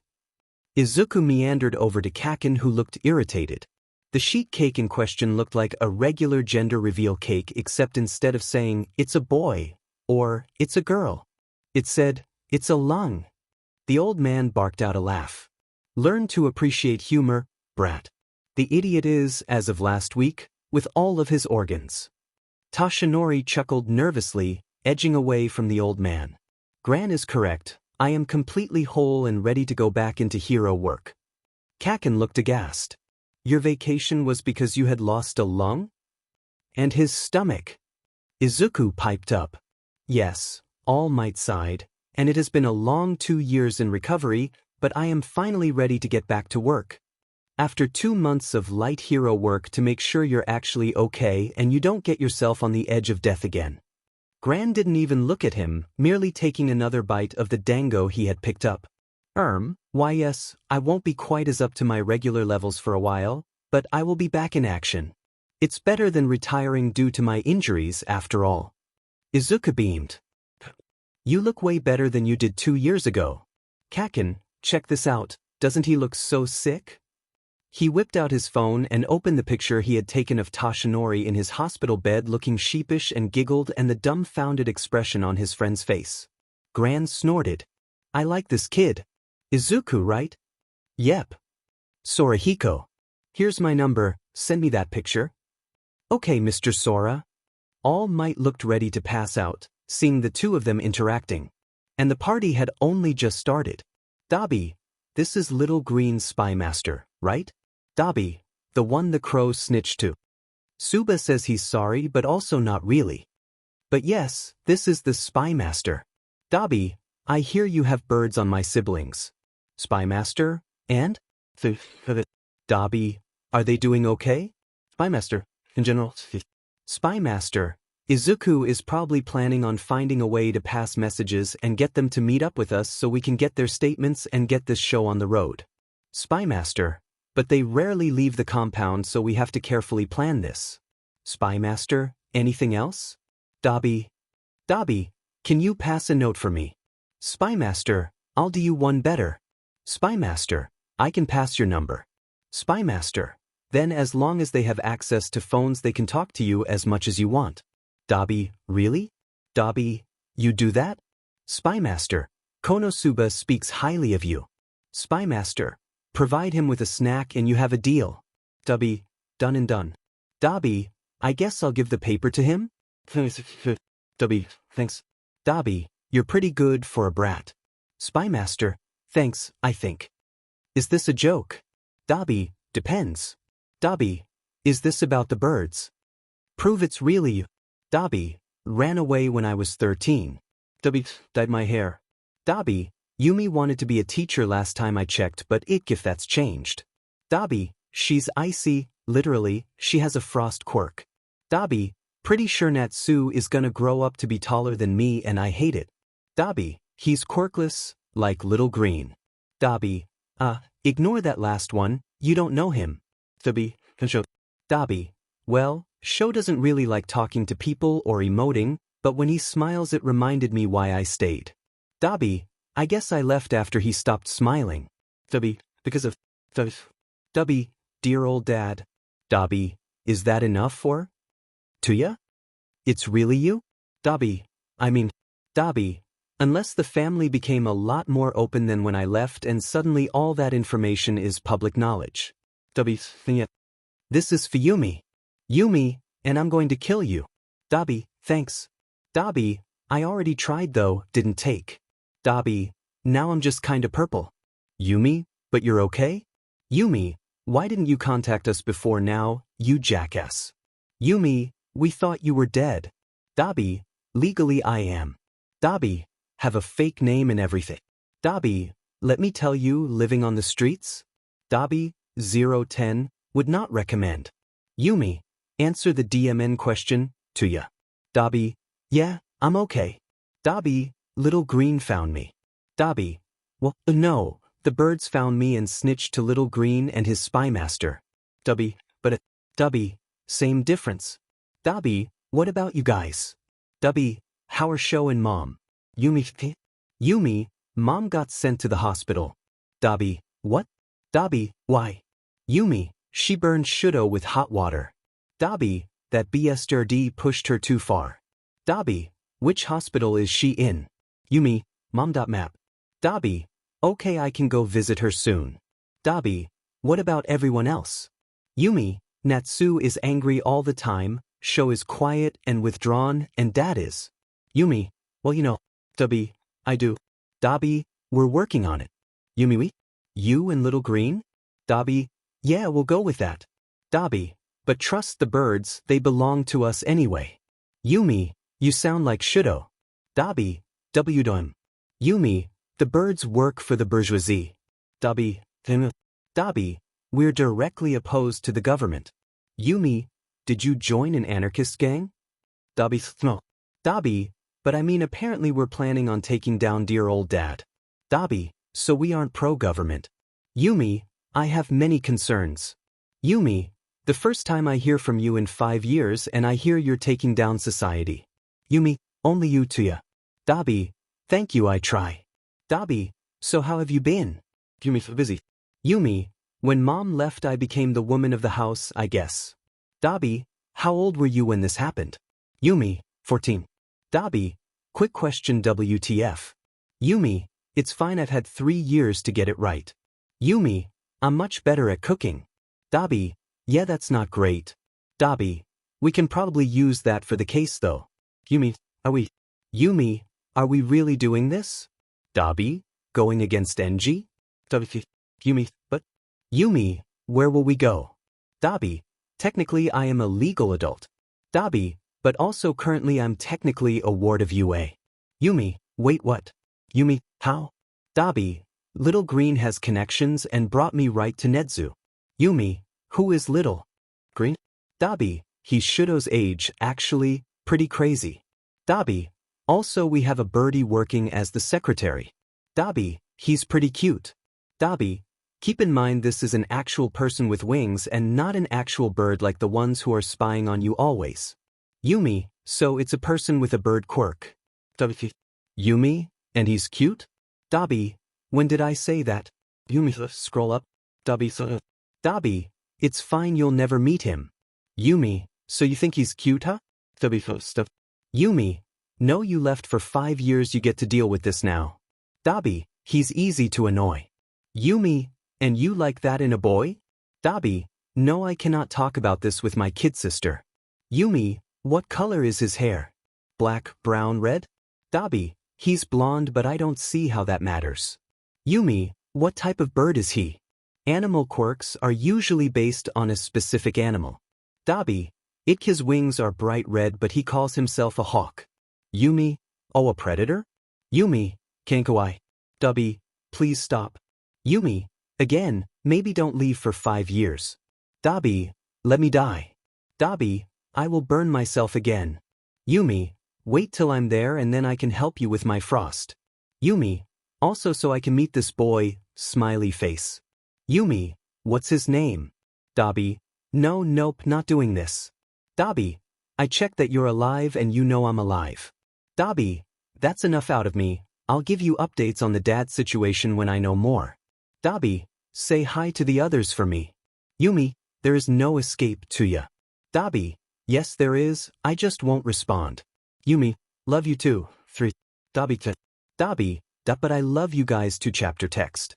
Shudo wasn't entirely certain what was going on, to be entirely honest with himself and the world. On paper, yes, he knew what was happening but he didn't know why. The what was pretty easy to articulate. They had gotten sent an email about how UA was offering them a free tour, since not only was Endeavor an alumni, but he was a donating alumni, and he had someone who was looking to apply to high schools soon. Natsuo didn't look enthused, but Fuyumi had looked incredibly excited, so both brothers had agreed to go. Endeavor couldn't make it, he had business to take care of, but Nedzu, the principal, said that his children could be met at the gate by a member of the staff, all trained heroes, and would be perfectly safe on UA grounds. Shudo was suspicious of that. Not at the being safe part that made sense. UA was a hero school and it was well renowned for having top-of-the-line security, so within its walls and surrounded by heroes and hero hopefuls, they would be completely safe. No, Shudo was suspicious of the sudden work that had come up for Endeavor about 2 hours before they were supposed to leave. He was grumbling about it, but Fuyumi said with a solemn face that it was probably really important and that she would take care of her 2 younger brothers. Endeavor had scoffed lightly and turned to him. Shudo, this will be your school in 4 years. Be a good representative of our family. Nothing to say to Natsuo, of course, who was maybe looking to join the general education program despite being quirkless. They had lifted the ban 2 years ago, completely out of nowhere, and it was a good education besides, even if Natsuo didn't want to be a hero. Shudo was really confused as to why Fuyumi looked so excited. She wasn't even going to be attending this school, it wasn't like she could transfer, and she liked where she was now, so why was she so excited for this tour of a school? Endeavor dropped them off when Present Mike, as he introduced himself loudly, met them at the gate, escorting them in. He guided them through the halls, pointing out classrooms and such, but apparently their real tour guide would be meeting them soon, he was just getting them to him. He opened a door and swept them inside to where a blonde teenager with big red wings was sitting at a desk. He glanced up at them and broke out into a grin. "Hi, I'm Fuyumi." His sister stepped forward. "It's nice to meet you." "Hawks." No, Kigo Takami." The bird boy scowled a little at the slip-up, but was soon all smiles. "Hey DBI." Shudo blinked as he yelled and heard some grumbling from another room. "What do you want, birdie? I have?" The boy trailed off when he saw them, eyes wide. Fuyumi shot forward, grabbing his hands and clucking at the large purple burns that covered his body. "Tia, what on earth have you been doing to yourself? Please tell me you're getting treatment for these." "Duh, recovery girl would have my hide if I skipped a session. Always gonna have scars, but apparently in another 2 weeks I should be mostly healed up." Natsuo croaked out a what? Shudo was pretty confused, but the boy man grinned. "Peanuts. It's been a while. How's home treating you?" Natsuo sniffled and ran forward, slamming into the man, Hawks Kigo had called him Dabi, and muttering stuff Shudo couldn't hear but did have a few curse words in it. "Damn it, I was right, you are going to be taller than me." Shudo furrowed his brow. What had Fuyumi called him? It certainly hadn't been Dabi, but he had been too distracted by the scars and dark hair to catch it. Dabi looked up at him and smiled softly. "Hi, Sho." Dabi was honestly having the time of his life, despite Yumi and Natsu taking turns ribbing him and the stupid pigeon putting in his own snide comments. "Birdie," he sighed, "if I get you chicken nuggets from Lunch Rush, will you clear out?" Kigo shot him finger guns. "You've got yourself a deal, Crispy. Have fun showing them around." He rolled his eyes and the bird took off, meandering down the halls to find someone to bother, and Yumi turned to him with a raised eyebrow. "What?" "You were right," she mused. "He is cute." Dabi felt like he had activated his quirk on his face, and scowled. "Shut up, please and thank you. He's annoying as I'm sure you gathered." "Doesn't stop him from being cute though." Natsu chortled. "Didn't know you were into airheads too." Dabi rolled his eyes and shoved his hands in his pockets. "Don't let the act fool you, he's smart as hell. He just likes people underestimating him." Sho was quiet, but spoke up with a frown. "Isn't eating chicken cannibalism for him?" He threw up his hands. "That's what I said. But apparently it's his favorite food and he's a bird of prey, or some shit." Yumi gasped at his language, but Shudo just nodded. "Is he a government agent? Because he's a bird." Dabi snorted. "Nah, kid, I told Yumi already, but all the birds work for us, not the government. No bourgeoisie here. Except, maybe Nedzu, he has all this tea." Shudo nodded solemnly and tugged on his sister's sleeve. "I told you it wasn't because of spring." She sighed. "Yes, I know, I found that out a few days ago myself." Natsu rolled his broad shoulders, and if that wasn't fair, Dabi was just lanky as hell, and grinned. "So, I hear we're going on a tour?" "As if," he retorted, "that was literally an excuse to get you guys here to talk." He straightened up, forcing down the mirth to be serious for once. Little Green is building a case against Endeavor. Both of his brothers bristled, Yumi already having heard the news, and he continued. "I can show you around for now. Nedzu and Green will call us in when they're ready for statements. I've already given mine, but witness testimony from family will be really important." He grinned at his siblings. "But for now let me show you all the cool shit at UA." Nedzu hummed. "Now, it is time for us to form a plan. We cannot, as you know, simply bring forth a case against Endeavor, even with witness testimony, or the Hero Commission will sweep it under the rug. Unless we blackmail them." Izuku chirped. "Yes," Nedzu chuckled, "unless we blackmail them." but I feel we might want to hold onto any blackmail material we may or may not have for future enterprises. Izuku nodded, green curls bobbing.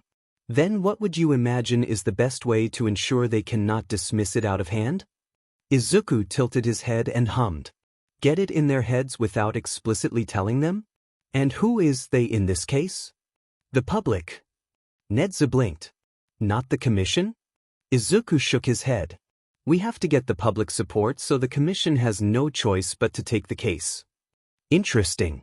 And what methods would you use to get the public to think about it without directly telling them, as you said? Izuku hummed.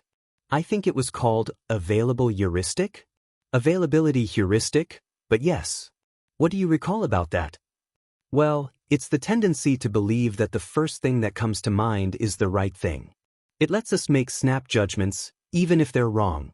So if you put something to the front of someone's mind a lot, they're more likely to believe you. It's like the concept of boiling a frog. If you throw them into hot water, they'll notice immediately and freak out, but if you slowly let the water heat up, it probably won't notice. He blinked. It might still try to get away, though, since it's a wild animal, but I think the analogy still holds. Nedzu chuckled. Indeed, slow and steady wins the race, as it were. Anything else that might help or that we should be aware of going in? Izuku bit his lip. Bias, probably. People believe that most heroes can do no wrong, which obviously isn't true, so we need to overcome that bias. Priming can certainly help with that, if we lead with the right words to get people in the mindset, like reckless or detrimental. I think that one is fun and makes it sound really important. They took a moment to smile at each other before Izuku continued. So if we start by not even talking about heroes but talking about damage and stuff, then we can get people on our side and then slowly introduce them to the concept that not all heroes are great. We need to slowly ease the public into the fact.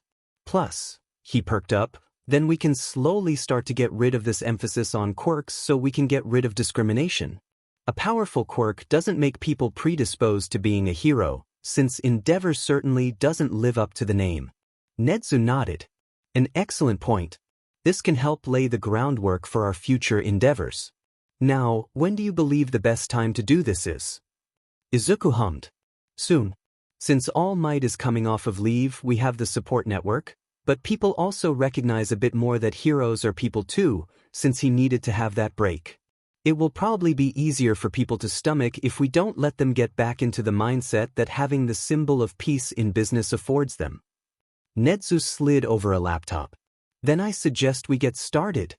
Shuji checked the news and raised his eyebrows at the headline. Anonymous researcher releases statistics on villain crimes by percentage. Highest are property damage, assault, and theft. Oh boy, it was starting. Shudo was avidly watching for news reports, waiting for the day that Endeavor's name would cross headlines in a negative light. Sidekick Razor Sharp found to be an abuser. Closer and closer, with each anonymous article published. Katsuki sneered at the latest headline. Zuku was really starting his campaign, huh? Well, good, it was about time he started to tear it all down. 3 top 100 heroes you didn't know had scandals. Cover-ups by the commission. Just a matter of time, now. Cheiko giggled and moved her phone in front of Himiko. Himi, look, Midori posted another one. This one is really blowing up. The blonde girl blinked. Bush did? Cool. Why collateral damage is extrajudicial justice and why that is illegal. Kigo grinned. Dabi, we're one away, I think. Zux has been looking excited and this one is pretty telling. Oh yeah? What's this one? It's not even his article, it's just about him. Anonymous journalist keeps getting taken down. What does the government have to hide? Hey, yeah, that sounds about right. Enji Todoroki was fuming in his office. His PR department had been working overtime these past few weeks, ever since he got called into work that one time. Suddenly, people cared about his property damage, saying he caught the villain was not enough. And God forbid he kill the villain, then he was skirting the law and delivering unjust punishment. Anyone who got caught in the crossfire was stupid. Everyone should know by now, if you see the number 2 hero, and didn't that great, All Might took 2 years off but Enji was still number 2 as soon as the blonde buffoon came back. then you should leave or face the consequences. If you got burned, it wasn't his fault, and people had understood that. Until now. The scandal of Razor Sharp had made some ballsy journalists ask about his wife, which was ridiculous, because not only was that largely kept out of the public eye, but it was years ago, so why bother bringing it up now? She had snapped, gone off the deep end, what more was there to talk about? He got her the best care money could buy, which was exceptionally generous considered she damaged his masterpiece. Then there were the scandals about the top 100.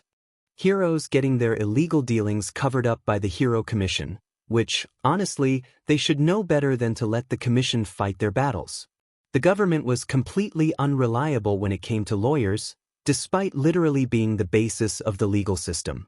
This was clearly proven in the commission's inability to keep that crackpot anonymous journalist from publishing those articles every few days. They had it down to a science, let the public talk about the articles, let the news do a segment or two, and then just as interest was dying down, publish another one. As fast as they got taken down, they got put back up. People had taken to getting screenshots of the articles so the word trackers could not identify the words via the pictures nearly as quickly, and everyone seemed to have a copy. And then the DMN article came out. Endeavor, more property damage than the top 100 heroes combined and the top 10 most destructive villains per year, and most death for non-violent criminals. It was ridiculous. Oh, it was a sound article. They cited all their sources from public databases, but the commission had hidden those statistics for a reason. They didn't look good. And this article just laid them out for the world to see. So yes, he caused a lot of property damage, but his Hellfire quirk was not a passive one, it was an active one, and if villains decided to run away, fire could spread. And yes, sometimes the villains he was chasing, because calling them mere criminals was generous, did end up burnt beyond saving, but in the end he took another villain off the street, and people knew that. So why was he getting such anger from the public? People were calling for a review of his license, which was frankly preposterous. He was the number 2 hero, for God's sake, and he hadn't gotten there playing nice with the villains or pandering to civilians. His PR department was angry with him and told him to make a public apology. He did, of course, saying he would try to be more careful in the future without compromising his job as a hero. One news outlet, it may or may not have been run by the Hero Commission, but what the public didn't know wouldn't hurt them, talked about how in the time of All Might's 2-year break for health reasons, ridiculous, he should have just retired, that Endeavor was there to maintain and stabilize society, and that got some flack off of him. People finally understood how grateful they should be to him, and for a moment, everything seemed fine. Then the final article came out and he found himself in a courtroom within a month. Testimony from family. Endeavor is a domestic abuser. He drove his wife crazy and one child to death. Heartbreaking stories from the Todoroki children. He stared down all 4 of his children. Tuya was alive, in the courtroom, and the judge sentenced him to a stripped hero license and 10 years in prison. He caught green eyes in the crowd as he was escorted out, and they were like venom, but the child they belonged to was smiling. All of UA was celebrating, since Nedzu and Izuku were celebrating. They had had a successful campaign to bring down Endeavor and to lay the groundwork for dismantling the commission, much to Kigo's enjoyment. They needed a little more work before they could get there, a few more cases against them, and then Kigo would finally be free to fly again, not just kept on UA grounds where they couldn't see him. All of Izuku's strays were there, as Dabi called them, plus all of the teachers. It had taken several months to turn public opinion around completely, and Himiko was 12 and Kaken was turning 11 in a week. Izuku quickly drew Shuto into their group of now 7, 8 counting him, and Fuyumi, Kigo, and Dabi all hung out together as the almost adults. Natsuo was comparing medical notes with Shuichi and they were having quite the animated conversation. Apparently, Natsuo would be attending UA the next year, 1 year behind the lizard boy, who had transferred in to do his work experience with Recovery Girl. Rei, the sibling's mother, was also there, having been released from the hospital and given full custody of her children. They had inherited the Todoroki family fortune, Enji losing all rights, and of course, no one would call him Endeavor, since his license had been stripped, and property, and they sold the estate and moved into a much smaller house is Mustafa, closer to UA and, consequently, Izuku and half of his group. Shuto finally had friends and understood what it was like to play. He also adopted his oldest brother's name for Izuku, calling him Little Green. Cheiko made fun of Izuku for it, teasing him about how short he was, but Izuku just grinned. His own mother was there, talking to Rei and talking about the neighborhood and the best places to shop, the times of the week the grocery store had the best deals, areas to stay away from, and so on. The white-haired woman looked relieved to see the other mother, and between them and Nedzu they sat in a quiet corner drinking tea and smiling.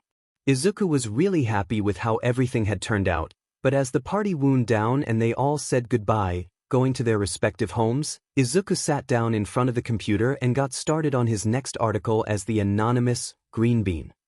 Quirk bias and how it hurts the strong and the weak. Recently, there was a huge scandal with Todoroki Enji, formerly known as Endeavor, the number 2 hero in Japan. It brought a point that not all heroes are infallible.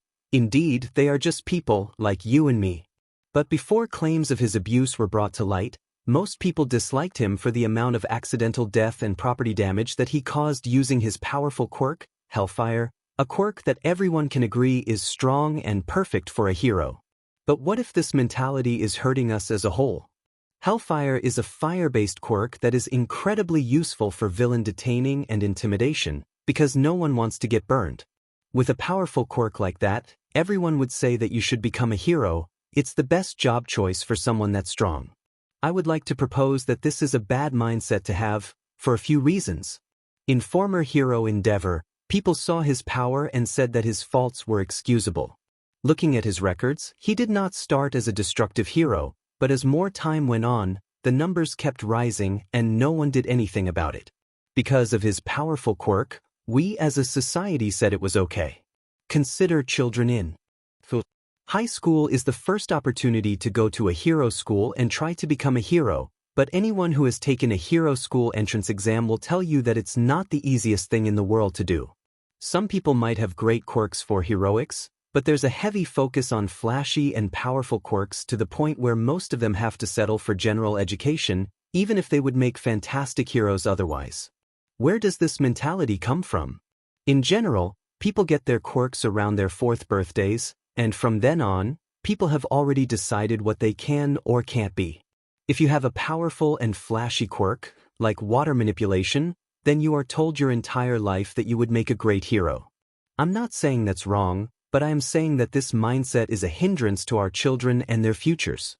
Being a hero is more than just having a powerful quirk. I hope my articles have shown that, at the very least. Let us further our example of the person with a water manipulation quirk.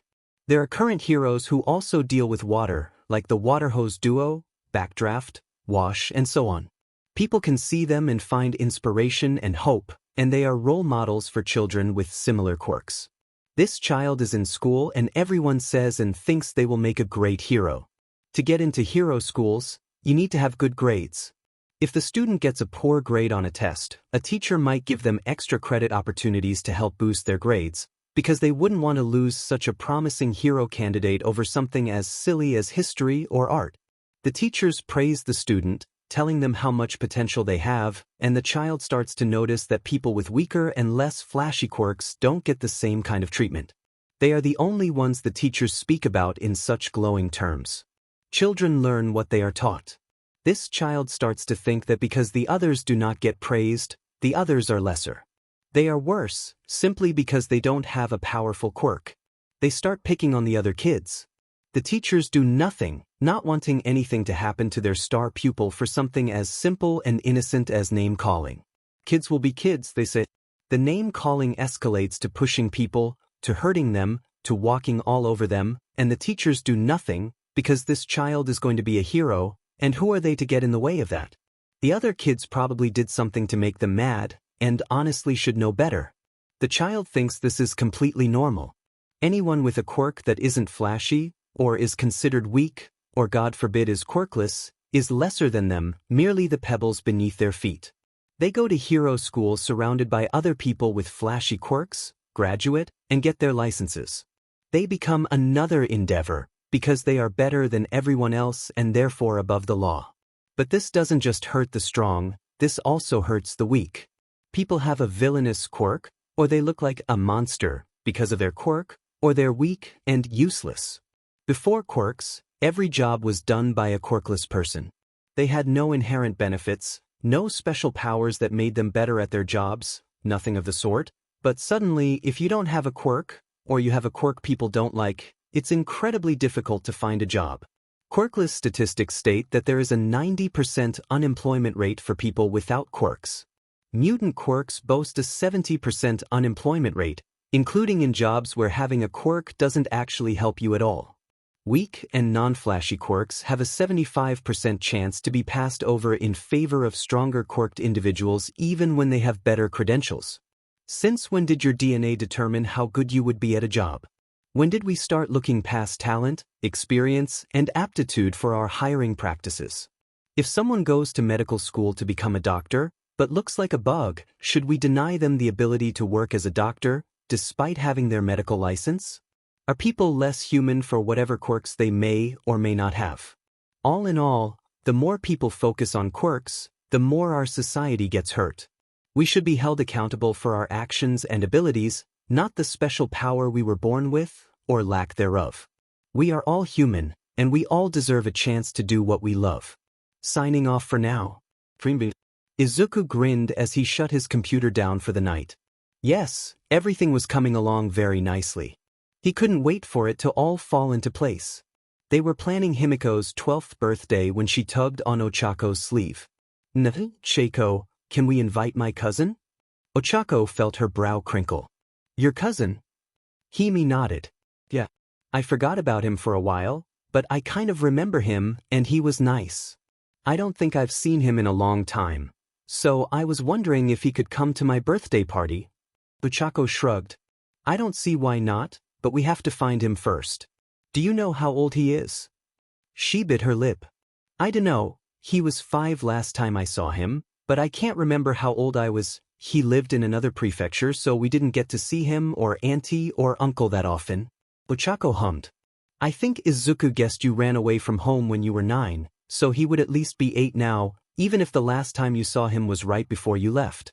Were you older or younger than him? Hime blinked, thinking. Older? I think so. Then he's between 8 and 11. Do you remember anything else about him? Hime flopped onto the couch, swinging her feet. He was blonde like me. But his eyes weren't yellow, they were blue. I think I called him Tenan. Ochako nodded, face set in determination. Okay, now we just gotta figure out who he is so we can invite him to your birthday party. Yeah. Hime cheered, giving a fanged grin. Ochako whipped out her phone and scrolled through her contact until she found the one she was looking for. Izuku, we need your help finding Himiko's cousin so we can invite him to her birthday party. Okay? How much information do you have already? A nickname, an age range, and a basic description. Yeah, I can work with that. Send me what you have. Thanks, Izuku. You're the best. She hung up and texted out the details, sticking her tongue out of the corner of her mouth. And sent.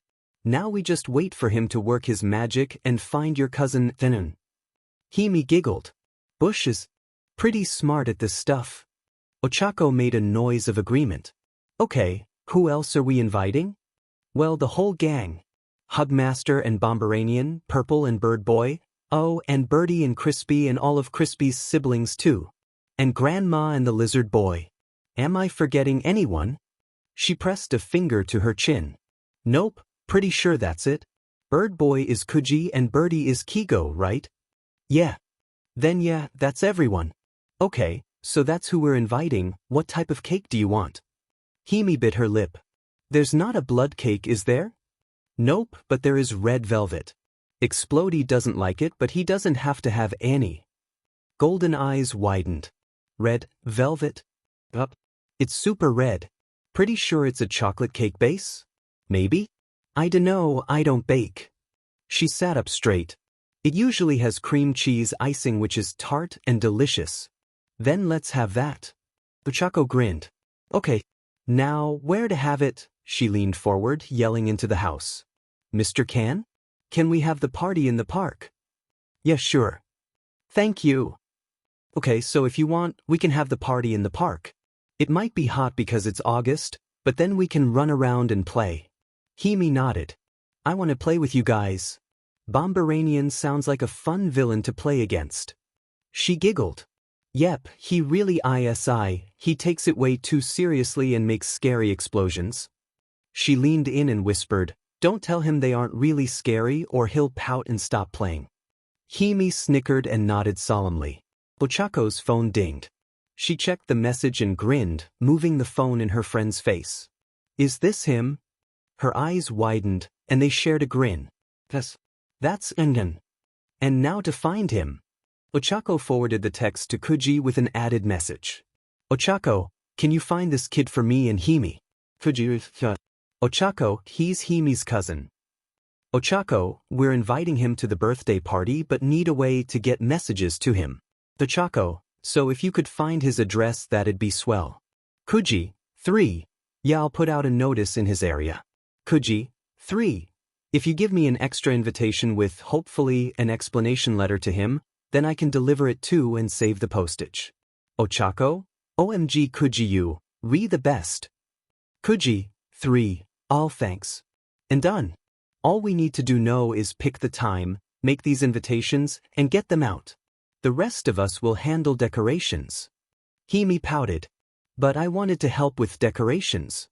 Hime, she laughed. It's your party, you can't see the decorations until it's time. Ugh, fine. Don't worry, I know what you like. It's gonna be great. Himiko grinned at her friend, pink dusting her cheeks. Yeah. Nito was generally a suspicious person. You had to be, with a quirk like his. No one really liked him, so any advances had to be taken with a grain of salt and a healthy dash of skepticism. It saved him from getting hurt. He had noticed the influx of birds, the little brown ones, and they seemed to be watching him. Okay, maybe someone was going to play a prank on him, but none of them had pooped on him yet, so maybe the birds were just being weird. Maybe he had accidentally copied the quirk of someone who was incredibly appealing to birds, and the scent or whatever had stuck around even once the copy had worn off. Maybe they thought his hair was straw, good for building nests. And then a slightly bigger bird flew over him and dropped an envelope on him. He scowled in the direction the bird had gone and bent to pick it up, thinking it had stolen someone's mail, and decided to lay the blame on him.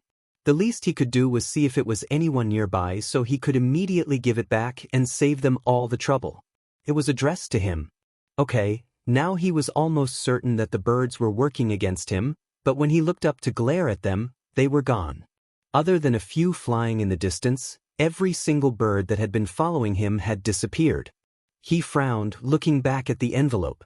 He slid a finger under the flap and tore it open. Inside were two different things, a card and a folded piece of paper. The note card was more colorful, so he looked at that first. You're invited. Mustafa Park, 10 a.m. to 2 p.m., to celebrate the birthday of Sekijiro Himiko. That name seemed familiar, maybe an old classmate? Odd that they would invite him, and by bird no less. The invitation also said that you didn't need to bring a gift, but Nito was still confused. Well, piece of paper time. He unfolded it and stopped in shock as he read the first line. Dear Nnan, Hime-chan. Izuku sent the information back to Uraraka, silently wishing her and Himiko the best at finding her cousin, and turned back to his laptop, seated in Nedzu's office. So, Nedzu, I've been doing research into the various criminal organizations in Japan. And what have you discovered, Izuku?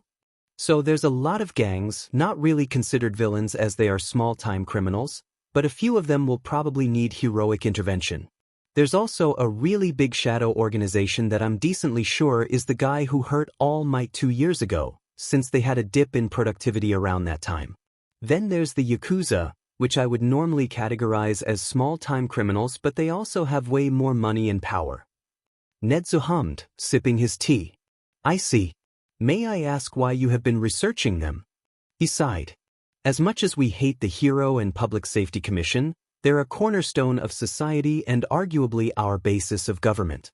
If we dismantle either or both to put in better policies and order, there will be a time in between it being bad and it being good where there's a lot of chaos. Even if we have full public support, criminals and villains will see that as the time to rise up, band together, and try to take power. I see. And I'm assuming you're trying to come up with a plan to stop that. Emchim. Nedzu took another sip, leaning back in his chair and focusing his full attention on Izuku and the conversation. Very well. Do you have any ideas? Well, off the top of my head, all we have to do is get rid of them, or at least significantly weaken them before we make the push on the commission. I guess we could always build a case against them and let the government do its job, but that not only puts unnecessary pressure and risk on heroes, but will make people view the government in a favorable light, which will hurt us in the long run. Izuku perked up, eyes flashing, and he grinned at his friend.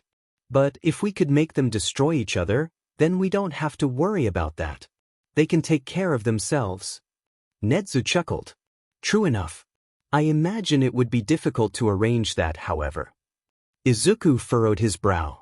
Yeah, but I can plan how I want things to go in the meantime and then figure out how to get them to do it later. Fair enough. Do keep me updated, Izuku. Of course. Himiko was really excited for her party. They had commandeered a few picnic tables in the park, and she was sitting at one, swinging her feet back and forth. Today, she turned 12, so in 2 years she could go to UA if she wanted. She could already visit, of course, like all of Bush's friends, but she had recently been looking at schoolwork and she just found it fun. It was hard, for sure, since she was pretty behind, but Cheiko and the rest would come by to help explain the things she didn't get. She was really good at science, as it turned out, but absolutely terrible at everything else, so when she needed a break, she would work on science to make herself feel better. Biology and chemistry, mind you, since physics was really just math but only the word problems. But today she didn't have to think about school because today was her birthday. Himiko was super excited to see all her friends again, even if it hadn't been that long. Cheiko was already there, and Bird Boy was absolutely covered in wildlife, whispering to each other and no doubt checking all his connections, since he was occasionally shooting off texts to probably Bush.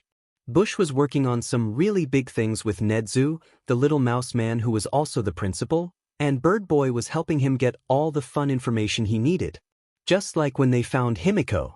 Crispy came with Grandma, Lizard Boy, and Birdie, and he was definitely riling up Birdie. Himiko giggled and ran over to give Grandma a hug. I'm so glad you came. Grandma chuckled. Of course, my dear. Dobby, I swear to God dash. Oh, sorry, did I ruffle your feathers? She giggled again. Crispy, stop riling him up. Crispy immediately looked affronted and rounded on Birdie. Kigo, did you teach her that god-awful nickname? Birdie was trying not to laugh. No, she taught it to me. Himiko gasped. Hugmaster was here with Purple. She bounded over and extended her arms wide before pouncing on the really tall boy and melting into his hug with a sigh. Hello to you too. She giggled and looked out from the mesh of arms. Purple, you don't like physical affection? He raised his eyebrows. Still upset I didn't even get a hello. She extracted herself from Hugmaster and gently placed a hand on top of Purple's head. He leaned into it and she giggled. You're like a cat. He nodded solemnly. That is the highest compliment I have ever received. Thank you. And if you really try, I bet you can create steam and water no problem, so really, you have almost 4 elements at your disposal dash. Little Green, Crispy strolled over, hands in his pockets. Please stop traumatizing my baby brother. Bush blinked and looked at the Peppermint Boy. Oh no, I'm so sorry, I didn't mean to. Peppermint Boy blinked. I wasn't traumatized. It was nice. Crispy grabbed onto Peppermint and their 2 siblings, escorting them away from Bush. Don't be fooled, soon enough that kid is gonna rule the world. Oh, I didn't think I had told anyone that plan. Wait a minute, I was joking, do you mean to tell me dash? What is up fuckers, the party has arrived. Himiko giggled and bounded over to her latest guest. Hi. You're almost the last one to arrive. Bomberanian sniffed and turned up his nose. It's called being fashionably late. She rolled her eyes. Yeah, okay, now go join the others. We're about to start. She hung back a bit, smiling brightly as the gathered people talked. These were all her friends. She had so many friends, and they were all so nice in their own ways, and none of them thought she was weird, and everything was perfect. Even Mr. Ken was here, and he had let her take his last name so she didn't have to think about her old parents. Hime.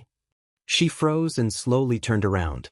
A blond boy stood there, looking as shocked as she felt. Is it really you? She nodded, eyes wide. You got so big and… Yeah, it's been almost 6 years. I've more than doubled in age. He shifted on his feet. You look better. She smiled, eyes still staring. Thanks. I feel better. I've met really nice people and they helped me. I know you said in your letter. He seemed to shake himself out of his daze and raised an eyebrow. What was with that bird Itslivybear system, anyway? She snorted and leapt forward to drag him to the party. That was Bird Boy. Come on, I'll introduce you to everyone. She didn't mention the tears in her eyes, and mercifully, he didn't either. All for One was reasonably annoyed. Not destroy a city ward annoyed, but certainly kill a minion to relieve stress annoyed. A crucial difference that said minions were sure to make careful note of. The reasons he was annoyed were numerous. For one, All Might had come back from his vacation, looking better than ever. All for One had hoped that the vacation was really a ploy from his agency because they didn't know how to break it to the public that he had died, but no such luck. It seemed as if the buffoon had actually taken the time to get better, which seemed completely unlike him. He was sure he had gotten the man good, but aside from reduced hours the first few months after his return, the #1 hero seemed back in business like he had never taken a vacation in the first place. It was annoying. Another irritant was the Shimura boy.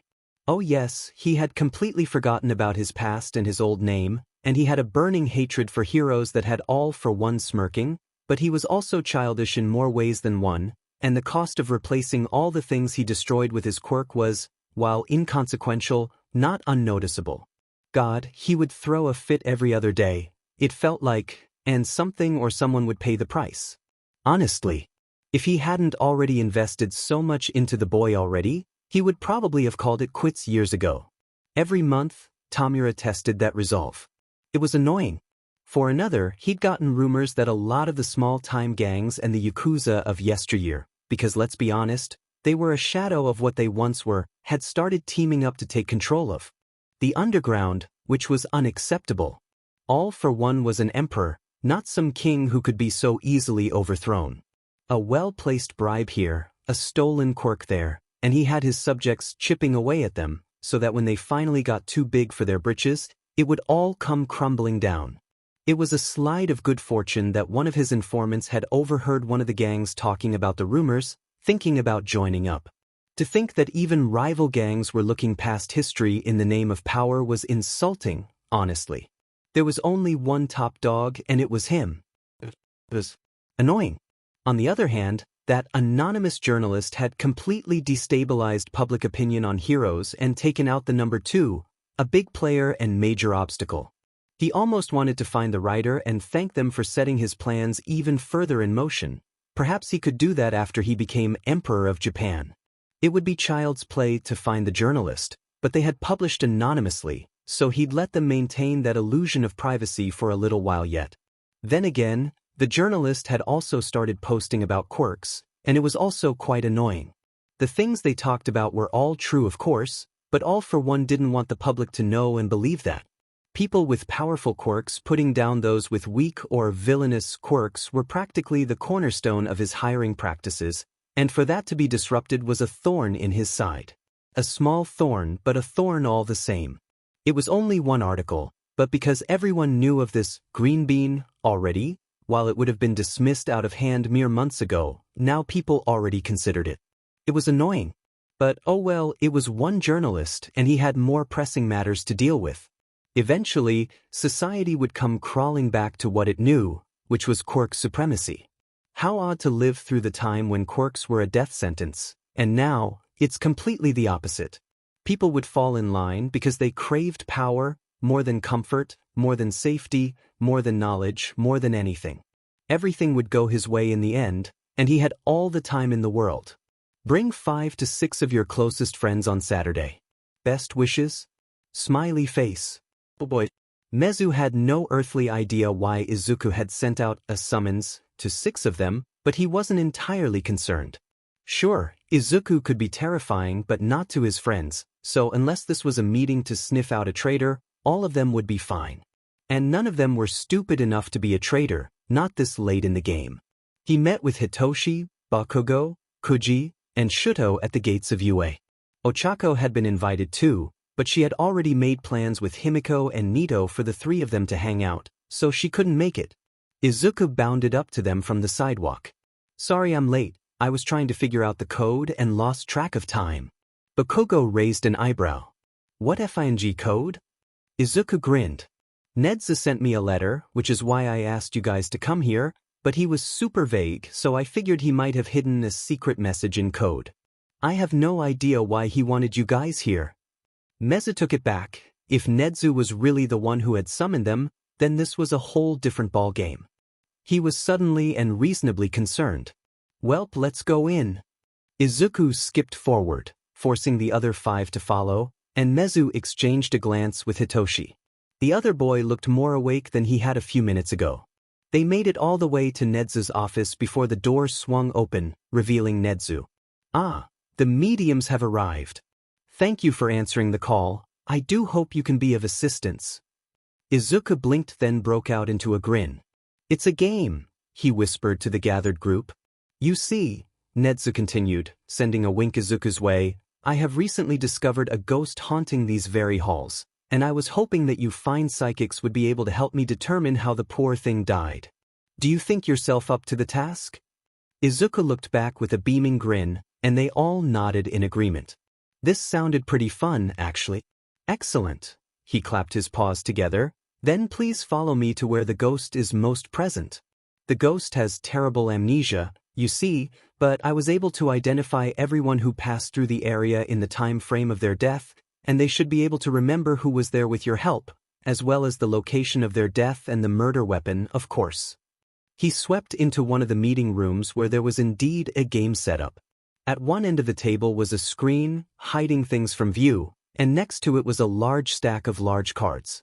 Nedzu plopped himself in the chair and winked. I would have had one of you be the ghost, but since Miss Uraraka had prior engagements, I will have to fill the role myself. Please take a seat at one of the mediums and I can explain the game. Izuku sat down at the yellow-colored medium, Bakugo picked black, Hitoshi picked purple, Kuda picked blue, Shuto picked white, and Mezu was left with red, which suited him fine. In the center of the table, past their little crystal ball-shaped tokens, was a broken clock and 3 levels below it that were full of cards. The first row directly under the clock, which was a cardboard cutout, not a real clock, had smaller cards that all had weapons on them.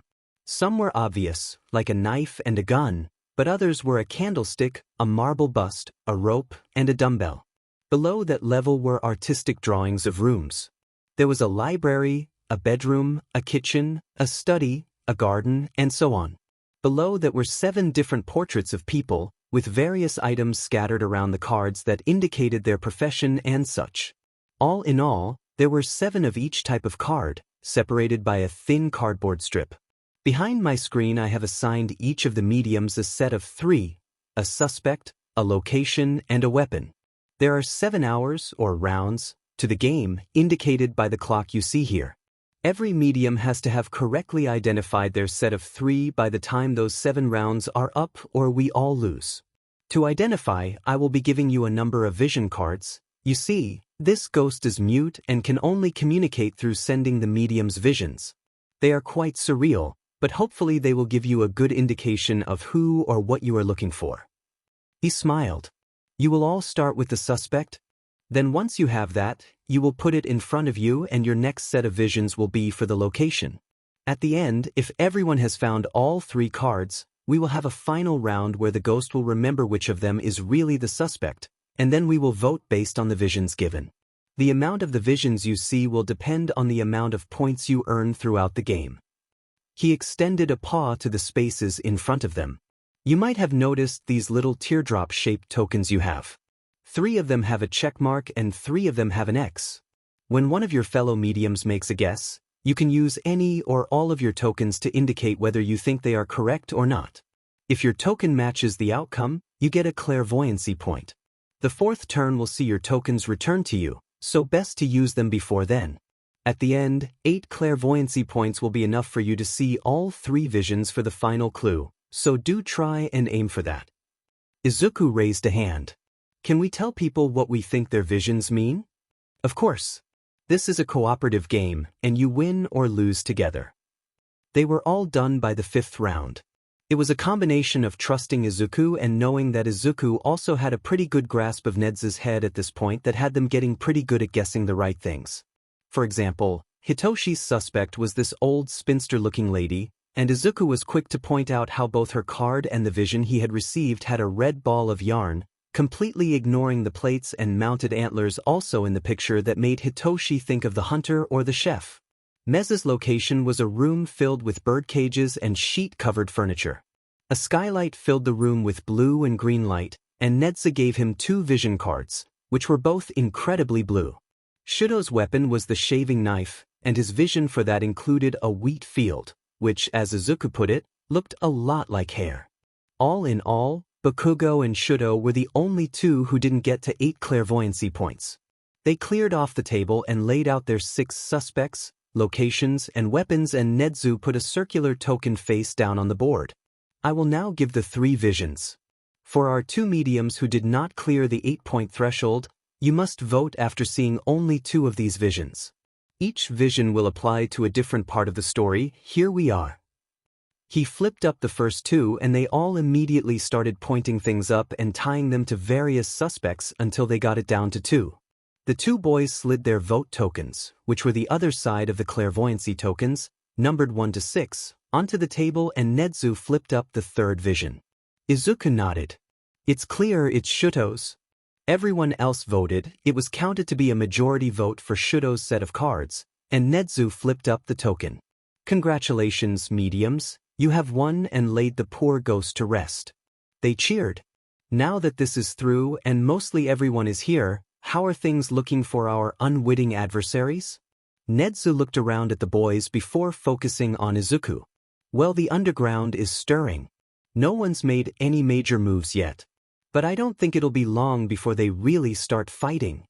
Izuku looks down at his phone when it dings before adding, and Ko-chan says the commission is buzzing like a kicked beehive over Kigo. Kuji nods beside Mezu. They don't seem to know how to deal with us ignoring them and stealing their golden egg, but I'm not sure if they know we have him. It's been months, they must have some idea. Nedzu hums, excellent. Now, would one of you like to be the ghost for our next game of Mysterium? Akai Itami considered himself a careful man. When you're leading an entire gang, you have to be careful and get as much information as possible to keep your people safe and know the best places to hit. It also let you know who to not hit. Some people in the underground would give you major shit if you so much as glanced at them wrong, and those rumors were arguably the most precious to Akai. Rumors of heroes were helpful, but his gang was tight-knit. They could get past some heroes. The Yakuza, rival gangs, or the FING boogeyman were not things they could easily get past. Some were easy. For the Yakuza, just note their territory and be polite if you can. They have some pretty heavy hitters even if they're a shadow of what they once were, and they have money. Good to be on their good side. For rival gangs, it was kinda the same, but you really didn't want to give other gangs a reason to fight you, it just hurt both of you. And then there was the FING boogeyman. Akai had heard of him, of course. All the big fish in the underground talked about him, spreading rumors and catching information, but Akai had never had the misfortune to meet the guy. According to myth and legend, he had been around since the dawn of quirks, which seemed impossible, but Akai figured it was something of a legacy position, like the Dread Pirate Roberts from that ancient, but excellent, movie the gang sometimes put on for movie nights. The dude could give and take quirks, which SCD Major D-, because they needed those in general. If you made him mad, you would disappear and never come back. Not even a body, you were just gone. So, understandably, Akai was worried when one of his informants let him know the boogeyman was making a move to take over the entire underground and wipe out every gang and Yakuza that didn't belong to him. Naturally, he contacted his allies, told them to contact their allies, and called an emergency meeting under the flag of truce. Surprisingly, a lot of people showed up. The invitation said leaders or representatives and one other, and pretty much everyone had adhered to that. Gangs who hadn't got given the stink eye in the crowded warehouse and quickly sent their extras outside.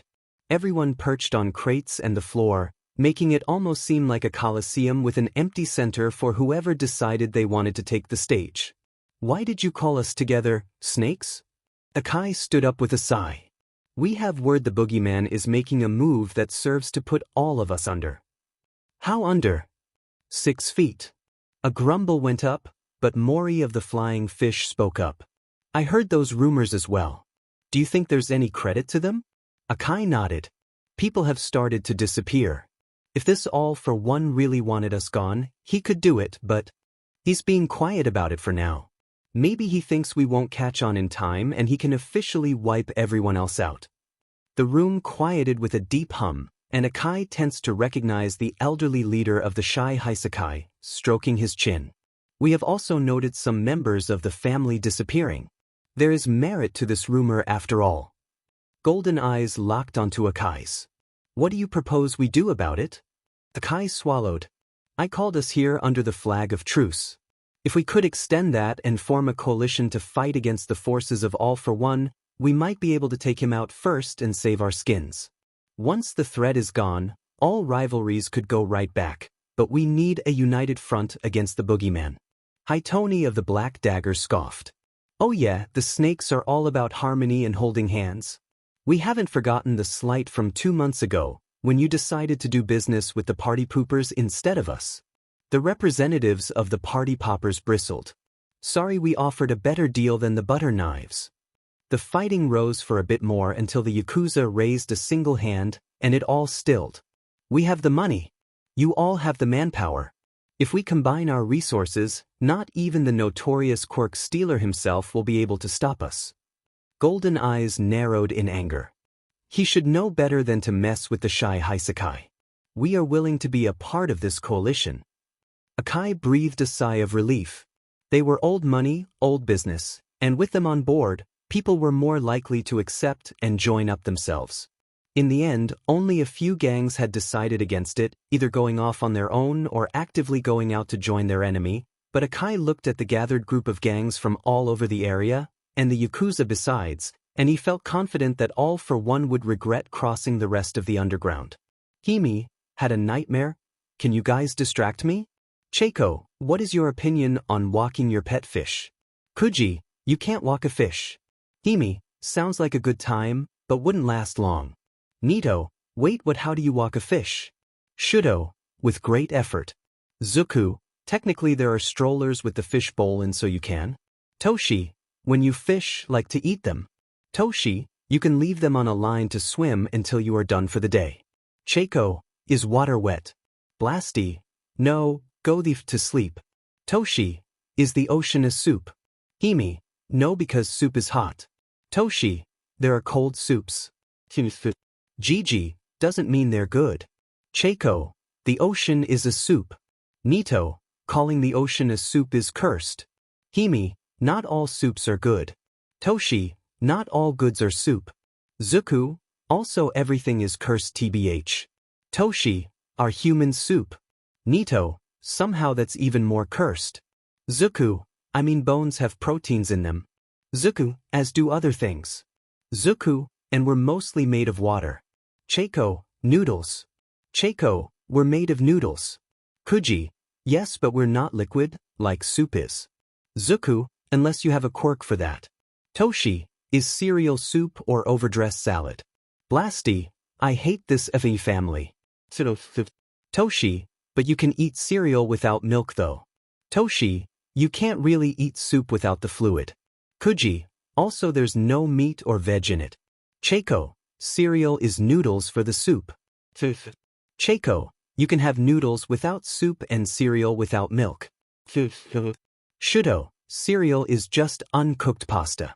Nito, oh gods, we've gone into vague definitions that everyone fights over territory. Nito, no one talk about hot dogs. Zuku, cereal is technically cooked, whereas pasta is just dried before being cooked. Cheiko, exactly. Cheiko, you guys get it? Kuji, fine, cereal is pasta cooked without liquid. Cheiko, pasta and cereal both get softer in liquid. Cheiko, They're similar that way. Toshi, where would a giraffe wear a bow tie? Blasty, near the body. Toshi, not near the head? Blasty. Cheiko, they'd literally have a human tie it around the middle of the huge neck, with a ladder, or something. Kuji, where would you hide a body? Zuku, in a pig farm. Toshi, in a wetland. Zuku, pigs will eat every part of the body. Himi, in a ditch with Alton's cursed candy. Nito, who is Alton? Nito, why is his candy cursed? Shuto, I didn't know pigs ate people. Gigi, anything that gets thrown into their pens is fair game. Kuji, yeah, it's kind of horrifying tbh. Blasty, not sure how this is helping vampire chick get over her nightmare. Himi, oh no it is. Himi, thank you guys so much. Himi, I'm all good now. Zuku, of course. Zuku, glad we could help, smiley face. Toshi, if you ever need more inane questions I got you. Blasty, finally you guys can go the F to sleep, it's almost 2 in the morning for FS sake. Cheiko, wink with tongue sticking out. Toshi, bold of you to assume I sleep. Zuku, oh no. Zuku, is it that late? Gigi, what were you doing this time? Zuku, guess I lost track of time. Zuku, oh Kuji if you're still up, did you get that thing I needed? Kuji, it was annoying and dangerous. Kuji, but yes. Kuji, I'll deliver it to you tomorrow. Shudo, ominous. Nito, what on earth have I gotten myself into? Blasty, there's no escape, just get used to it. Blasty, I had to. Cheiko, as if you weren't the first friend Izuku had. Blasty, shut your demon mouth and go to bed. Zuku, good night. Zuku, or morning or whatever. Izuku looked at the papers spread before him and his friend. Nedzu, do you think this is enough? He hummed. To take them down completely, no, but to make the first move for certain. Which case would you like to use to open negotiations? Izuku tapped his chin. The Endeavor case was good, but we've already unearthed and publicized almost everything in that case, so that won't have as much of a punch. Kigo is one of our biggest guns, the linchpin, but it would certainly get them scared, and maybe we could use it to get more minor cases out. Nedzu picked up a paper, sipping tea from his other paw. Perhaps the Endeavor case has merit after all. People were suspicious that the government and the commission in particular were silencing you. It went away, of course, when they took the case, but another article to bring it up would send them right back into the spotlight. Izuku grinned and nodded. True. They were covering up the scandal of someone giving the heroes negative press. We can use that. He picked up another paper. The article on Razor Sharp was the first one that got attacked, but people kept reposting it. He was only a sidekick of a top 50 hero, but they still tried to keep it on the down low. Do you think they knew what I was doing? I wouldn't give them that much credit. Nedzu chuckled. There are few people who are both paying attention and smart enough to make the connection.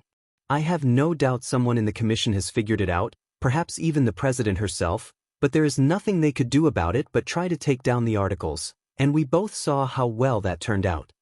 Izuku giggled. Do you think you can get us a meeting with the president next week? Nedzu pet his head. Is next week not the 15th? Izuku grinned. What better way to celebrate turning 12 than starting the plan? Nedzu bared his teeth in a smile that normally sent people running, but Izuku just smiled back. Yes, the principal murmured, that does sound like an excellent idea. Let me make some calls, and I would be more than happy to look over your game plan when you have it. Izuku beamed. Thanks, Nedzu. Sejito Ranyu considered herself above all others. She had a position of power, a legion of lackeys to carry out her plans, and taxpayer money to fund them. She had government backing and almost full autonomy, and she was directly in charge of the entire hero community, which in turn made her the de facto leader of society. Sure, she wasn't the face of the nation, but she was the puppet master, holding all the strings. A careful tug here and turn of the handles there, and things went almost exactly how she wanted them to. There were 3 exceptions. The first was Hawks, who had miraculously disappeared one day after his training. He was most certainly in no state to move, according to his handlers, and camera footage held that to be true. He was apparently lugged out by 2 individuals, one tall and the other exceptionally short. They had carefully never shown their faces, but she had a good and relatively clear picture of the tops of their heads, and one was incredibly curly. The other had an outward and obvious mutation that gave him multiple arms. A quick search of the quirk database only came up with some kid, someone who was 11 nowadays, but that made no sense, so they were probably looking at a criminal who was completely off the record. If she had to guess, she would assume they were tied to her second exception, all for one. The government had a tentative relationship with the man, since he could absolutely wipe them out if he wanted to, and they really didn't want that to happen. In return for looking the other way on some of his more hidden crimes and the occasional hint at a villainous quirk child that would mysteriously disappear a week later, he would, for the most part, leave them alone. Of course, if he or any of his followers were blatantly caught doing something wrong, the commission would have no choice but to punish him for that, but it was much easier on both sides to just cover things up. Like his fight with All Might 4 years ago. All Might was one of the few they had never been able to control, what with how popular he was, and someone had let slip to the buffoon that All for One was going to be there, the idiot. Of course, then the hero immediately plunged off to avenge his mentor, nearly getting himself killed. Sure, they didn't like him, BTU he was useful in pushing their agenda and he was the poster boy of heroics. The third exception was probably not as dangerous as All for One, but he was certainly not one to be trifled with, and that was Nedzu. An experiment that had broken out. It could never be revealed that the commission had paid for said experimentation, but Ranyu had a sneaking suspicion that the rat knew anyway and was simply biding his time. When he fought for citizenship, they had no choice but to give it to him. He was smarter than everyone, every single lawyer they had. The commission had made a hasty decision to offer him UA, their top hero school, so that he would have something to occupy his time that wasn't planning their demise. Maybe he'd find it amusing and wouldn't destroy them. Plus, it kept an eye on him. He was in the public eye and couldn't exactly do anything rash, no matter that he had a hero license, without the public knowing it. And if the public knew it, the commission did, and that was something they could use to keep him in line. The animal hated being caged, so he wouldn't risk that. When her third exception requested a meeting with her on the 15th of July, she reluctantly cleared her schedule and sent back a confirmation. Hopefully it would be something silly, like changing the entrance exam again, or implementing a new program in something or other, and she could give him the usual reasons and send him away. But if it was something like that, why didn't he just send an email? Her phone rang and she picked it up. Mr. Nedzu is here. Send him up. And he dash. She hung up, not really catching those last words, lost in her head. She threaded her fingers together and rested her elbows on the table while she stared at the door. About a minute from the lobby to her door, so any moment now. The door opened and she stood, ready to greet him, but the words died in her throat as a curly green head poked in. Kid, how did you dash? Oh no, forgive me, President, he's with me. I had assumed your secretary would warn you, but alas. Nedzu came in right behind the literal child who was only about 6 inches taller than the animal and hauled himself up onto a chair. The boy bowed and she startled, almost missing his name. Midoriya Izuku, ma'am, nice to meet you. She knew that head of curls. She stiffly sat back down in her chair. Zutopia Ranyu, President of the Hero Public Safety Commission. What is this meeting about? Nedzu smiled as the boy sat in the other seat, pulling out a folder she hadn't seen him carrying. The green-headed boy grinned, all sharp. We are here to reach an understanding. She didn't like how he said that word. She raised an eyebrow. An understanding? Do tell, little boy. His smile faltered slightly, but he continued. Well, you see, my name is Midoriya Izuku, but you might recognize me better by my pen name. His eyes flashed, making them poisonous. Greenbean. He nodded, all smiles, and she felt her heart beat faster. This was about to go very, very wrong. You see, Ms. President, he hummed, a few of my articles got, well, taken down. Censored, if you will, by your people. She swallowed, trying to remain calm. I can assure you, none of my people would limit the press like that dash. So this signed order wasn't from you? Is there another President Zutopia I don't know of? Her eyes flicked to the folder, where the boy was looking, but she couldn't see inside. How the f had a kid gotten a copy of? Her eyes shot over to the grinning rat. There has been a misunderstanding. The boy nodded graciously. You're right, there has. For a moment, she breathed easier. We aren't just here for talk, we're here for compensation. Damn it. She sighed, pursing her lips. We can release a public statement, apologizing for retracting the articles, of course. We merely wanted to keep society stable. He grinned. Ah, did you? But no, that's not what we want, honest. She tensed, fidgeting in her leather-backed chair. Funny, it usually makes her feel so important. Right now, she feels like a kid in the principal's office getting scolded. She feels small. And what do you want? He hummed, as if he was considering, but he had absolutely come prepared with what he wanted. Two things, really. The first is simple. Stop pulling my research findings. Oh, was that what they were calling them now? And eventually the public will forget the government ever tried to censor me. Easy enough.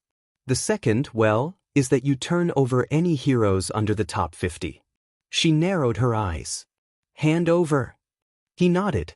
Let me dig up their scandals that you have covered up and stop covering them up in general so that they can see justice. The people deserve that. And it would make excellent news, she muttered bitterly. The boy shrugged. I only publish the truth. The only opinion piece I ever published was the one on strong quirks, but I do like to stick to informational pieces if I can. Gives me more credibility. She ground her teeth. Is that all? He smiled. Now, if you could sign both of these contracts, stating you agree to the terms dash. Contracts?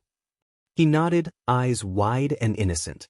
Yes, it's the same contract both times, a copy for you and a copy for me, so we have a legally binding agreement.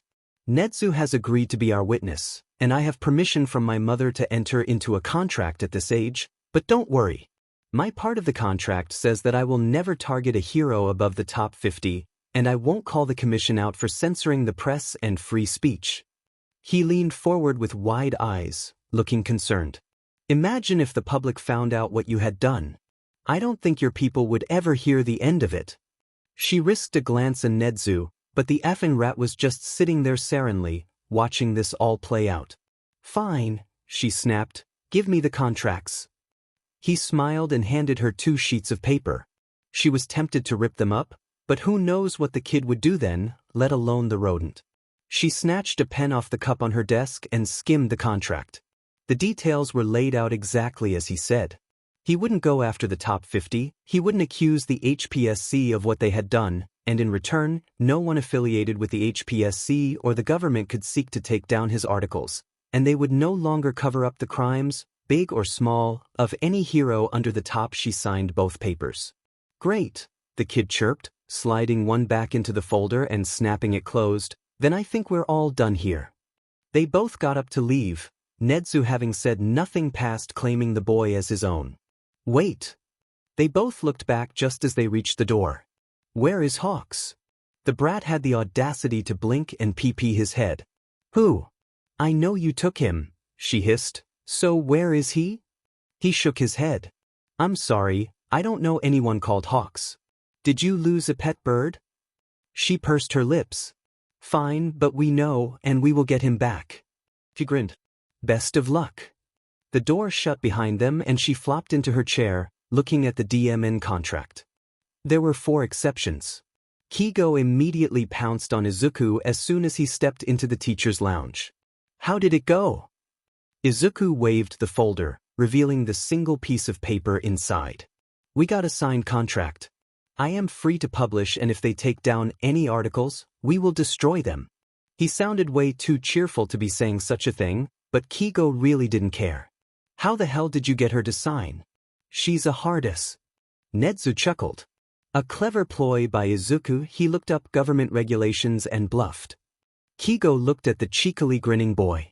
You bluffed the president of the Hero Commission, and you were successful? Holy shit, Zooks, you're insane.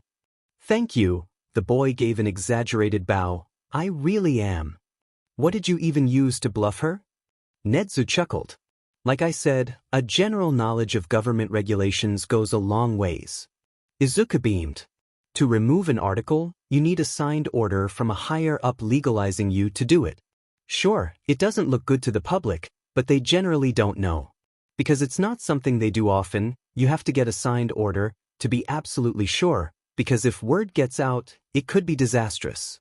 I told her we found a copy of this order form and we would release it to the public. And she bought it? Izuku shrugged. Peanut butter? Kigo paused for a moment before doubling over. Holy shit, you lied to the president and got away with it. Zooks, you are batshit. He giggled. Thanks, Kigo. Nedzu chuckled. On a slightly more worrisome note, they identified Izuku from what I can only assume to be security footage, and thus have connected him to your disappearance. If you wish, we can have Dabi attend to the phone more often, so they do not catch on, as it were. Kigo shook his head. Nah, no need. It's not like they can just bust in here, and I'm pretty sure the teachers would riot if they tried. Plus, with any luck, they won't notice the loophole Zooks put in the contract until he's already published the article and they burn themselves to the ground. Nedzu nodded. Quite so. That means it is my turn to make a move. Izuku smiled and looked up at Kigo. Don't worry, we'll be ready to make a solid move within the year. Kigo grinned and ruffled his hair. No rush, Greenie, taking down the government is hard work. He giggled. For some. Redacted. Is this Shikaku? Shika Who is this? Redacted. Would you say you dislike your job? Shika This is the work chat, so you must be someone internal. Not falling for this, I just. Redacted. Oh no, I can assure you that I am not in the commission. Redacted. I would go as far to say I am against the commission. Redacted. You recently had a certain paper pass your desk, to check for legality. Believe, signed by the president and a journalist. Redacted, and I know you haven't had the chance to put it in the system, bury it under dead links, and call it public, as all company contracts are legally required to be, so you might be wondering how I know this, seeing as it has only been through 3 people in the commission, one of which was the president and another was yourself. Shikaku_J. I'm assuming you're this third person, then? Redacted. Oh no, not in the slightest. I am a third party. Redacted, not an impartial one, of course. Shika what's your game? Redacted, my original question, my dear clerk. Redacted, would you say you dislike your job? Shika yeah, but my contract's almost up and it pays well anyway. Redacted, if I offered you an opportunity to, perhaps, rebel and end your contract early, earning you the respect you deserve, would you be interested? Shika this feels like a scam. Redacted, I understand why you might think that. Redacted, very well. Redacted, I am Nedzu. Redacted, I'm sure you've heard of me, smiley face. Shika commission enemy number 1, huh? So why come to me? Shika_J, I'm a low-level clerk who everyone dumps their sheet on. Redacted, precisely. Redacted, how many classified documents would you say cross your desk, despite you not having the clearance? Too many. Redacted, how delightful. Redacted, how would you feel about making a deal? Yamada Hizashi got waved in by Kigo, their secretary of many months who occasionally stopped into heroics classes and was definitely flirting with the janitor. He was getting off track, none of that was important right now. He opened the door to Nedzu's office to see the diminutive principal typing on his computer. Ominous. Yamada, he sat back, gesturing to a seat and grinning, good of you to join me. As you might be aware by now, Izuku and I have been working on a project, and we are at the stage where it is a good idea to get people on board, as it were, and to inform them as to what is to come. Hizashi swallowed, feeling sweat on his forehead. If Izuku was involved, it wouldn't be that bad, right? And what project would this be? Nedzu's grin got a little sharper and he chuckled. Why world domination? Excuse me? Asuma Kintachi? The man tensed. That depends, he muttered, not turning around quite yet. Who's asking? There was a chuckle and he forced himself to turn around. He almost dropped his groceries in surprise. There were 2 people there, one only legally. The shorter of the 2 was easy to recognize to anyone who knew anything, especially in Kintachi's line of work. Standing at under 3 feet, dressing in a suit and sneakers, pale white fur and a scar over his eye, was Nedzu. He examined the other person, still short compared to normal adult standards, but not overly so. His hands were in the pockets of his tan jacket, and his blonde hair was pushed under a baseball cap, sunglasses covering the bottom half of golden eyes. "Hey," he greeted, "it's been what, 10 years?" A single red feather poked out of his jacket and waved. Kintachi paled. "Kukigo?" "The man boy, this was a boy," grinned. "Yeah, you never did get in the habit of calling me Hawks, did you? Guess that's why they transferred you. Only name I actually remember, only one I ever wanted to. You look good, Asuma." How did you dash?" Nedzu hummed. A mutual friend discovered him and removed him from his living situation, but that is not why we came to talk to you today. Kintachi straightened up. "I had no choice, you have to believe me dash." "Relax," Kigo held up his hands, "it's not about that." "Well, it kind of is, but it's nothing bad, trust me. We just want to see if we can maybe help each other out." "What do you mean?" "Well," Nedzu chirped, "why don't you take those groceries home and we can talk there?" He shook his head. "If you want to get listened to, sure. I'm sure you know that all commission workers deemed a risk are never quite alone." "I did not. More things to add to the list, I suppose. Is there a place we can meet? I imagine our offer will be quite appealing to you, what with what happened to Kigo here, and what you no doubt see in your new position." He tensed. "It's been a decade. Why come now? Why wait all this time to make your move?" Nedzu smiled and Kigo chuckled. "Because," the principal said, "I finally have a complete plan. Now, clerk of finance, what do you say? Do you wish to get back at them?" Kintachi clenched and unclenched his jaw. "Yes, I think I do. What can I do?" "Wonderful." Nedzu clapped his paws together. "Then, to start, do you know how much money they are embezzling and from where?" He chucked humorlessly. "Do I know? I can probably give you the details from memory alone. I can arrange a meeting with your budgeting department. Just send me an invoice and I guess I'll just have to come myself. Such a shame." Kigo snickered. "Oh yes, Zooks will like you, Asuma. See you soon." "You want to take over the world?" Nedzu nodded sagely. "Of course, it began as a joke, but Izuku helped point out flaws in society and then offer interesting solutions. I couldn't help looking into my tentative plans with him, and, well, we are looking to make them a reality. I hope you won't oppose me in this, Aizawa." Shoyuta dragged a hand down his face. "Of course the problem child has something to do with this. When is this going to start?" "At the earliest, right after Izuku turns 14, at the latest, what would usually be his second semester here." "So you're saying this school will cease to exist?" "On the contrary," Nedzu chuckled, "I intend for it to persist for a good long while. Of course, with me helping Izuku run the country and eventually the world, I won't be able to be the principal, so it will find itself under new management, someone I trust and have worked with for years, someone who cares about the next generation." Shoyuta groaned and rolled his eyes as Nedzu trailed off. "Please no. Are you saying you aren't interested in the position? I assumed you wanted no part of the government, but if that's not the case dash. No, I definitely do not want to be in your government.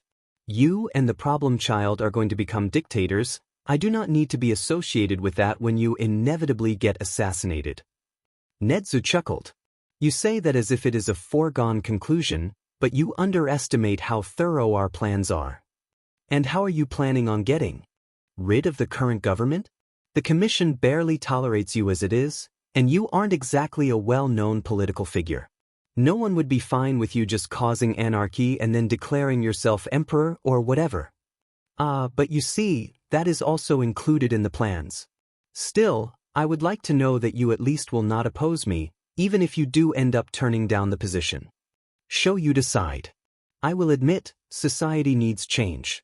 If you can bring that about without going off the deep end and becoming a mass murderer, then sure. But," he activated his quirk with a glare, "if you cross the line, of course." Nedzu was as cheerful as ever. "You have a certain duty as a hero, I understand." Shoyuta grunted. "No. Oi." Hokigusa stopped against common sense at the voice that came out of the alley. He relaxed. "Dabi, how are you?" Hope you're not doing anything shady in this dark alley. The teenager chuckled and walked out of the shadows. Nah, just wanted to talk to you, one janitor to another. The union giving you trouble? The scarred boy held up his hands. Nothing like that, nothing to do with the union, but you know they don't like me, working at UA. Hokigusa snorted. A janitor is a janitor. Just because you get some pretty good benefits doesn't mean you don't need the union. Who knows, maybe they're the only thing keeping UA from docking your pay. Yeah. Anyway, just had some questions. Course. Need more tips? Nah, your old ones are still working great. Ah, kissing the boy in the closet, are you? He sputtered, blush showing through the partially red and marred skin. No, that's not. Stop. Hokigusa chuckled. Sure, everyone's done it at least once. What can I do for you? Dabi sighed. You know how you're always talking about how you hate your job? No, not my job. I love being a janitor, it's just where I work. Right, you hate where you work. Death Arms Agency, right? What was it called? Sucker Punch? He snorted through his scowl. Dumb name for a dumb place. God, if anyone would listen to a janitor, the amount of dirt I have on that whole DMN agency. But no. Who'd believe the broom boy over the heroes? No one. Dabi pet his head. I think I might know a guy. He stopped and blinked. You do. The teenager grinned. Yeah, and they'd love to hear any dirt on any heroes. Interested? Hokigusa considered the young janitor he had taken under his wing all those months ago. Consider me interested. Maijima sighed. So you finally snapped. Nedzu chortled around his tea. I did not snap, my good sir. I simply finally had what I had been missing. The little green kid. Indeed. Someone so human, yet on my level of intelligence, was just what I needed to finalize my plan, the last part to make everything click. You understand, all the gears are finally in place. And why are you telling me? Why, two things of course. One is non-negotiable, and that is that you do not oppose us. And the other? Are you willing to work with us? You know support and its laws like no one else, and I am afraid I do not possess the knowledge in this regard that you do. We would be rewriting the law, of course, fixing all the little errors that led society down this path. Maijima frowned. What path? The path of heroes, villains, and how they both came to pass. Nedzu sighed. How terrible that humans would fight other humans for traits they cannot control. I suppose they have always been doing that even before quirks, but the laws do not protect the ones who need it. As Izuku said, we must change society, so quirks do not matter nearly as much as the strength of one's character and their abilities. I'm willing to work with you on one condition. I am willing to hear you out. I want control of support laws. All of them. Nedzu grinned. Of course. Good to have you aboard. Itachi Tengi was corrupt. He knew it, his friends knew it, probably the dog down the street knew it. It wasn't a well-kept secret within the government and the commission in particular, but the public of course had no idea, and he was very disarming when he wanted to be. Not literally, of course, his quirk didn't remove people's arms or weapons, but he was charming and personable. He knew how to talk to people and weasel his way into their good graces just long enough to get what he wanted and then leave them confused as to what they had just done. Also not his quirk. His quirk was called Trusting Smile, and it planted the seed in people's heads that they should trust him. Of course, anything he did after that would determine if they actually did, but that's besides the point. He was very good at that part. It was why he had become a politician in the first place.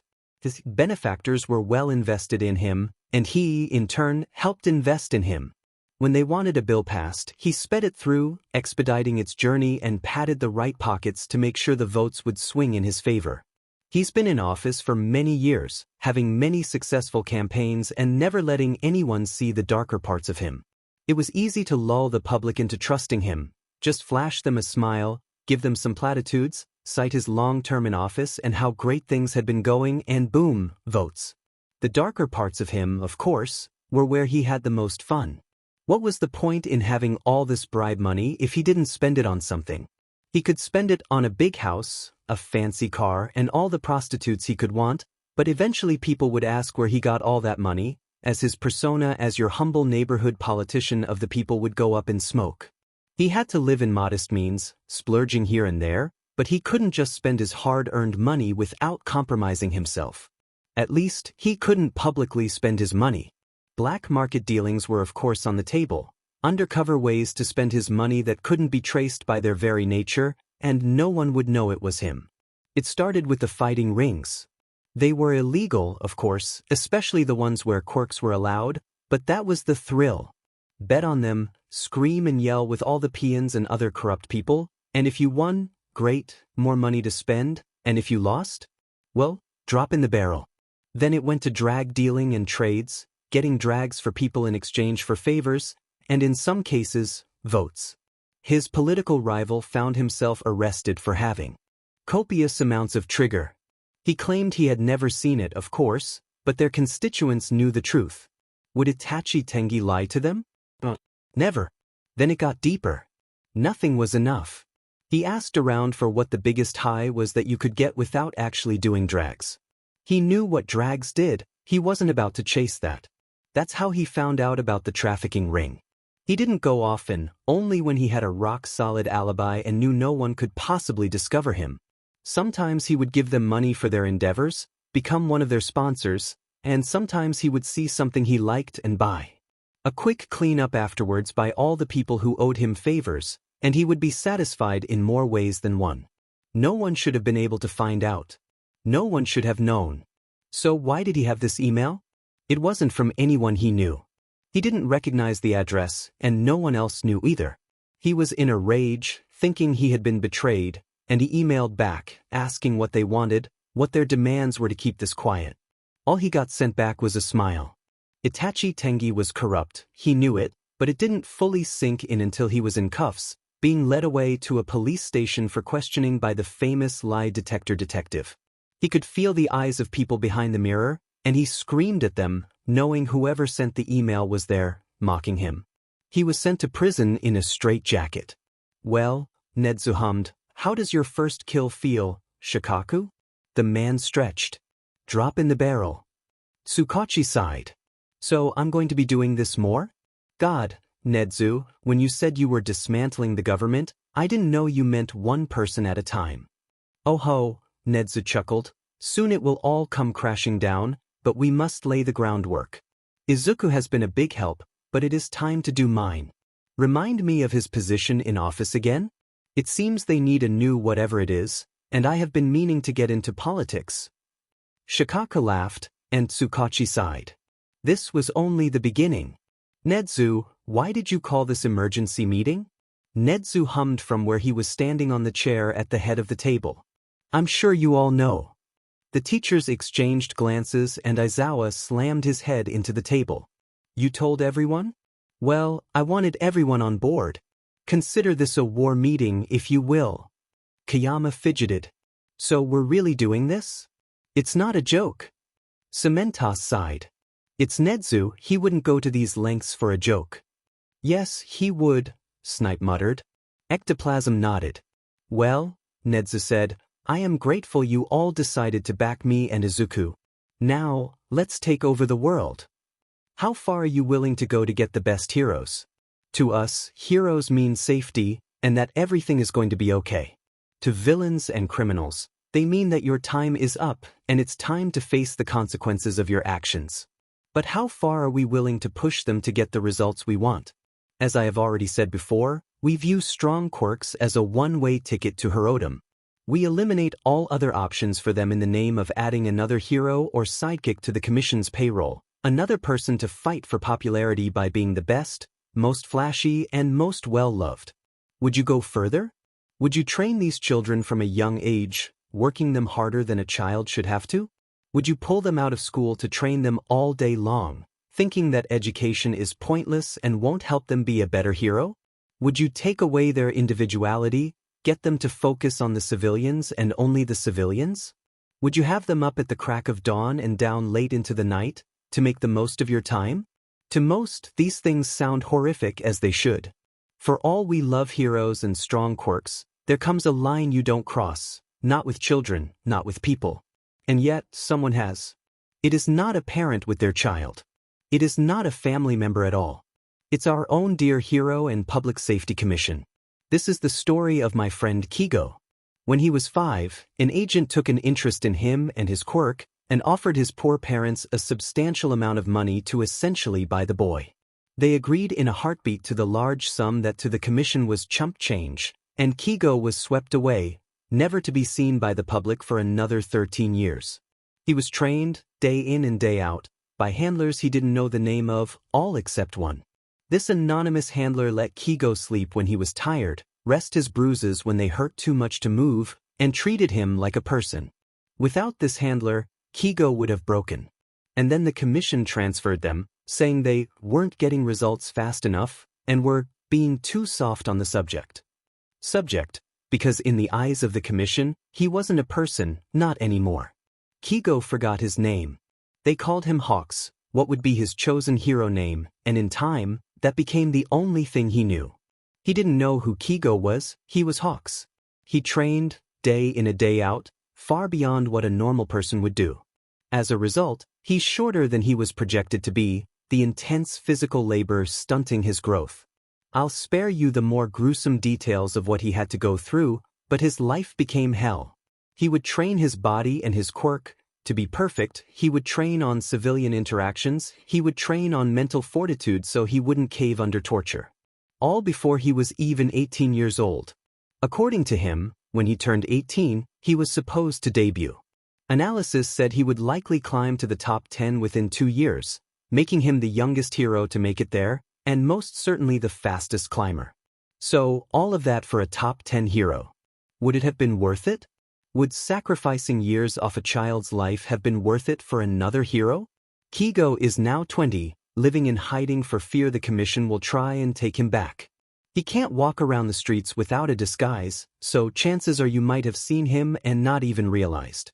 The people who helped him escape, bringing out his unconscious and broken body from the cell he was staying in, have provisions in place to help him.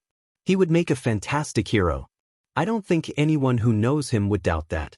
When he was allowed to show personality, he opened up and is a joy to be around, if a danger for the amount of puns and wisecracks. He has mastery of his quirk that is unparalleled. And he has no desire to be a hero. It might seem strange, who doesn't want to be a hero these days? They get fame, glory, money, and recognition. But his desire to be a hero has been killed. Maybe in a few years, he says, if the commission gets under new management or has way more restrictions, he'll consider it. But for now, he can't even think about it without remembering that place. So I'll ask again, how far are you willing to go to get the best heroes? Greenbean.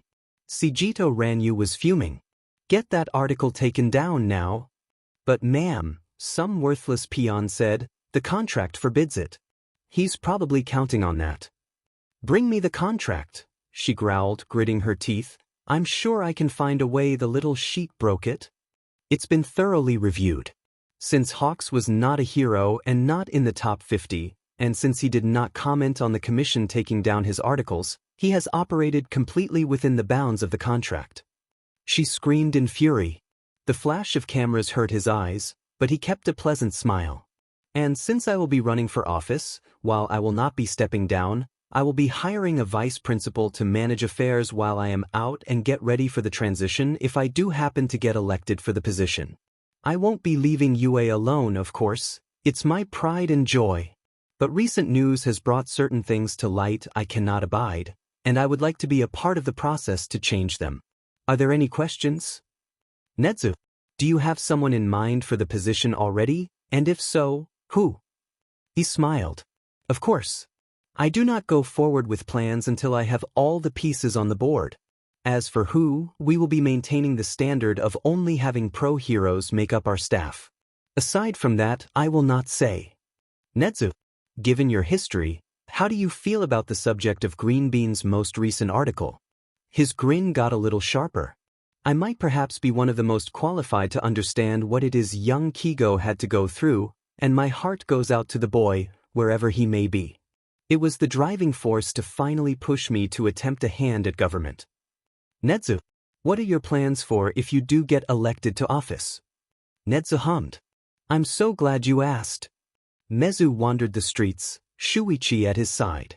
Between the two of them, they could take care of themselves, despite being 12 and Shuichi was a couple months away from having his provisional medical license, having been helped quite a bit by his continued time at UA with Recovery Girl, but still, no one would even think about hiring him, even with that kind of credential on his record. Hey, the lizard man called out to a woman on the street, did you hear the news? She stopped and narrowed her 6 eyes, but softened when she realized they were mutants like her. What are young boys like you doing out this late? It's dangerous, you know. Nedzu nodded. We know. We were just happy about the news. She pet her head, 2 of her eyes blinking. That's the second time you've mentioned it. What news? Shuichi took over. Nedzu is running for office, and his position is in strong support of intense discrimination laws. She sighed and shook her head, mandibles clicking together a few times. When you're 40 like me, you'll know that's what every politician says. It never amounts to anything more than vote pandering. But it's Nedzu. I mean, I think a lot of people don't even consider him human. He gets us, you know? She pet her head. I suppose you're right. Do you really think he means it? Nedzu shrugged, rolling his shoulders. I guess we'll just have to keep watching him to be sure, but he's certainly better than old Itachi. She snorted. Good riddance for him, I say. God, what an awful man. Anyone will be better than him. She considered it for a moment. Still, there's hope yet. I'll keep an eye on this Nedzu and my friends will do the same. Now run along home, you know it's dangerous for us when it gets dark. The two nodded and waved her goodbye. Well, Shuichi sighed, that's the 10th one tonight. We're a tight-knit community, so word should spread. That's a solid % of the population on our side. Nedzu nodded. Let us hope outreach in other groups has been the same. No sheet. Izuku nodded, beaming, and Natsuo grinned. Hell yeah. The Todoroki ruffled Izuku's curls. This kid is whip smart and is definitely going to make it big one day. Hell, you seen the views on his articles? He's the real deal. The man stroked his chin and turned to address Izuku. You talk a lot of big game, son. With your opinions, times are changing. Public opinion is changing, and for the better, I imagine. Fancy that, a quirkless kid doing all that to disrupt the order. The man guffawed and slapped his knee. You do us old folks proud, sonny. You give a good name to quirkless folk everywhere, and we're proud to call you one of our own. Keep doing what you're doing, and make this a better world for our grandchildren. Izuku beamed. Of course. When I'm done, quirks won't matter. He chuckled. I believe it. And you, old man? Natsuo pointed at himself in confusion. Yeah, you with the white hair. I hope those white hairs aren't from stress. No, I got it from my mom. Good, he nodded. Now you take care of this boy, all right? Pretty sure he can take care of me, to be honest with you. The old man waved his hand. You're older, it's your job to mentor the youth. Keep him safe for us. Natsuo agreed, choosing not to mention that Izuku regularly helped him with his own schoolwork and was definitely the mentor in this relationship. Hitoshi leaned back in his desk chair. Honestly, he had the best job. The others had to do groundwork and actually go meet people in person. Hitoshi just had to go on his regular forums. He was well known, to a degree, since he had started posting helpful resources after Izuku had added him to the gang of misfits and could readily supply them, so most people took what he said at face value. Which was handy when you were talking about Nedzu supporting people with villainous quirks.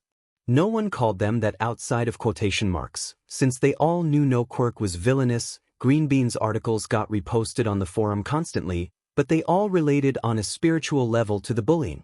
Convincing them was pretty easy. Just a few links to the interviews, to his campaign webpage, and to a brief history on Nedzu. And the discrimination he had faced, and pretty much everyone was in agreement.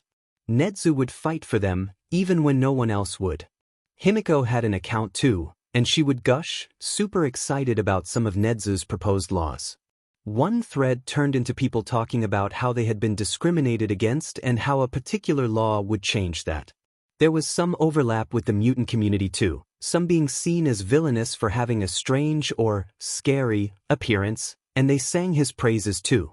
Really, Hitoshi had the easiest job. Ochako knew she and Blasty had the hardest job, probably. They were the only people in the group that had quirks considered normal or heroic. The latest article about Kigo definitely helped public opinion sway in their favor, but those who benefited from the system were hesitant to change it. After all, it worked for them.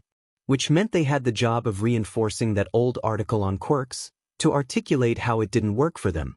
Kigo's article could not have come at a better time, because now they had a solid, concrete example of how having a strong quirk can also hurt you. It never specified his quirk in the article, and a lot of people online were speculating based on his given hero name, but it was heavily implied to be useful. To make things better, major heroes were endorsing the article, speaking out against the commission for what they had done. Ryukyu, number 9, had called the actions abhorrent and frankly morally reprehensible, which set the internet ablaze with criticisms about the commission. The more extreme speakers called for a complete dissolution of the commission, which was incredibly exciting. Ochako wasn't stupid, she knew what the end goal here was. The government was hurting people Izuku couldn't help but care about. And anyone who hurts what Izuku considers his? Well, Aldra had been shut down as soon as she and Blasty moved up to middle school. The whole chain of Aldra schools was under completely new management and the school board had all been replaced. It was a quiet dismantling, but it was satisfying all the same. Neither of them really missed it. Now, with Nedzu actively campaigning and reinforcing Izuku's points from his articles, public opinion was swaying and in their favor. Ochako couldn't wait to see everyone like the people who had hurt Hime get absolutely obliterated.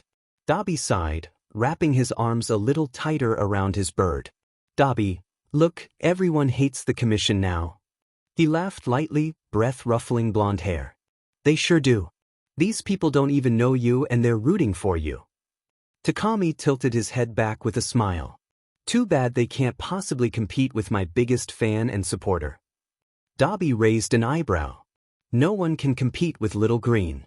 A taloned hand smacked him lightly and he snorted. Watch the claws, I don't want to be shish kebabbed. If you die, you die. Cold. Well, since you're so hot, someone has to be. They both paused and Takami turned as red as his feathers. I mean you run hot. Because of your quirk. You're warm. Temperature-wise, you're hot. Dabi buried his laughter in his boyfriend's hair. Don't worry, birdie, I know you just love me for being your space heater. Takami huffed. Whatever. Come here, punk. Dabi grinned and leaned down. It was a good day, for everyone. Everyone but the commission, of course. It was break day, where they let the public and their friends rest and ruminate on things or whatever. Nedzu was still busy with politics stuff, which meant Izuku, officially a teenager as of a couple months ago, was free to roam UA to do as he wished. Of course, teachers and upperclassmen had long since gotten used to him, not that anyone has ever told the media. They made it a joke to not tell anyone until they came to school.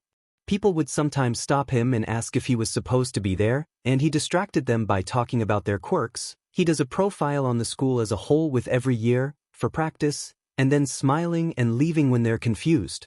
Next time he sees that student, he just waves and continues whatever he's doing. Most people don't ask twice, but it is a pretty good prank to the upperclassmen, so Izuku let it go. He was sitting in the library with a game of Connect 4. It wasn't a difficult game, per se, but he was playing against himself, not anyone else, so it was pretty challenging anyway. He always knew what yellow was planning, but he also knew what red was planning. It was a horrible cycle of trying to trap himself and eluding his own traps. Hey there, little guy. What are you doing? He looked up from his almost stalemate game to see what looked to be a first year, blonde hair, blue eyes. Doing a mental catalog, he pinned him. Oh, hello Mirio Togata. The boy just laughed. Wow, the rumors were true. You're pretty funny. Izuku grinned and pet his head. It's not often people call that funny. Mirio nodded sagely, fighting to keep back a grin. I knew what to expect coming in, but I'm wondering if you figured out my quirk. What makes you think I haven't just looked at the files? You're playing Connect 4 against yourself. Something tells me you like a challenge. Izuku giggled. Yeah, you're right. But I still watch the entrance exams, so I think I have a pretty good idea. The older boy sat across from him at the table, still smiling. Do your worst. Well, he started, it's some form of intangibility. Your clothes slip off when you use it full body, so in the entrance exam you tended not to do that, but that means you can also make certain parts of your body tangible or not. If you had a costume or clothing made out of your own DNA, like your hair, you could avoid that issue and your clothes would work with your quirk, instead of against it. I'm curious, though, can you only pass through solids, or can you pass through liquids and gas as well? Mirio blinked and burst out laughing, getting himself shushed by the librarian. Sorry, he yelled sheepishly before turning back to Izuku. Crazy. I call it permeation, and pretty much everything you said was correct. And I can pass through liquids and gases too, which means I can't breathe while my torso is permeable, and I can't see while my head is. Pretty annoying. Izuku hummed. How long can you hold your breath? I know air will literally pass out of your lungs, but if you can get better at absorbing oxygen before activating your quirk, you'll probably last longer. Oh, Mirio, are you making friends without us? Izuku blinked as a blue-haired girl floated over, trailed by an incredibly nervous boy with pointed ears. Mirio laughed quietly. No, I'm just talking to the UA cryptid. She pouted. That's worse. Real friends hunt cryptids together. The quiet boy glanced nervously at Izuku and murmured something the younger boy couldn't hear. The girl beamed, floating above him still. Hi there, cryptid. I'm Heido Nijire, but you should totally call me Nijire-chan. It's nice to meet you. This guy is Amajiki Tamaki. He and Mirio have been friends for ages. Izuku waved at the shy boy and turned back to Nijire. How does your quirk let you fly? I thought it was just energy spirals you could send out. She giggled. Just like the stories. It's something I learned how to do with practice. He nodded slowly. Say, you three are in the hero course, right? First years. They all nodded. Why do you want to be a hero? Mirio chuckled.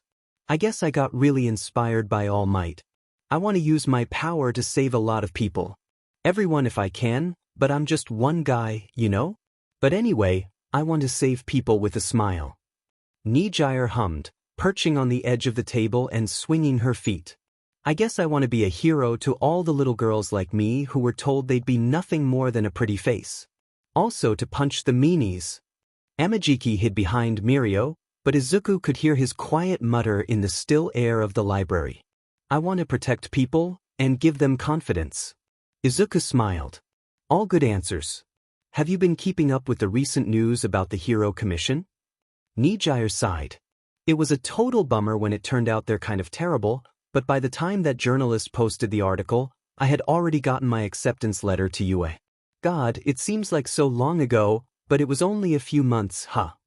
Mirio nodded. I still want to be a hero, but I hope things change. Nijire leaned forward. What about you? Why are you the cryptid who's been here for like so many years? Izuku grinned and slid the catcher out on the Connect 4 grid, making the pieces clatter to the table. Beat me in a game and I'll answer any questions you have. Amajiki played 2 games, Mirio 7 and Nijire 11, but none of them were able to get even close to beating him. Hard to believe you're 2 years younger than us, Nijire grumbled after her 9th consecutive loss. You're playing on the 5th dimension compared to us. Izuku just laughed and said there would be more opportunities to beat him in a game. He'd even let them pick, if they wanted. Mirio perked up at that.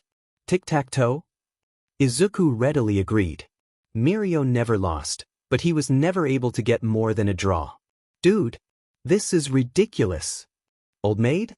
He figured out the odd card out on the 2nd round. Go fish? His memory was impeccable. He knew what everyone had and was a master at card counting to guess for the cards they hadn't called yet. What? It was a game of mostly luck anyway, but he still won. Rock, paper, scissors? He knew human psychology like no other. It wasn't even a contest. Finally, Mirio challenged him to a thumb wrestling match. Izuku was fast, but Mirio was considerably bigger and bulkier, and he managed to pin down Izuku's thumb. The 3 of them crowed, the librarian long since giving up trying to keep them quiet. Izuku would bring him some cookies later to make up for it. All right, Mirio, you can ask me one question. Why do you want to be a hero? Izuku blinked in surprise. What leads you to believe I want to be a hero? Mirio shrugged. You care a lot, I can tell. You have a lot of drive and you wanted to know about us, so I want to know about you. If you don't want to be a hero, then I guess I can change my question to what do you want to do with your life? It was not the question Izuku had been expecting, but it was a pretty good one. What did he want? In some sense, he did still want to be a hero, just not one with a license, not one under the commission and the current government. I guess.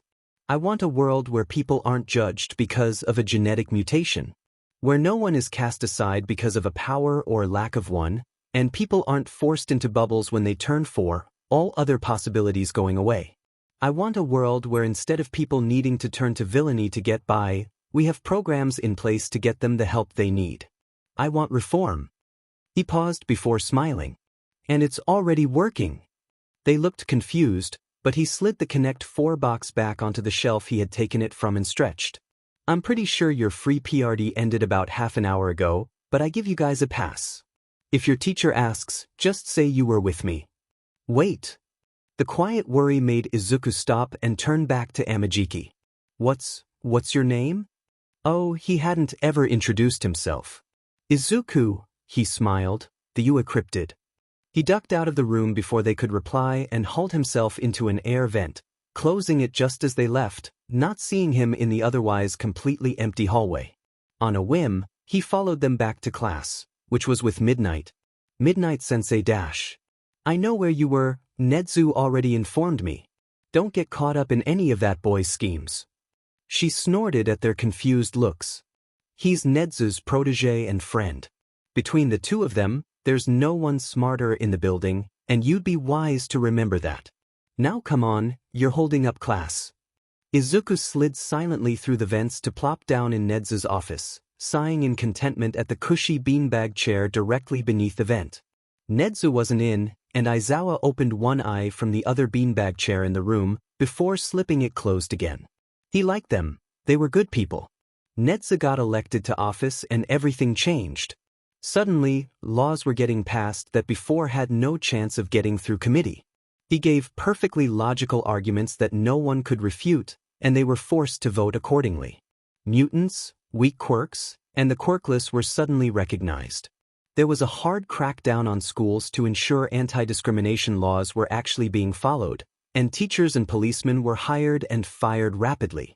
On top of that, new articles came out from the now quite famous, yet still anonymous, Greenbean, dragging down sidekicks and any heroes under the top 50, holding them accountable according to the letter of the law, and other journals took up the mantle, cracking down on some of the top 50 as well. No one was quite sure why he never went after the top 50, but other journals were happy for the publicity from an untapped source.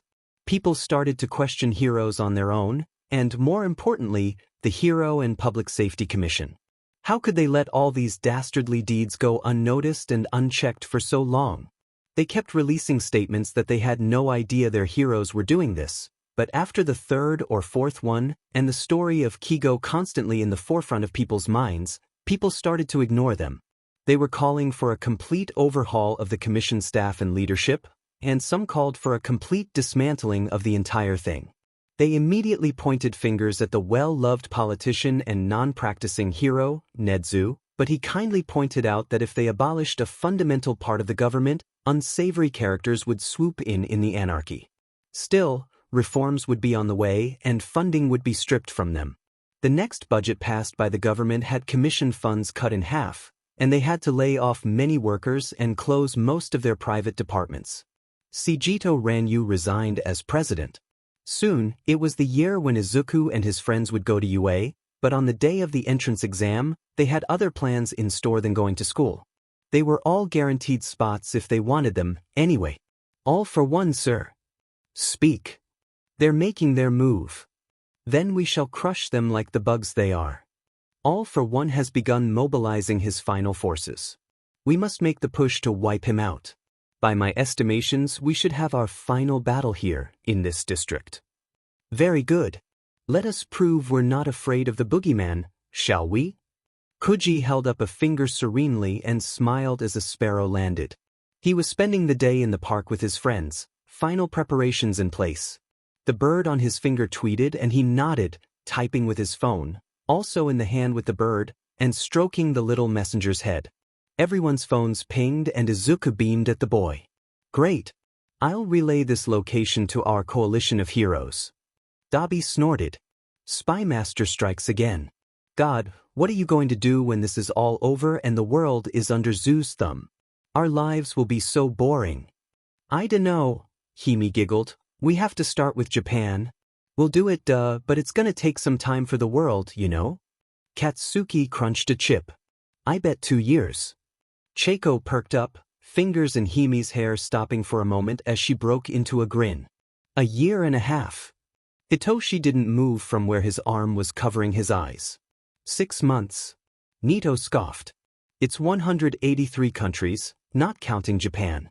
I doubt he can get in 6 months, even with both him and Nedzu. 1 year minimum. Shudo hummed. 4 months. Did you even listen to me? Izuku chuckled. Come on, guys, it took us 4 years to get Japan. You are being way too confident. Plus, we need to show that our system works before we try to impose it widespread. Nedzu sighed. Perhaps when you officially become Emperor of Earth, you'll actually be an adult. Yeah, but Zook'll still be short forever. Izuku shoved the explosive boy, who squawked and threw a chip that got lodged in Izuku's thick green curls, and everyone devolved into laughter. Even after all this time, Izuku had not grown much, barely hitting 5 feet, and it was a constant source of jokes. Izuku sighed, leaning back with a grin and raising his bottle of sparkly juice they all had. To the future. Kuji smiled and raised his own bottle. To the future. All for one was feeling confident. To be entirely fair, that was his normal state. He had a lot to be confident about. He was about to wipe out the foolish competition and fully take over the underground, and then? Japan. Of course, the groundwork had been partially laid out for him, with both the politician Nedzu and the journalist Greenbean. All for one still didn't know who the journalist really was, but then again he hadn't put much work into finding out, so all in good time. Today was the day he finally wiped those minor gangs and bygone Yakuza off the map, once and for all. They had a lot of bravery to oppose him for so long, chipping away at his pawns, but he still had his bishops, his rooks, and his knights to destroy them. And Kurogiri was ensuring his king was well protected. Even should all for one take a solid blow today, his weaknesses exploited, there was still young Tamura, who would be fine to take over his empire. Still, he would not be taken out by the worthless rabble they would be bringing to this battle. He had been chipping away at their forces ever since he heard they were rising against him. They were foolish and they would pay the price. Akai Itami had the privilege of being second, third in command. Really, that overhaul kid was second in command, but Itami was the liaison for the gangs to the Yakuza, since most of them trusted him at this point. He didn't like to sacrifice men, but he had volunteers to go kamikaze at the enemy. They knew they would die, but they were going to take out as many people as they could on the way. So here they stood at the final battlefield with their strongest members. He knew they had weakened him significantly, and hopefully he would be underestimating their strength, but this was going to be a brutal battle, and they all knew it. He watched hardened gang members looking at pictures before tucking them into their shirts, eyes bright. For many, this was the end, but they knew that those who survived would be free and they would have control of the underground. The political scene had shifted significantly, and for once in their lives, they felt accepted by society. Now all they had to do was remove the last cancer on the underground. It was only 200 years overdue. They packed up the picnic and half of the group waved their goodbyes and their good lucks. Kigo, Dabi, Izuku, Kuji and Nedzu moved out. Kigo was still disguised, but occasionally someone would give him a funny look and he'd wink. The article had been read at least 5 times by every single person in Japan, and there was a forum page online dedicated to Kigo sightings, so people had a pretty decent idea of what to look for by now, even with the red herrings the gang would put on the site every once in a while. The train ride was quiet, Izuku humming to himself as he checked the quirk forums. The call for welfare programs was spreading as per Greenbean's last article, and soon enough, Nedzu would propose it to the committees and their popularity would rise. They were very, very close. Come on, little green, we're here. Time to watch the underbelly crumble. Kuji called down several birds and spoke to them in quiet tones before nodding and releasing them. Armies in place, he signed, and birds are set to mingle. Izuku hummed and got out his phone, checking the locations of the hero coalition. And we should have hero arrivals within half an hour. Plenty of time for them to wipe each other out. They all climbed up a 3-story building about a block away from the site of the fight when a shockwave sent them reeling. It started. Izuku grinned. He pulled out a tablet and booted up the app connected to the various cameras on the bird agents to watch. He didn't take pleasure in watching human death, and he wished this could have been avoided, but he just needed to wait for the heads of the snakes to be cut off, and then the heroes could move in without fear. All for one and overhaul were dangerous, and he didn't need his coalition getting more injured than they had to. Maruko was mad she had to sit back and wait for the signal, but she liked the little kid, he kicked major butt, so she was willing to wait. She was of the opinion that even if this all-for-one guy could steal quirks, she could kick his butt before it became a problem. They had spent the last several weeks destroying his factories, helping out the other side where they could, and they didn't seem so tough. Then she watched him punch and destroy 100 people. Right, okay, there was a reason the boss was the boss. Then the shitty golden eyes bird mask boy showed up and f'd up all for one's forces by himself, and suddenly it was a Mexican standoff between Overhaul and All for One. There was a huge butt explosion and then they were given the green light to move in. Maruko grinned wickedly and punched her hand. Time to F them up. She dashed in, knocking people out left and right, starting on All for One side, until she was face to face with a particular guy. She paused, narrowing her eyes. Something about this guy was familiar. Hey, who are you? The man startled. Akai Itami, Silver Snakes. Miruko grunted. Boss said you're fine. Get your guys and get out of here, this fight is over. He almost protested, super confused at who the boss was, but sent out his own alert and cleared out quick. Boss had liked the guy, said he ran a tight ship and was a good example for gangs everywhere, so if he was spotted, to let him go. Done and done. She heard a guttural scream and looked up just in time to see a misty guy and FING teenager looking upset by something before Ed's shot knocked them both the F out. Man, dude was pretty fun to hang around, he really took nobody's sheet, and Miruko could respect that. The boss would decide what to do with those guys, they just had a job to do. They were the only heroes who the boss trusted and had reached out to, which was super flattering, but of course people would trust Rumi, especially with Kigo backing her up. She knew the kid, they had both been a part of the same program, with her a few years older, and she was glad to see him looking good. He hadn't had the fierceness she did to put up with the commission's bullshit, so she was glad the boss had gotten him out. The coalition was made up of several heroes. The Pussycats, Ed Shot, Gang Orca, Best Jeanist, Ryukyu, Fat Gum, Ms. Joke, Mr. Brave, Kesajuriman, and of course, Maruko and the UA teachers. All people who managed to avoid the scandals that a lot of heroes had, and hand-picked by the boss. Rumi had no qualms about the fact that hero society as they knew it was going to come crumbling down, but she knew the boss would take care of them. He was a real sweetheart, for being so ruthless to his enemies. Speaking of, he was coming down the battlefield right now, carried by none other than Kigo. Hey birdie, she crowed, taxi service? He snorted. Nice to see you too, Rumi. It was good to see him with his wings fully spread. There were little gold flecks and stripes she hadn't seen before, and his eyes were sharper. His talons certainly were, on both his hands and feet, and he looked way more vibrant and dangerous, like a real bird of prey. The boss looked around the area with a sad smile. So much destruction. Do you think Cementos would be willing to help? She snorted. He's wrapped around your finger like the rest of the UA staff and is probably living in constant fear of you. I'm going to say yes. One of the criminals on the ground coughed and looked up at the kid. Who are you? The boss hummed.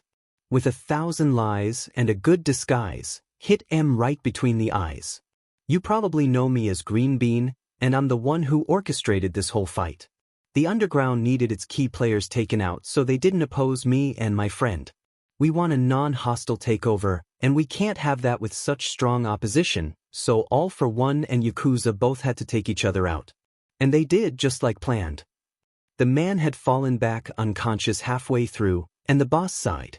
Oh well, I imagine the news crews will be showing up soon, and I want to clear out by then.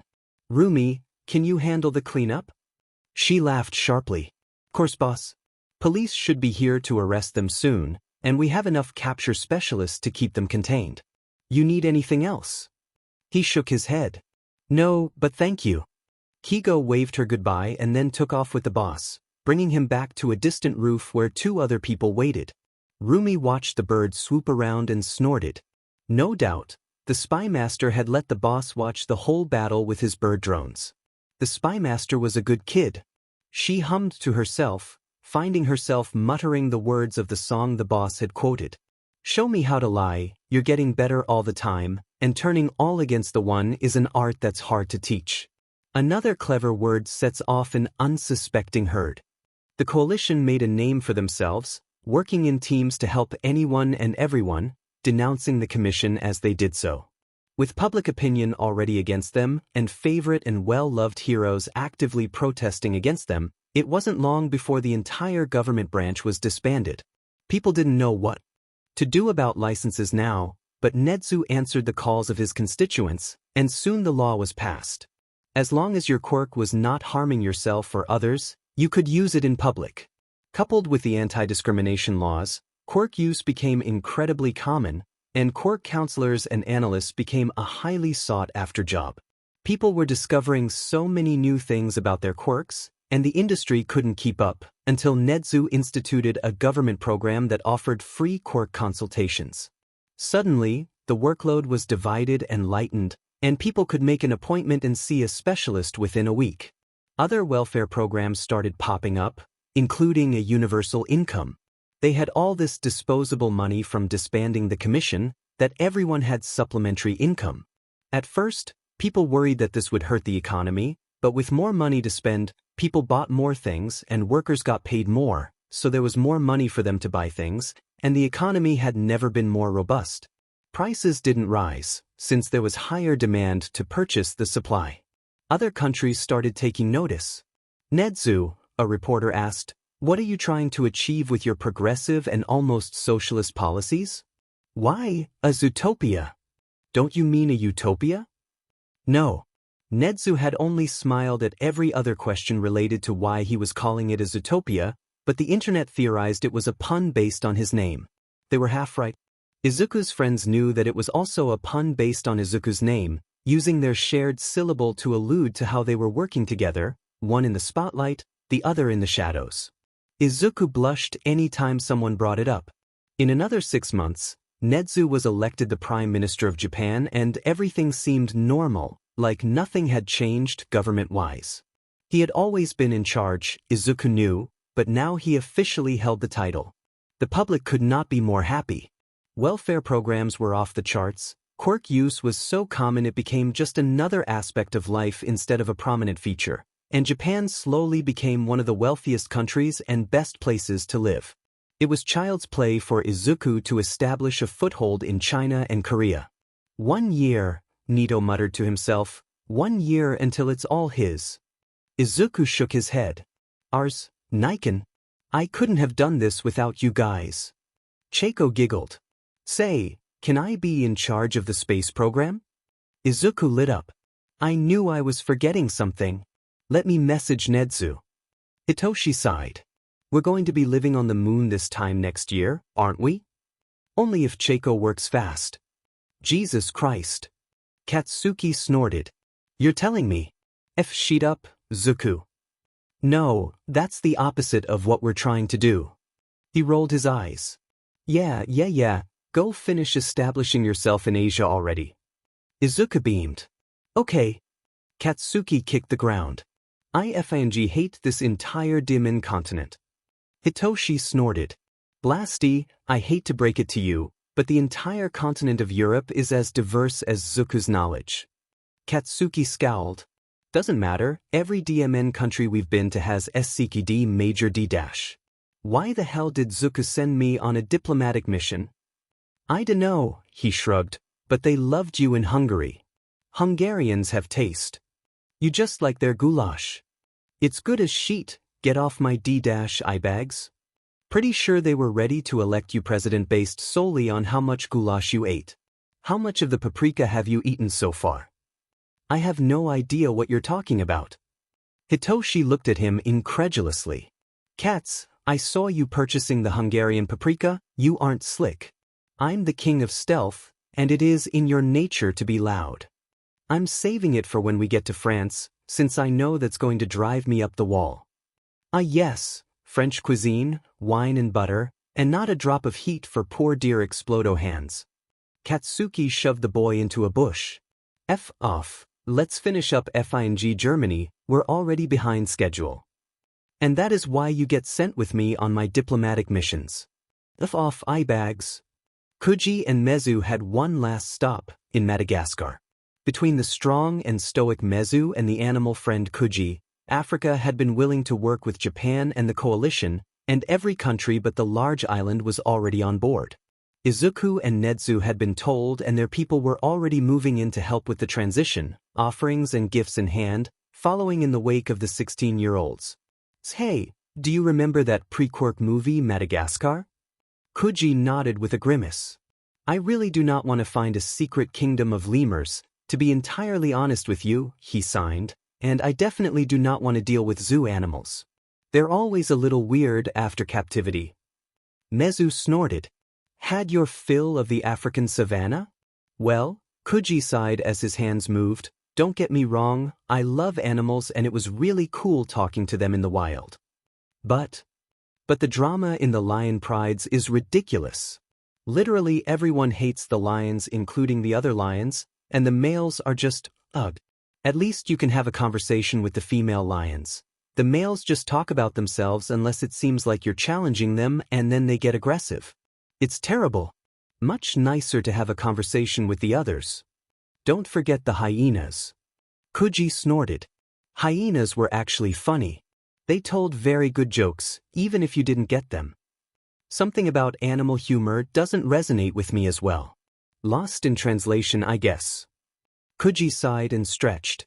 Last one, then we're good, right? Mezu shrugged. Izuku might want your help in South America, since you were so helpful in Oceania, but that's just for the checkups, so we'll get a break after this. Plus, the anniversary party is coming up soon.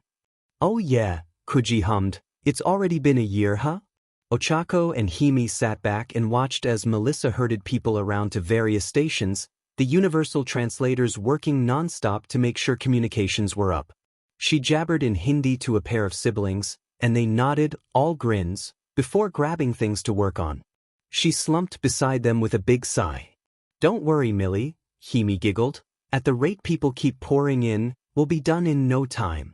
The two blondes smiled at each other and Ochako sighed contentedly. One day we're going to space. I can't wait. Melissa grinned. With every nation that joins the coalition, the scientists come pouring in. I'm glad we converted I-Island to the space program only, because I hear from my dad that the labs in Japan and the States are starting to fill up too. It's incredible what people coming together can accomplish.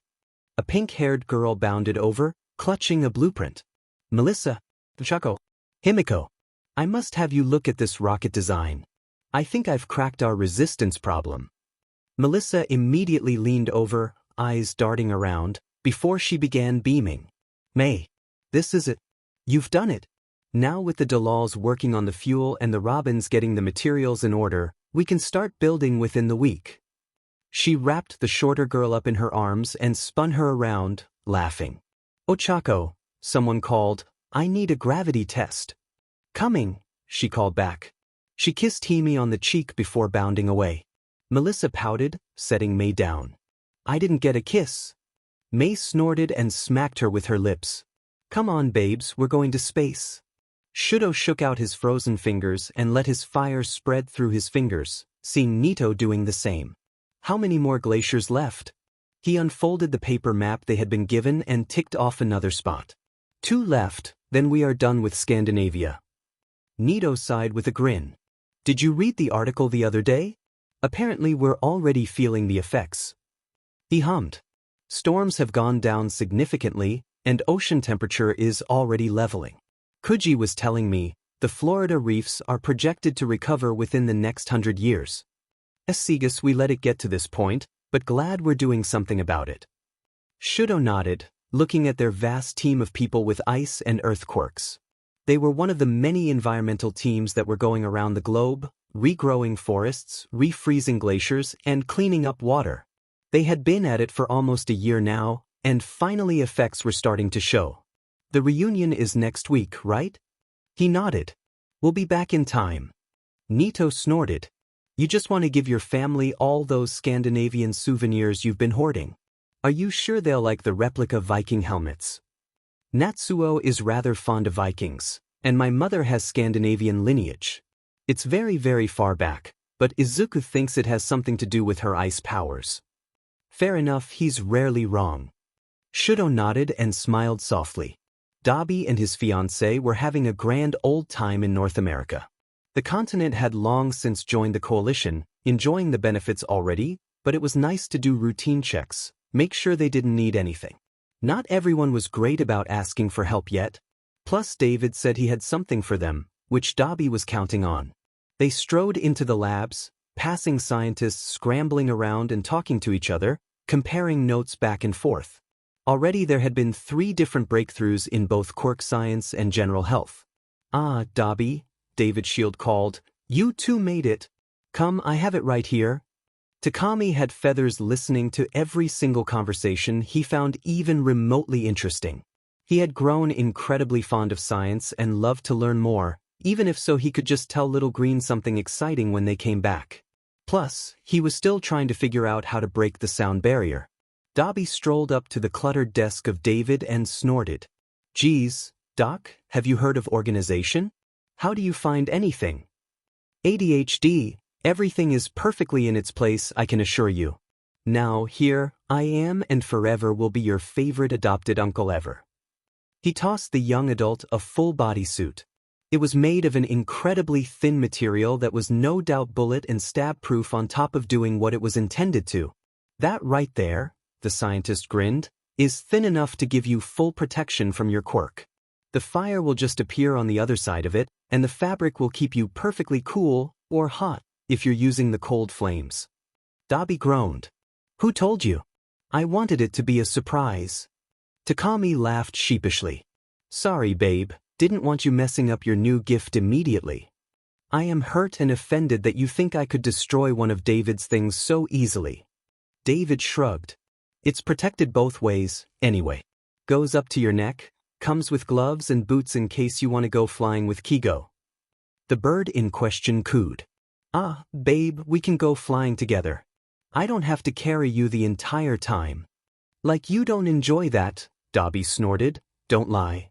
Takami pretended to consider for a few seconds before shrugging with a sheet-eating grin. Maya Abe. Come on, bird brain, we gotta be back in Japan tomorrow. Izuku. He looked up to see his first friend and grinned. Nedzu. The Prime Minister of Japan chuckled. Yes, my friend. I do believe you have lost track of the time. Izuku looked down at his watch and winced. Oops. Thanks, Nedzu. They walked out together, one standing at 5 feet, the other at almost 3, to join their friends in the park. To an outsider who hadn't been in Japan these last 3 years, it would seem strange, the Prime Minister walking with a teenager to a gathering of other random teenagers and a scattering of adults, but most people saw it for what it was.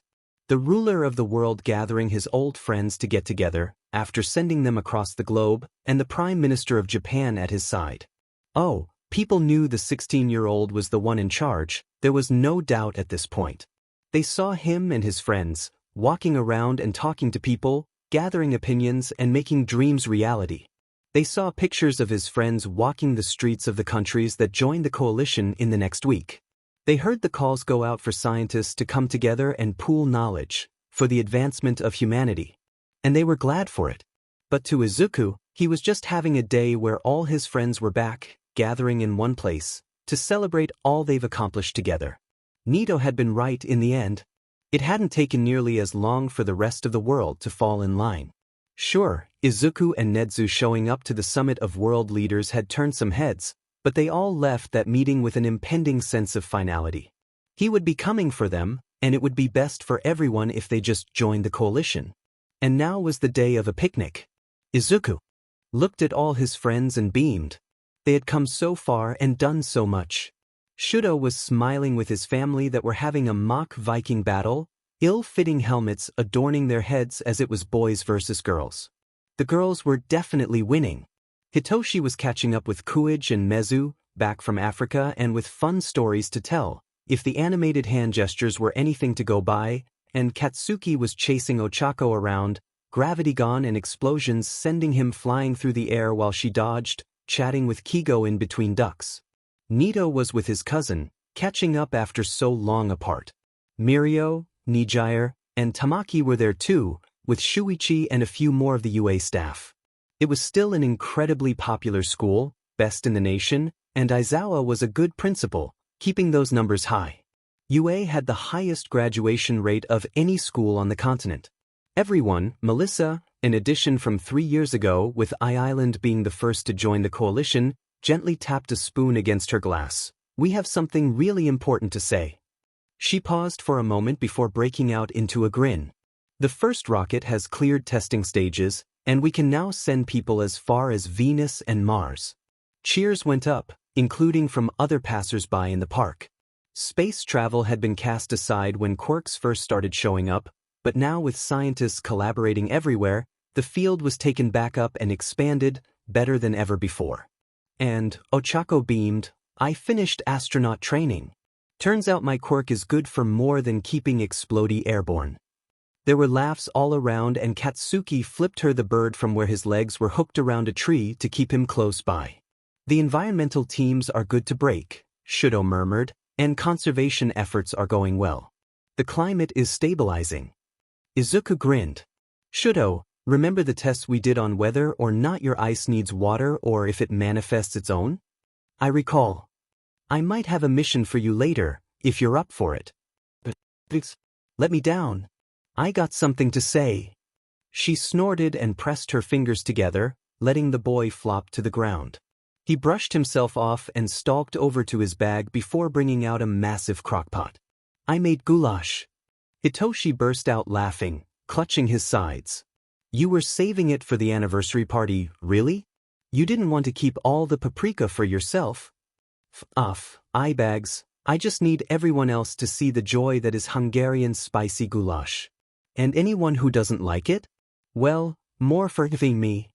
Most people couldn't eat it, it was so spicy, but Katsuki savored every bite, growling at Hitoshi when the purple-haired boy tried to swipe a spoonful directly from his bowl, as if he didn't have a perfectly good bowl himself. The party went on for hours, pulling out card games and board games alike. They even broke out a game of Ultimate Werewolf, letting Izuku spin them the tales of Miller's Hollow and how there were beasts prowling among them. At the end of the party, after it was all cleaned up, Izuku sat on a bench next to Nedzu, looking at the moon. You know, he hummed, we could actually terraform the planets. Like that old game from 8 years ago, you know? Nedzu hummed in agreement. It would be an interesting challenge, but with our expertise, we should be able to do it. Except this time, Izuku grinned. We won't be competing to see who can do more.